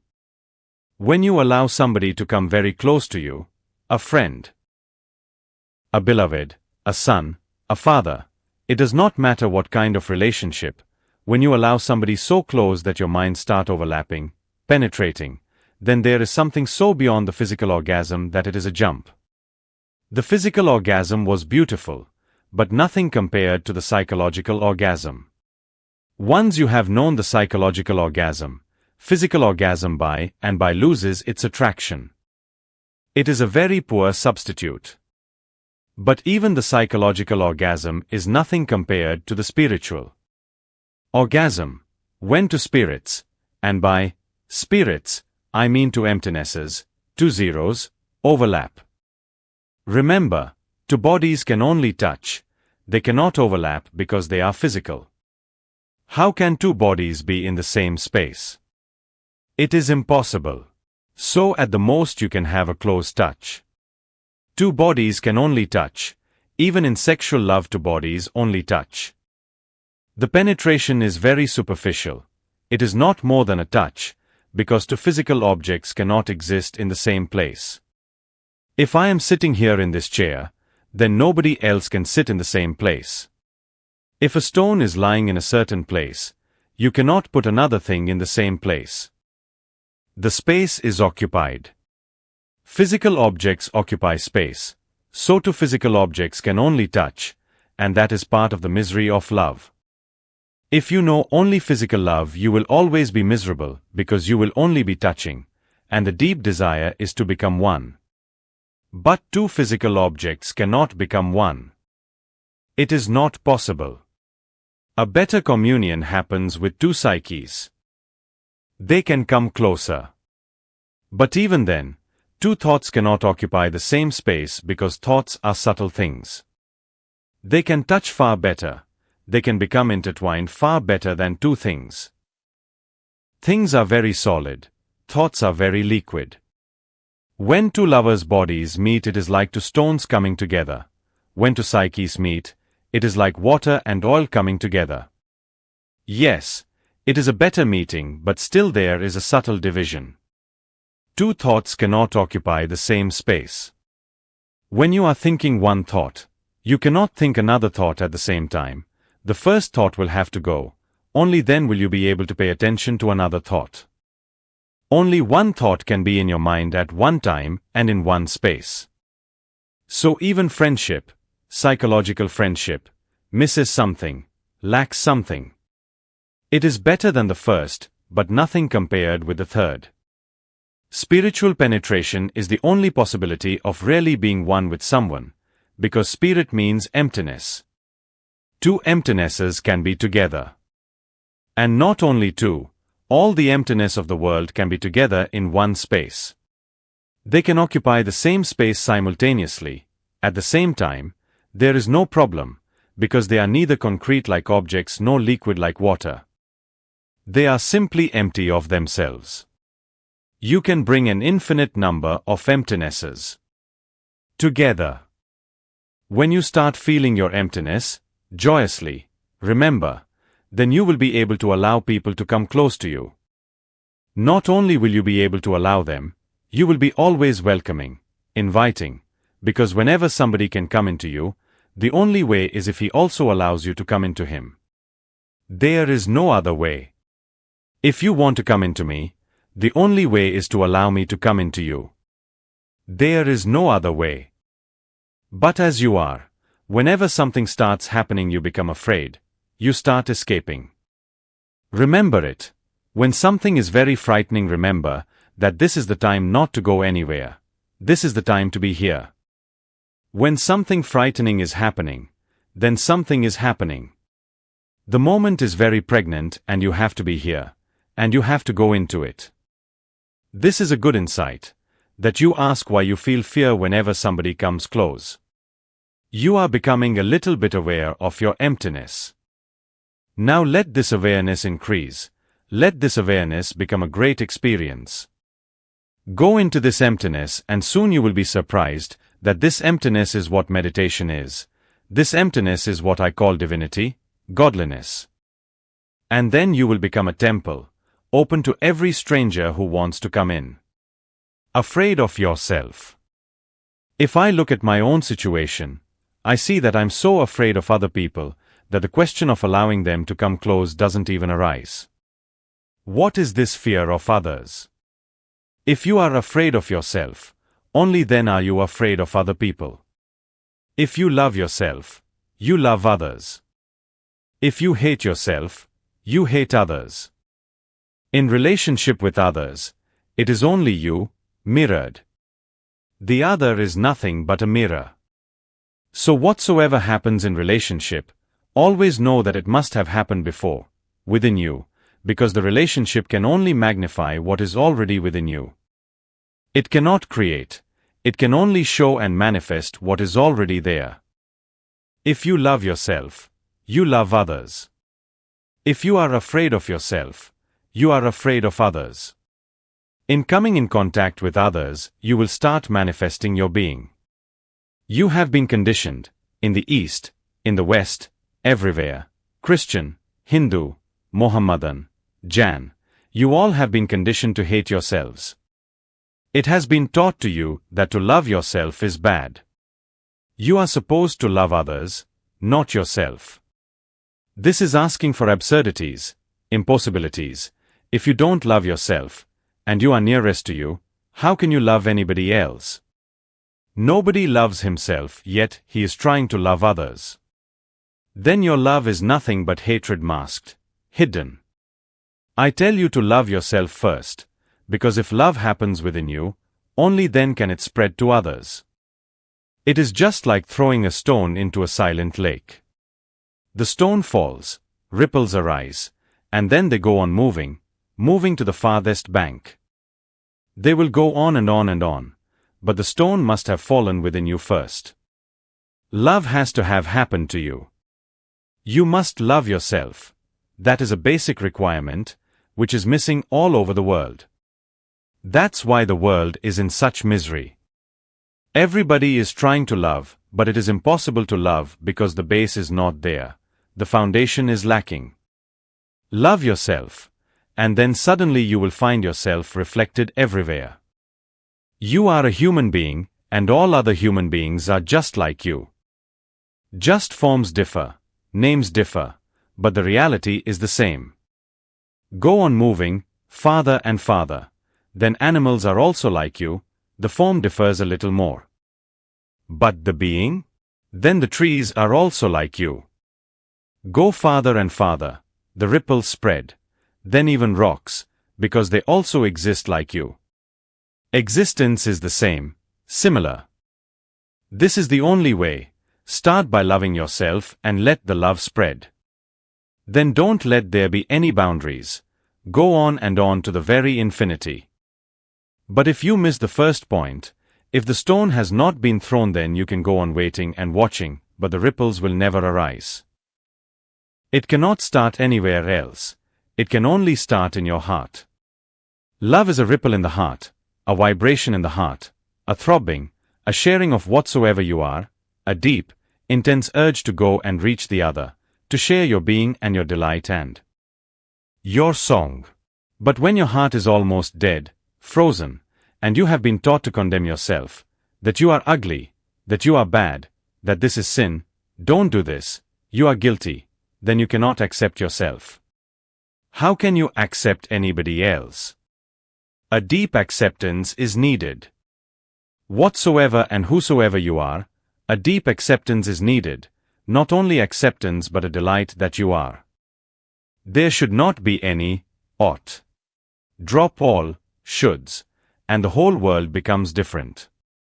Right now, you continuously think, I should be this and that, then I can love and be loved. Even your God is nothing but the greatest condemner looking at you from the skies, saying, behave. This gives you a bad feeling about yourself. By and by, you become afraid because you are suppressing yourself. If you relate with somebody, the suppression may break and everything may bubble up to the surface. Then what? So you are afraid to come in contact with anything, and you remain hidden within yourself. Nobody knows how ugly you are. Nobody knows how angry you are. Nobody knows how full of hatred you are. Nobody knows your jealousy, possessiveness, envy. Nobody knows. You create armor around yourself, and you live within that armor. So that you can manage your image, you never make any contact. If you come into contact with another person deeply, the image is bound to break. The reality, the real encounter will shatter it. That is the fear. You ask, why am I afraid of other people? You are afraid because you are afraid of yourself. Drop that fear. Drop the guilt that has been created in you. Your politicians, priests, parents, all are guilt creators because that is the only way that you can be controlled and manipulated. It is a very simple but very cunning trick to manipulate you. They have condemned you because if you are accepted, not condemned, if you are loved, appreciated, and if it is relayed to you from everywhere that you are okay, then it will be difficult to control you. How to control a person who is absolutely okay? The very problem doesn't arise. So they go on saying, the priests, the politicians, the parents, that you are not okay. Once they create the feeling that you are not okay, now they have become dictators. Now they have to dictate the discipline. This is the way you should behave. First, they create the feeling that you are wrong, then they give you guidelines for how to be right. Accept yourself as you are, because that is the only way you can be. That's how the whole has willed you to be. That is what the whole has destined it to be. Relax, and accept, and delight, and there is transformation. It comes not by effort. It comes by accepting yourself with such deep love and ecstasy that there is no condition, conscious or unconscious, known or unknown. Unconditional acceptance, and suddenly you see you are not afraid of people. Rather, you enjoy people. People are beautiful. They are all manifestations of godliness. You love them, and if you love them, you bring their godliness to the surface. Whenever you love a person, that person's godliness comes to the top. It happens, because when somebody loves you, how can you show your ugliness? Simply, your beautiful face comes up. By and by, the ugly face disappears. Love is alchemical. If you love yourself, the ugly part of you disappears, is absorbed, is transformed. The energy is released from that form. Everything carries energy. Your anger has much energy involved in it, and your fear also has much energy, crippled and suffocated in it. If the fear disappears, the form falls away and energy is released. Anger disappears, more energy is released. Jealousy disappears, still more energy. What are called sins simply disappear. It is not that you have to change them. You have to love your being, and they change. Change is a byproduct, a consequence. So much tremendous energy is released, you start floating higher and higher and higher. You grow wings. Love yourself. That should be the foundational commandment. Love yourself. All else will follow, but this is the foundation. The other side of love. Fear is the other side of love. If you are in love, fear disappears. If you are not in love, fear arises, tremendous fear.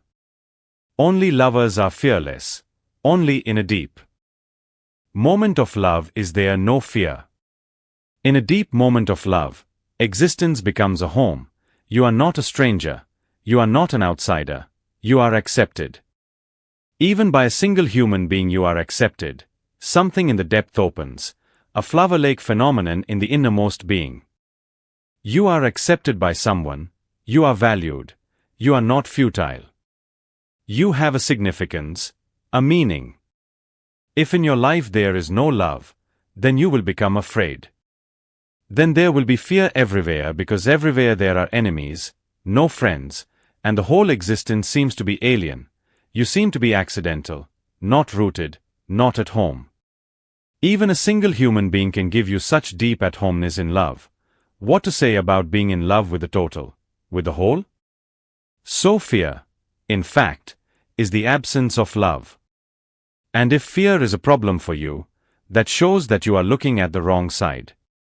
Love should be the problem, not fear. If fear is the problem, that means you should seek love. If fear is the problem in fact is that you should be more loving so somebody can be more loving to you. You should be more open to love. But this is the trouble. When you are in fear, you are closed. You start feeling so fearful that you stop moving toward another human being. You would like to be alone. Whenever there is somebody you feel nervous, because the other looks like an enemy. And if you are so fear-obsessed, it is a vicious circle. The absence of love creates fear in you, and now, because of fear you become closed. You become like a closed cell with no windows, because you are afraid anybody can come through the windows, and there are enemies all over. You are afraid to open the door, because when you open the door anything is possible. So even when love knocks at your door, you don't trust. A man or a woman who is so deep-rooted in fear is always afraid to fall in love, because then the doors of the heart will be open and the other will enter you, and the other is the enemy. Says Sartre, the other is hell.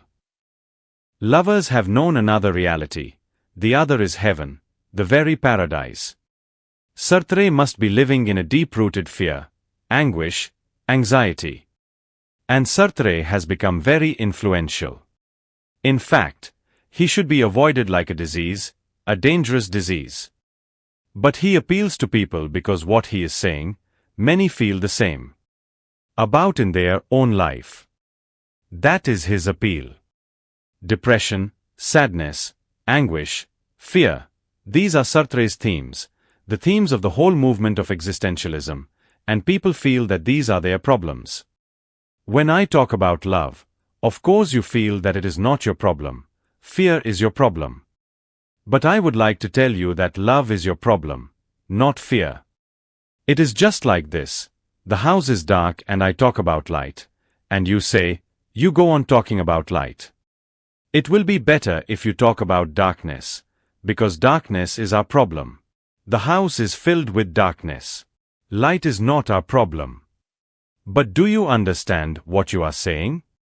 If darkness is your problem, talking about darkness won't help. If darkness is your problem, nothing can be done about darkness directly. You cannot throw it out, you cannot push it out, you cannot switch it off. Darkness is an absence. Nothing can be done about it directly. If you have to do anything, you have to do something with the light, not with darkness. Pay more attention to light, how to find light, how to create light, how to enkindle a candle in the house. And then suddenly there is no darkness. Remember, love is the problem, never fear. You are looking at the wrong side. And you can look at the wrong side for many lives, and you will not be able to solve anything. Always remember, absence should not be made a problem, because nothing can be done about it. Only presence should be made a problem, because then something can be done and it can be solved. If fear is felt, then love is the problem. Become more loving. Take few steps toward the other. Because everybody is in fear, not only you. You wait for somebody to come to you and love you. You can wait forever because the other is also afraid. And people who are afraid become afraid of one thing absolutely, and that is being rejected. If I go and knock at your door, the possibility is that you may reject me. That rejection will become a wound, so it is better not to go. It is better to remain alone. It is better to move on your own, not to get involved with the other because the other can reject you.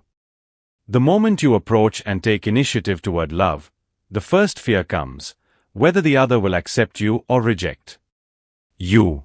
The possibility is there, he may reject, or she may reject. That's why women never take a step, they are more fearful. They always wait for the man, he should come to them. They always keep the possibility of rejection or acceptance with themselves. They never give the possibility to the other, because they are more afraid than men are. So many women simply wait for their whole life. Nobody comes to knock at their door, because a person who is afraid becomes, in a certain way, so closed that she puts people off. Just reaching near, and the afraid person throws such vibrations all around that anybody who is coming closer is put off. Even in their movements you can sense the fear. Talk to a woman. If you are in a certain way feeling love and affection for her, you would like to be close. You would like to stand closer and talk. But watch the body, because body has its own language. The woman will be leaning backward, not knowingly, or she may simply back away. You are coming closer and she is backing away.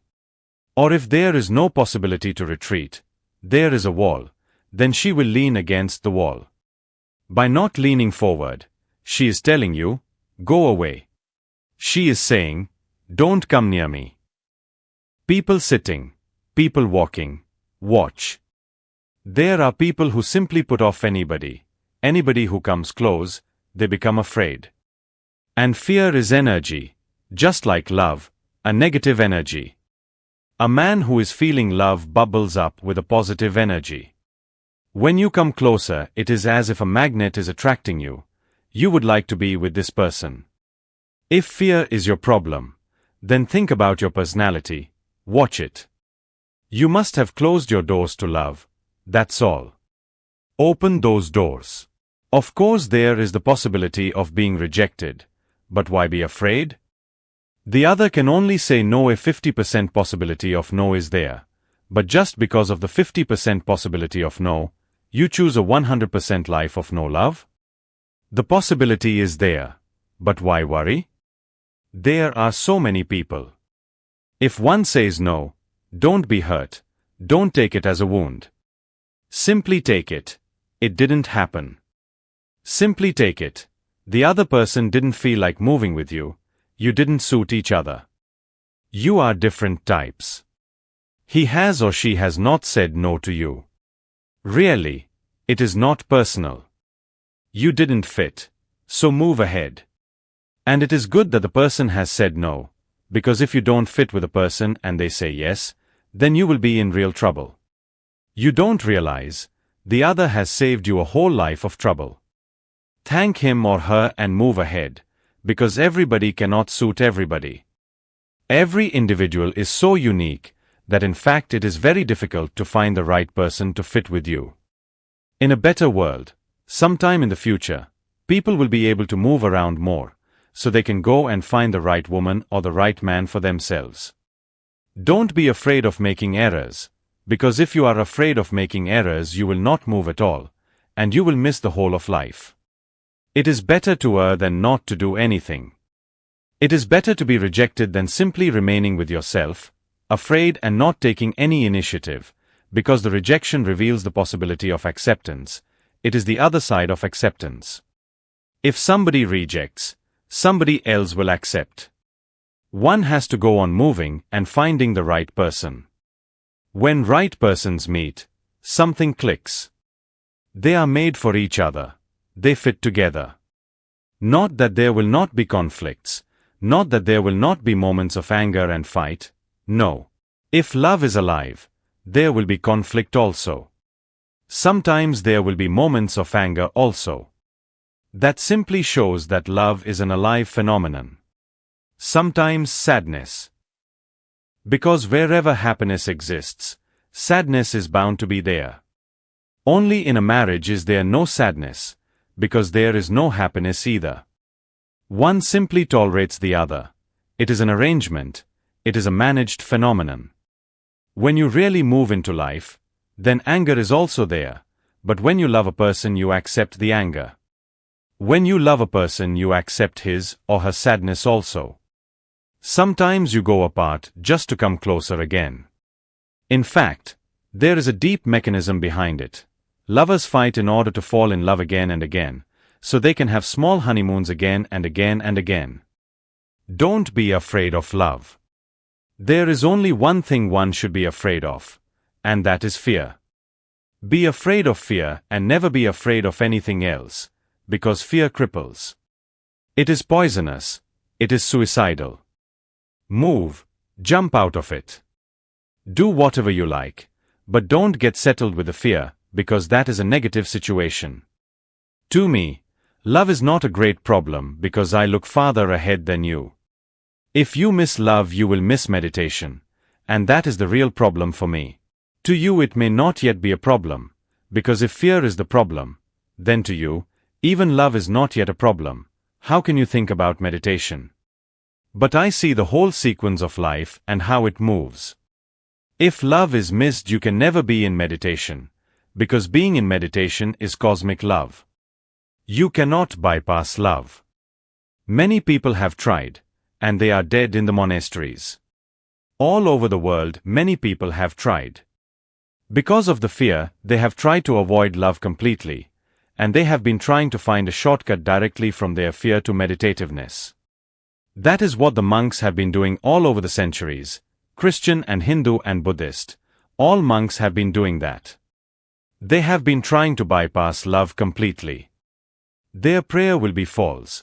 Their prayer will have no life.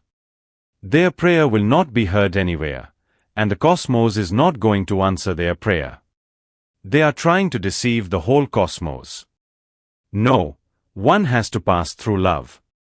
From fear, move into love.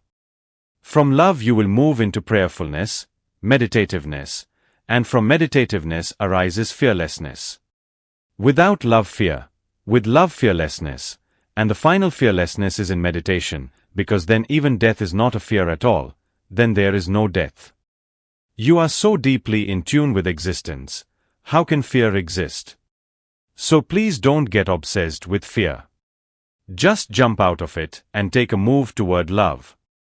And don't wait, because nobody is interested in you. If you are waiting, you can go on waiting. This is my observation. You cannot bypass love. You will be committing suicide. But the love can bypass you if you are simply waiting. Move. Love should be passionate, alive, vital. Only then do you attract somebody to come toward you. Dead, who bothers with you? Dead, people would like to get rid of you. Dead, you become a boring phenomenon, a boredom. All around you, you carry such dirt of boredom that anybody who comes across you will feel that it is a misfortune to have met you. Be loving, vital, unafraid, and move. Life has much to give to you if you are unafraid. And love has more to give you than life can give, because love is the very center of this life. And from that very center you can pass to the other shore. I call these 3 steps: life, love, and light. Life is already there. Love, you have to attain. You can miss it because it is not given. One has to create it. Life is a given phenomenon. You are already alive. There, natural evolution stops. Love you have to find. Of course there are dangers, hazards, but they all make it beautiful. You have to find love, and when you find love, only then can you find light. Then the prayerfulness, meditativeness arises. It has happened to many lovers, but lovers are very rare, that while they are deep in love, suddenly they have fallen into a meditative state. Just sitting by each other's side in silence, holding each other's hand, or lying together on a beach, suddenly they have felt an urge to move beyond. So don't pay much attention to fear, because that is dangerous. If you pay much attention to fear, you are feeding it, and it will grow. Turn your back to the fear and move toward love. Finding a way to fearlessness, insights and meditations. Fear exists only in the mechanism of the mind. You will have to learn to separate yourself from the mechanism. We become so identified with the mechanism that we have completely forgotten the distance. It is just the mind, and the mind is nothing but all the conditionings that have been given to you by others. Just start observing a little bit. For example, you see a rose flower and immediately you say, "It is beautiful." Scrutinize it. Observe it. Whose words are you repeating? Is this your experience right here, now, this moment, this assertion that the flower is beautiful? Is it really your experience right now, or are you just repeating somebody's words that you heard in your childhood, or that you read in a book? A teacher, a parent, a friend. Just remember, and you will be surprised at what you find. If you look deep, you will be able to find out, yes, it was some particular person who said for the first time, "Look, what a beautiful flower." That became part of your program, and since then you have been repeating it. And the more you have repeated it, the more ingrained it has become. Now it is almost like a tape recording. You see the flower, the stimulus is there, and immediately the response comes and the tape starts playing. It says, "It is beautiful." It is not you who are saying that it is beautiful. You have not even been allowed to see the flower, because the programming is there. Fear is not coming from your being either. Watch it, analyze it, go into it, and you will be surprised to discover who has taught you. It is somebody in your childhood who has made you afraid of love, afraid of strangers, afraid of the unknown, hence those voices. And you will be able to find whose voices they are. Your mother's, your father's. And I am not saying they were wrong. At the time they were made, they were relevant. But now they are irrelevant. You have grown up. Now those programs don't fit. Those programs are just hangovers from the past. But they continue because the mind knows no way of erasing them, unless you become very aware, and erase them consciously. The mind cannot erase its programs automatically. The mind only knows how to be programmed. It has no capacity to deprogram itself. That is one of the most fundamental problems to be encountered. And that's what my work consists of, helping you to become aware of the programming, so that you can begin to separate yourself and see that you are not the program. Then you will be able, when the distance is great enough, to erase many programs that have become simply out of date, which make no sense anymore but are carried and will be carried to your death if you don't separate yourself. My own observation is that somewhere near the age of 5 a child becomes identified with his programmed mind. And it is only up to that time that the child is alive, because he is not yet programmed. After that he becomes just a mechanism.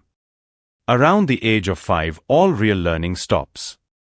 One goes on repeating the program in better and better ways, more skillful, more efficient, but it is basically the same program till death. Unless by chance you come across a situation, an energy field, where you can be made aware, almost forced against yourself to become aware of this whole nonsense that your mind is doing to you. Whenever you encounter something new, your mind says, "Wait. This is very strange. You have never done it before." The mind says, "Whatever you have not done before, don't do it. It is risky. Who knows what the outcome will be?" The mind is always orthodox, because it lives through programs. It wants you to do only that which you have already been doing, because you are efficient in doing it, clever. It is safer. You know how to do it. Now moving into some strange situation, who knows what might happen? Who knows if it is right or not right? So beware. The mind says, follow the old program. Just live the way you have lived up to now. Go on moving in the same routine and there will be less possibility of error. The mind wants to avoid errors, and life does not want to avoid errors. It wants to go through them so that much more can be learned, because we learn only by trial and error. If we stop making errors, we stop learning Jew. And my experience is that people who stop learning become neurotic. Neurosis is a kind of non-learning. One has become afraid of learning anymore, so one goes on revolving in the same rut. One is tired, bored, but one still goes on revolving in the same rut because one has become accustomed to it. It is familiar. It is known. When fear arises, it is simply indicative that something is going against the program that you have been carrying up to now. You have come into a situation where you will have to start learning again. That means you will have to drop your neurosis. That means that whatsoever you have done from your childhood up to now, from the age of 5 up to now, has to be slowly erased and dropped. So that you become a child again, and you start from where the learning process stopped. If you move deeply in meditation, either fear or love will become the door. If death has been suppressed, then fear will be the door. If sex has been suppressed, then love will be the door. For example, in the Eastern civilizations where sex has been suppressed, and is still suppressed, the first thing the mind faces in meditation is a deep upsurge of sex energy, because in entering meditation, whatsoever is suppressed uncoils. When you don't have any suppressions about sex, fear will uncoil. The suppressed and tabooed thing in most Western cultures is death, so you have to be deeply relaxed in allowing it. Once fear is allowed, it will soon become death. You will have to pass through a moment of death. Once sex and death are no longer taboo, a person is free. These are the two tricks to create bondage for humanity. Once neither of these are there, you are freedom. Not that you are free, you are freedom. No escape. You will escape from people if you are carrying something false in you. You will not allow anybody to be friendly, to be intimate with you, because in intimacy the danger is that the other may be able to see something which strangers cannot see.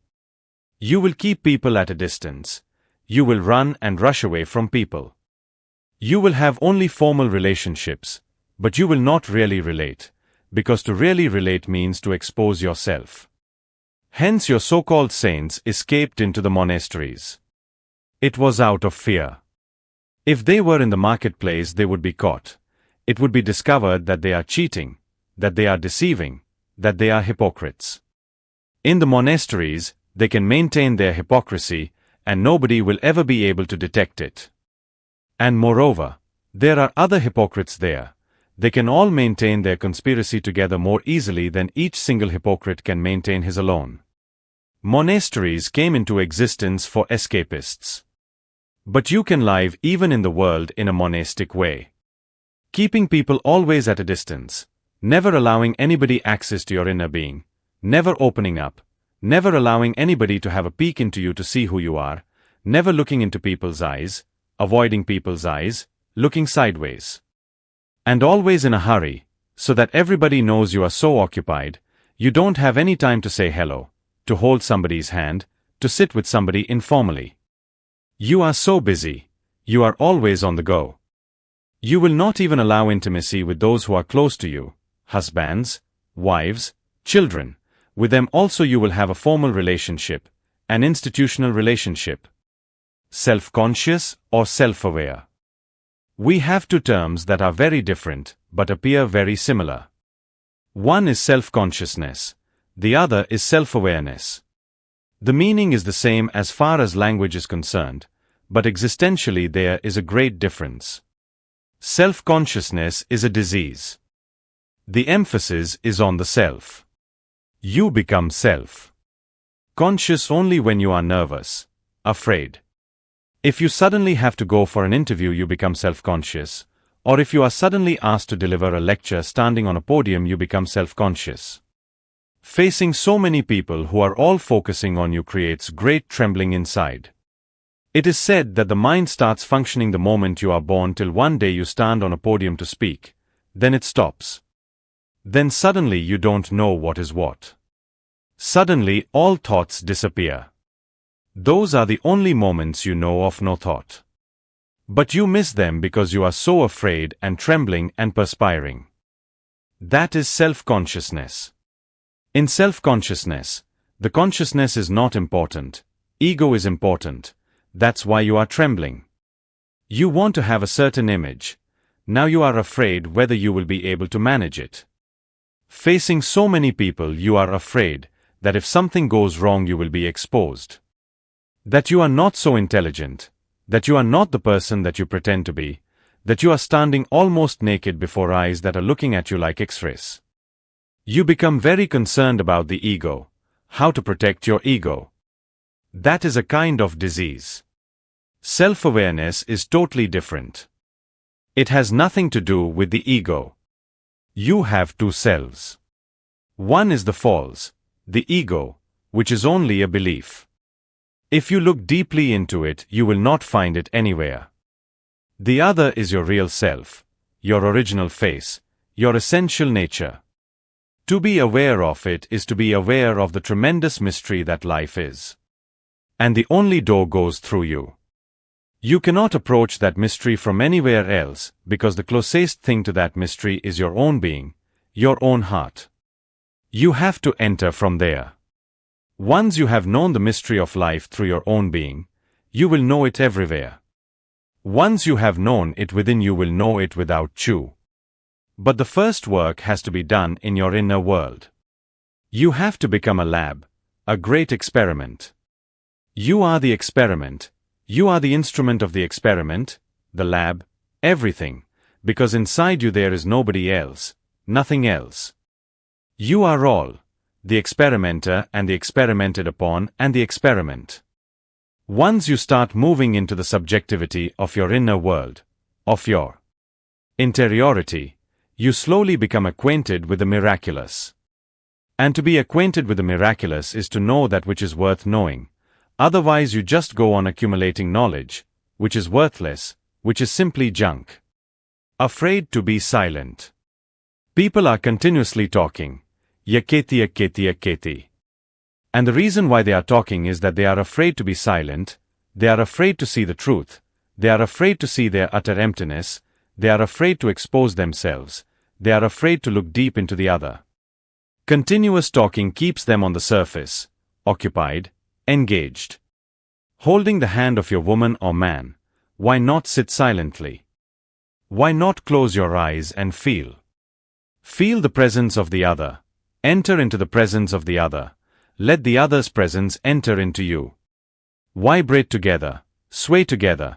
If suddenly a great energy possesses you, dance together, and you will reach to such orgasmic peaks of joy as you have never known before. Those orgasmic peaks have nothing to do with sex.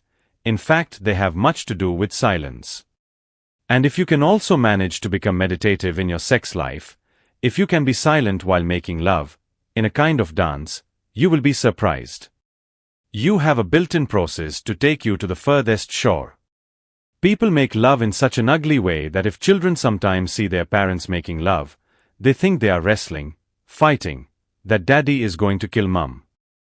Groaning, breathing in an ugly way, violent, their movements have no elegance. It is not a dance. Certainly it is not a dance. And unless it becomes a dance, it will remain just physiological. It won't have any spirituality in it.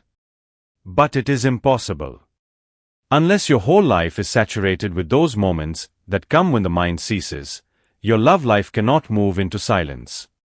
The night is full of stars. Lie down on the earth, disappear into the earth. We come from the earth. One day we will be going back to the earth to rest forever. At night sometimes, lying on the lawn, disappear into the earth. Look at the stars. Just look, a pure look. Don't start thinking about the names of the stars, the names of the constellations. Forget all that you know about stars, put aside all your knowledge, just see the stars. And suddenly there will be a communion, the stars will start pouring their light into you, and you will feel an expanding of consciousness. No drug can do it. Drugs are very artificial, arbitrary, and harmful methods to know something which is naturally available, which is easily available, beneficially available. Just watching the stars, you will start feeling high, you will start soaring high. Make as much as you can of all the opportunities that life and existence allow you. Never miss a single opportunity when you can drop the mind, and slowly you will know the knack of it. It is a knack. It is certainly not a science, because it has no fixed methods. Somebody may be thrilled by the stars, somebody may not be. Somebody may be thrilled by the flowers, somebody else may not be affected at all. People are so different that there is no way of determining it in a scientific way. It is not a science. It is not even an art, because an art can be taught. So I insist on the word knack. It is a knack. You have to learn it by doing a few experiments with yourself. Whatever frightens you, go into it. Whatever frightens you, go into it. Just put aside all safety measures, securities, just gamble. The whole of life belongs to the gambler, and the whole mind has become a businessman, calculating, thinking of profit and loss, never taking a risk, and risk is needed. Life comes to those who risk, who live dangerously, almost on the verge of death. That was the attraction in the past of being a soldier, a warrior. The attraction was not of war, but of danger, just to move side by side with death. It gives you a crystallization, and there comes a time when no fear remains in you. Just imagine a point where no fear is in you. That is freedom, what Hindus call moksha, absolute freedom. Fear is the bondage. There is no other bondage than fear. Fear is the imprisonment. Nobody is imprisoning you. It is your own fear, and you go on hiding yourself behind the walls. You have become crippled, and you cannot come out in the open. Your eyes have become blind because you have lived so much in darkness, so whenever you come against light it is too dazzling. Whenever you come near fear, you are near the door. Fear is symbolic. It says now be aware, don't enter here, death is here. But death is the door, to enlightenment, to all that is beautiful and true. Learn to die, that is the only way to achieve more and more abundant life. Life arises only in risk, in danger. When danger is there, all around you, something in you crystallizes, because that danger changes you. The danger creates a situation in which you have to become one. You cannot go on thinking, you become thoughtless. Have you watched that when you suddenly come across a snake on the road, thinking stops? Immediately there is no thought. The mind is vacant because the situation is so dangerous that you cannot afford to think. Thinking will take time, and the snake is there and may not wait for you. He may strike. So you have to do something without thinking. You have to move with no mind, you jump, not that you decide to jump. You jump without any decision on the part of the mind. After you have taken the jump, the mind comes back, and you start thinking about many things. You may forget that the jump happened out of meditation, that it was spontaneous. Whenever there is danger, thinking stops. Thinking is a luxury. When people become too secure, they think too much, noise of no value, much ado about nothing. This inner talk becomes a barrier on every sense. It becomes like a dead weight. It does not allow you to see, it does not allow you to hear, it does not allow you to live, it does not allow you to love. Fear kills people before death comes. A man dies 1,001 times before death comes. Real death is beautiful, but the death that fear projects is the ugliest thing. So next time make this the key. Whenever fear arises, that means you are somewhere near the block that has to be broken. Just there, somewhere near the door. Knock hard and enter there. Be a fool and enter. Don't try to be clever. Be a fool, and much is possible. Beware of the two extremes. These two things have to be remembered. These are the two extremes. Either people start repressing their fear and start trying to impose some bravery, courage, which is going to be false because deep underneath there will be fear, or people become so afraid that they become paralyzed. Then the fear becomes a hindrance. In both ways you will be stuck with fear. The right way is to accept it, so that there is no need to repress. Accept its naturalness, that is natural, bound to be so. Accept the fact of it and still go ahead, bypass it. Don't repress it and don't be hindered by it. In spite of it, go on moving. Trembling, of course, because the fear is there, but go on moving. Trembling, but go on rushing toward the abyss. Don't impose fearlessness, because an imposed fearlessness is a pseudo thing, a counterfeit. It has no value. So just be natural, authentic, sincere. Take note that the fear exists, but still go on. That's what I mean when I say go in spite of the fear. Trembling, okay. Shaking, okay. Go on. Tremble like a small new leaf in the strong wind. Have you seen the strength of a new leaf? So fragile, so weak, and yet so strong. Even when the storm is raging, the leaf goes on trembling, but have you seen its beauty? The fear is there, because fear is always there when something is alive. Only in a dead thing is there no fear. The fear is there, the storm is raging, and the leaf is small and delicate, tender, soft. It can be crushed very easily, but have you seen its strength? Still it goes on dancing, singing. Still it goes on trusting in life. So be soft, be tender, be delicate, be afraid, but never be hindered by it and don't repress it. Accept the limitations, the human limitations, but still go on working beyond them. That's how one grows. Don't be in a hurry. Fear can be dissolved, but don't be in a hurry to get rid of it, otherwise you will repress it. Be patient, watch it, try to understand it. Accept it as part of you. Don't say that it is something ugly that is clinging to you, that is rejecting it, and rejecting it will not help. It is just a part of you. Just as love is a part, so is fear. It is part of you just as anger is. Never reject any emotion, because all those emotions constitute you, and they are all needed. Of course, no single emotion should become an obsession. They should be a kind of orchestra within you. They should remain in a proportionate way. No one single emotion should overwhelm you.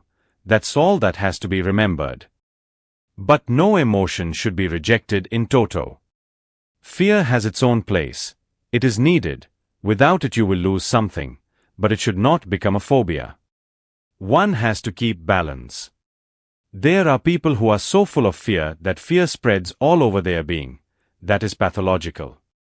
And there are people who are so afraid of fear that they repress it, they condemn it, they reject it so totally that they become almost like rocks.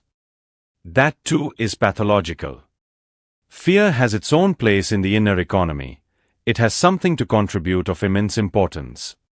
Sometimes in your life the fear may be a little too much, but don't go to the other extreme and reject it completely.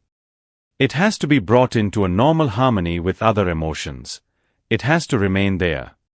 So first, drop the idea of dropping fear. Second, accept it. It is part of you. And third, watch it, observe it. Try to understand why it is there and what it is. If you do these three things, you will bring it into balance. Your fear will not disappear, but it will not be too much either. It will be exactly as much as is needed by you. Don't make fearlessness a goal. A goal is the trick of the mind to create misery. Create a goal and then you are miserable because then anxiety arises. How to achieve it? I have not achieved it yet. You go on searching and searching and you never achieve it. You remain miserable and you go on missing all the joys of life because your eyes are focused on the future. You are here, and your eyes are focused on the future. Try to understand this. The body exists here, but the mind is not here. That is the dichotomy. That is the problem. When you drink water, the body drinks here and now. The body cannot drink water in the future. It cannot drink water in the past, because the past is no more. The future is not yet. When you feel hungry here and now. And I am not talking about the hunger that the mind can create. I am talking about the bodily hunger. The body is always in the present and the mind is never in the present. Never. Hence anxiety is created, and the feeling that one is being torn apart. The mind goes on rushing toward the future, and the body is here. Then the mind starts condemning the body as if the body is lethargic, slow, cannot keep pace. The body is simply here, not lethargic. And the mind has to learn one thing, to come back to the body. Get out of your mind and into your senses, and you will also have that confidence, that joy. No God is needed to give you joy. No truth is needed to give you joy and significance. All that is needed is that your body and mind have to be bridged. It is a simple process. And don't make this bridging a goal. If you make it a goal, again the same problem has come in from the back door. Just understand. Then suddenly you have all your energy available. You are confident, you are happy, and you start moving with no fear. Not that insecurity disappears. Insecurity remains. That is part of life. It is inbuilt. Those people who think they are secure are simply fools. Nobody can ever be secure while they are alive. You will only be secure when you are in your grave, never before that. How can you be secure? Illness is there, death is there, the friend may die, the beloved may go somewhere else. How can you be secure? The bank may fail, you may go bankrupt, your job may be lost, you may lose your eyesight, you may become crippled, paralyzed. 1001 things are all around. How can you be secure? But the very idea to become secure creates the trouble. I help people to start enjoying insecurity. Not that I make them secure. How can I? Nobody can do that, and it is not good to do it either. Even if somebody could do it, it should not be done, because when a man is secure he is dead. Then you cannot live. Life comes with death. When you breathe in, you will have to breathe out. You cannot say, I will only breathe in. They come together. Breathing in, breathing out. Life is breathing in. Death is breathing out. Love is breathing in. Hate is breathing out. Joy is breathing in. Sadness is breathing out. Marriage is breathing in. Divorce is breathing out. They come together. Now, if you want marriage without divorce, the marriage will be plastic. It will not have any joy. You will be secure, but there will be no joy. Because how can you be happy with a dead thing? If you want your wife to be alive, then there is risk. An alive woman is a dangerous woman. She may fall in love again. Who knows? An alive person is an alive person. Love can happen again. If you are alive, you can fall in love with other women. Life knows no laws, no moralities. Only death can be controlled. So the more dead you are, the more easily you can be controlled. Then you remain a husband or a wife and this and that, and things at least look secure. A middle-class home, a bank balance, a car in the garage, a woman, a man, children, a good job, and one feels that one is secure. But is this security? Security is not possible. Only comforts are possible. These are comforts, not security, and they can be taken back, they can be taken away. The only security possible is to start enjoying insecurity. That looks paradoxical, but all that is true in life is always paradoxical. Truth is a paradox. Love insecurity and it disappears. Not that you become secure, but when you start loving and enjoying insecurity, who bothers? There is no worry, no anxiety about it. One is really thrilled. One is thrilled. One wonders what tomorrow is going to bring. And one remains open. Afraid to exhale. Death and life are two polarities of the same energy, of the same phenomenon, the tide and the ebb, the day and the night, the summer and the winter. They are not separate and not opposites, not contrary. They are complementary. Death is not the end of life. In fact, it is a completion of one life, the crescendo of one life, the climax, the final. And once you know your life and its process, then you understand what death is.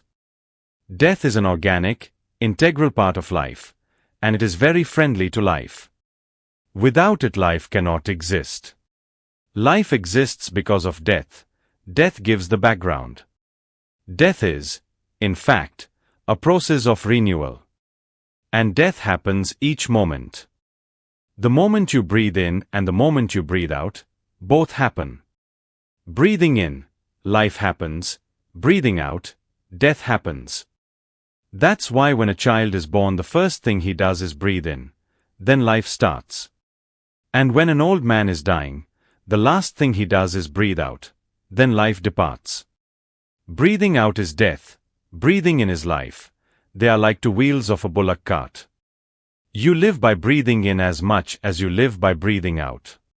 The breathing out is part of breathing in.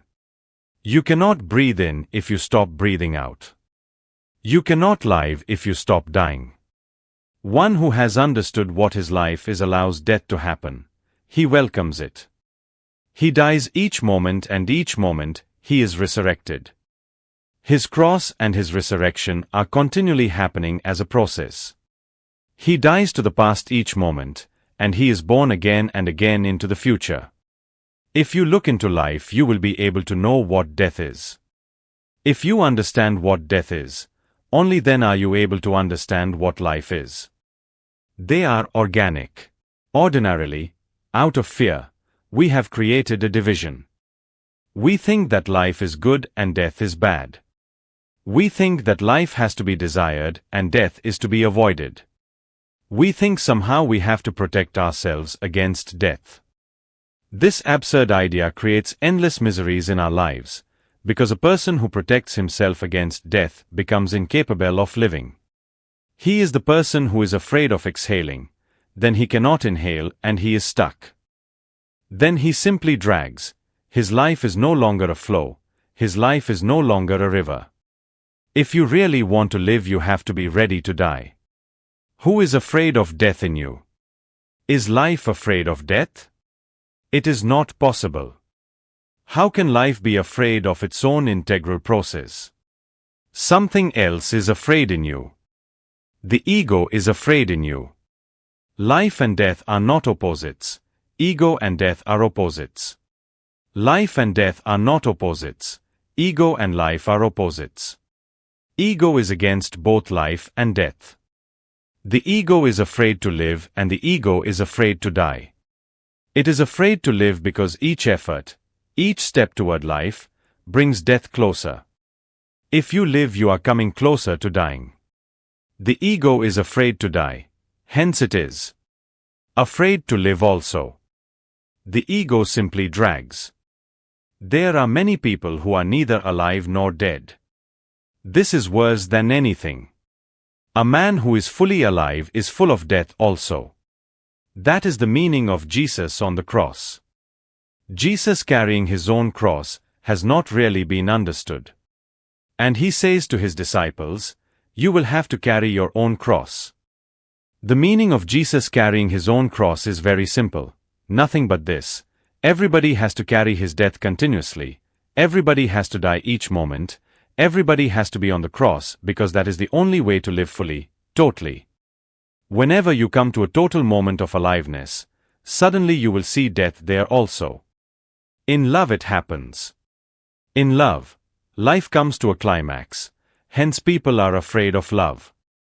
I have been continuously surprised by people who come to me and say they are afraid of love. What is the fear of love? It is because when you really love somebody, your ego starts slipping and melting. You cannot love with the ego. The ego becomes a barrier. And when you want to drop the barrier, the ego says, "This is going to be a death. Beware." The death of the ego is not your death. The death of the ego is really your possibility of life. The ego is just a dead crust around you. It has to be broken and thrown away. It comes into being naturally, just as when a traveler passes, dust collects on his clothes, on his body, and he has to take a bath to get rid of the dust.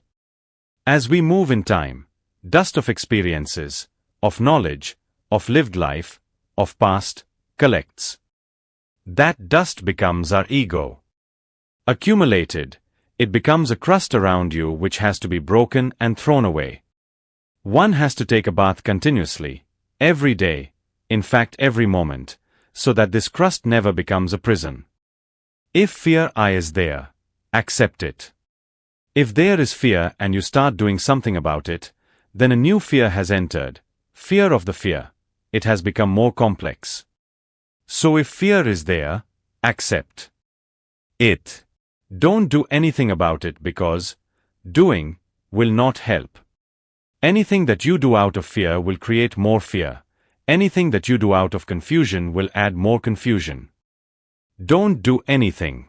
If fear is there, note that fear is there and accept it. What can you do? Nothing can be done. Fear is there. See? If you can just note down the fact that fear is there, where is the fear? You have accepted it. It has dissolved. Acceptance dissolves it. Only acceptance, nothing else. If you fight with it, you create another disturbance, and this can go on ad infinitum. Then there is no end to it. People come to me and they say, "We are very afraid. What should we do?" If I give them something to do, they will do it with a being which is full of fear, so their action will come out of their fear. And the action that comes out of fear cannot be anything other than fearful. If you have one problem, don't create another. Remain with the first one. Don't fight with it and create another. It is easier to solve the first problem than to solve a second, and the first is nearer to the source. The second will be removed from the source, and the further removed the more impossible it becomes to solve it. If you have fear, you have fear. Why make a problem out of it? Then you know that you have fear, just as you have two hands. Why create a problem out of it, as if you have only one nose and not two? Why create a problem out of it? Fear is there. Accept it. Note it. Accept it and don't bother about it. What will happen? Suddenly you will feel it has disappeared. This is the inner alchemy. A problem disappears if you accept it, and a problem grows more and more complex if you create any conflict with it. Yes, suffering is there, and suddenly fear comes. Accept it. It is there, and nothing can be done about it. And when I say nothing can be done about it, don't think that I am talking about pessimism. When I say nothing can be done about it, I am giving you a key to solve it. Suffering is there. It is part of life and part of growth. Nothing is bad in it. Suffering becomes evil only when it is simply destructive and not creative at all. Suffering becomes bad only when you suffer and nothing is gained from it. But I am telling you that insight can be gained through suffering, and then it becomes creative. Darkness is beautiful if the dawn is coming out of it soon. Darkness is dangerous if it is endless, leads to no dawn, simply continues, and you go on moving in a rut, in a vicious circle. This can happen if you are not alert. Just to escape from one suffering you can create another, then to escape from another, yet another. And this goes on, and all those sufferings that you have not lived are still waiting for you. You have escaped, but you simply escaped from one suffering to another, because the same mind that was creating a suffering will create another. You can escape from this suffering to that, but suffering will still be there because your mind is the creative force. Accept suffering and pass through it. Don't escape. This is a totally different dimension to work in. Suffering is there. Encounter it. Go through it. Fear will be there. Accept it. You will tremble. So tremble. Why pretend that you don't tremble? That you are not afraid? If you are a coward, accept it. Everyone is a coward. People you call brave are just pretending. Deep down they are as cowardly as anyone else. In fact, more cowardly, because just to hide that cowardliness they have created a brave face and are trying to act in such a way that everyone thinks they are not cowards. Their bravery is just a screen. How can we be brave? Death is there. How can we be brave? Because each of us is just a leaf in the wind. How can the leaf not tremble? When the wind blows, the leaf will tremble. But you never say to the leaf, "You are a coward." You only say that the leaf is alive. So when you tremble and fear takes hold of you, you are a leaf in the wind. Beautiful. Why create a problem out of it?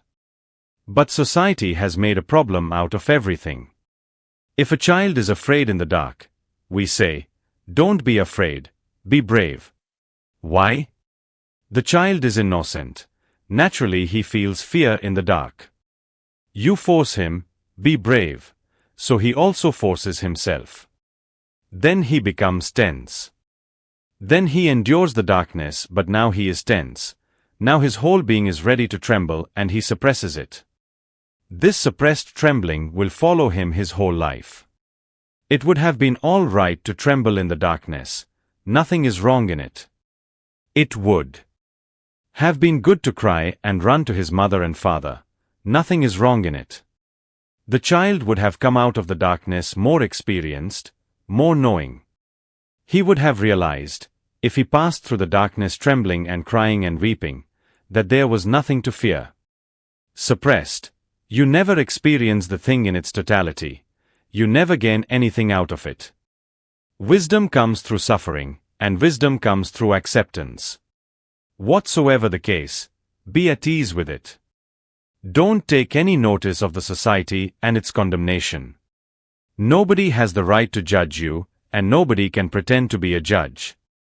Don't judge others. and don't be perturbed and disturbed by others' judgment. You are alone and you are unique. You never were before. You never will be again. You are beautiful. Accept it. And whatsoever happens, allow it to happen and pass through it. Soon, suffering will become learning. Then it has become creative. Fear will give you fearlessness. Out of anger will come compassion. Out of the understanding of hate, love will be born to you. But this happens not in a conflict. This happens in a passing through with alert awareness. Accept, and pass through it. Nothing to lose. There is nothing to fear, because we don't have anything to lose. Nobody can rob us, and all that can be robbed is not worthwhile. So why fear? Why suspect? Why doubt? These are the real robbers: doubt, suspicion, fear. They destroy your very possibility of celebration.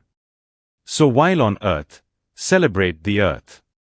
While this moment lasts, enjoy it to the very core. Take all the juice that it can give to you and is ready to give to you. Because of fear you miss many things. Because of fear we cannot love, or even if we love it is always half-hearted. It is always so-so. It is always up to a certain extent and not beyond that. We always come to a point beyond which we are afraid, so we are stuck there. We cannot move deep in friendship because of fear. We cannot be prayerful because of fear. There are people who go on saying that people pray because of fear. That's true. Many people pray because of fear. But there is an even greater truth, which is that many people don't go the whole way in prayer because of fear. They may start in fear, but then they don't go very far. They just remain on a formal, cliched level. They say some formal prayer, but they really are not moved, thrilled by it. It is not an ecstasy. They are not mad with it. They don't go headlong.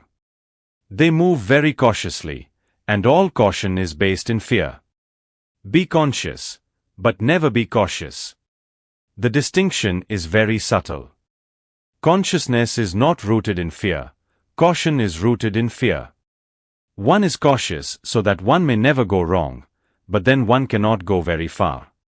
The very fear will not allow you to investigate new lifestyles, new channels of energy, new directions, new lands. It will not allow you. You will always tread on the same path again and again, shuttling backward and forward, shuttling backward and forward. One becomes like a freight train. Consciousness simply says, be conscious of whatsoever you are doing, wherever you are going. Just remain alert so you can enjoy it to the very last drop, so nothing is missed. You are alert. Fear is one of the most basic problems to be faced, encountered. So if you feel your fear is growing less, make it even lesser. It is like weeds in the garden.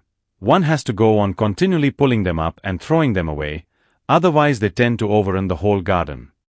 If you allow the weeds, sooner or later the roses will disappear, flowers will disappear, and there will be weeds all over the garden. One has to go on continually pulling them up. Only then can the garden remain beautiful. When all the roots are uprooted, then there is no problem. You can relax. This is the whole effort, the very inner discipline, the work. Gurdjieff used to say to his disciples, find your chief characteristic, because around that everything is hooked. For example, one has a guilt feeling. That is the person's chief characteristic and everything is hooked around it. If you lose the guilt feeling, then everything else will drop by itself.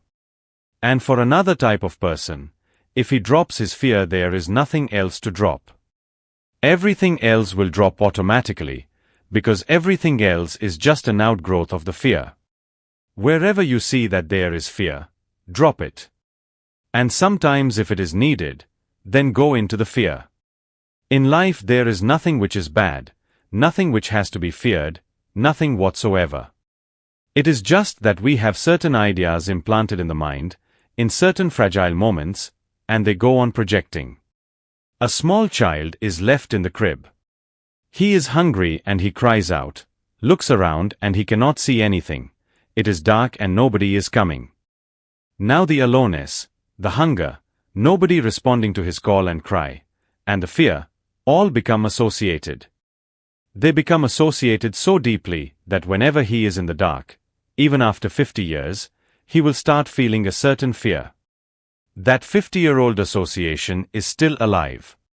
Now he is no longer a child, no longer in the crib, no longer dependent on the mother, but still that fear is there functioning and projecting. So just watch and drop fear more and more. If you can clean your consciousness of fear, you have come to the right path. Then the real journey of celebration starts. Joy is the antidote. Joy is the antidote for all fear. Fear comes if you don't enjoy life. If you enjoy life, fear disappears. So just be positive and enjoy more, laugh more, dance more, sing. Remain more and more cheerful, enthusiastic about small things, very small things. Life consists of small things, but if you can bring the quality of cheerfulness to small things, the total is tremendous. Don't wait for anything great to happen. Great things happen. It is not that they don't, but don't wait for the something great to happen. It happens only when you start living small, ordinary, day-to-day things with a new mind, with new freshness, with new vitality, with new enthusiasm. Then by and by you accumulate, and that accumulation one day explodes into sheer joy. But one never knows when it will happen. One has just to go on collecting pebbles on the shore. The totality becomes the great happening. When you collect one pebble, it is a pebble. When all the pebbles are together, suddenly they are diamonds. That's the miracle of life. So you need not think about these great things. There are many people in the world who miss because they are always waiting for something great. It can't happen. It happens only through small things: eating, taking your breakfast, walking, taking your bath, talking to a friend, just sitting alone looking at the sky, or lying on your bed doing nothing. These small things are what life is made of. This is the very stuff of life. So do everything cheerfully, and then everything becomes a prayer. Do it with enthusiasm. The word enthusiasm is very beautiful. The basic root means God-given. When you do something with deep enthusiasm, godliness is within you. The very word enthusiasm means one who is full of godliness. So just bring more enthusiasm into life, and fear and other things will disappear on their own. Never be bothered by negatives. You burn the candle and the darkness goes on its own. Don't try to fight with the darkness. There is no way, because the darkness does not exist. How can you fight with it? Just light a candle and the darkness is gone. So forget about the darkness. Forget about the fear. Forget about all those negative things that ordinarily haunt the human mind. Just burn a small candle of enthusiasm. For 15 days, the first thing in the morning, get up with a great enthusiasm, godliness within, with a decision that today you are going to really live with great delight. And then start living with great delight. Have your breakfast, but eat it as if you are eating God Himself. It becomes a sacrament. Take your bath, but godliness is within you. You are giving a bath to God. Then your small bathroom becomes a temple, and the water showering on you is a baptism. Get up every morning with a great decision, a certainty, a clarity, a promise to yourself that today is going to be tremendously beautiful and you are going to live it tremendously. And each night when you go to bed, remember again how many beautiful things have happened today. Just the remembrance helps them to come back again tomorrow. Just remember, and then fall asleep remembering those beautiful moments that happened today. Your dreams will be more beautiful. They will carry your enthusiasm, your totality, and you will start living in dreams also, with a new energy.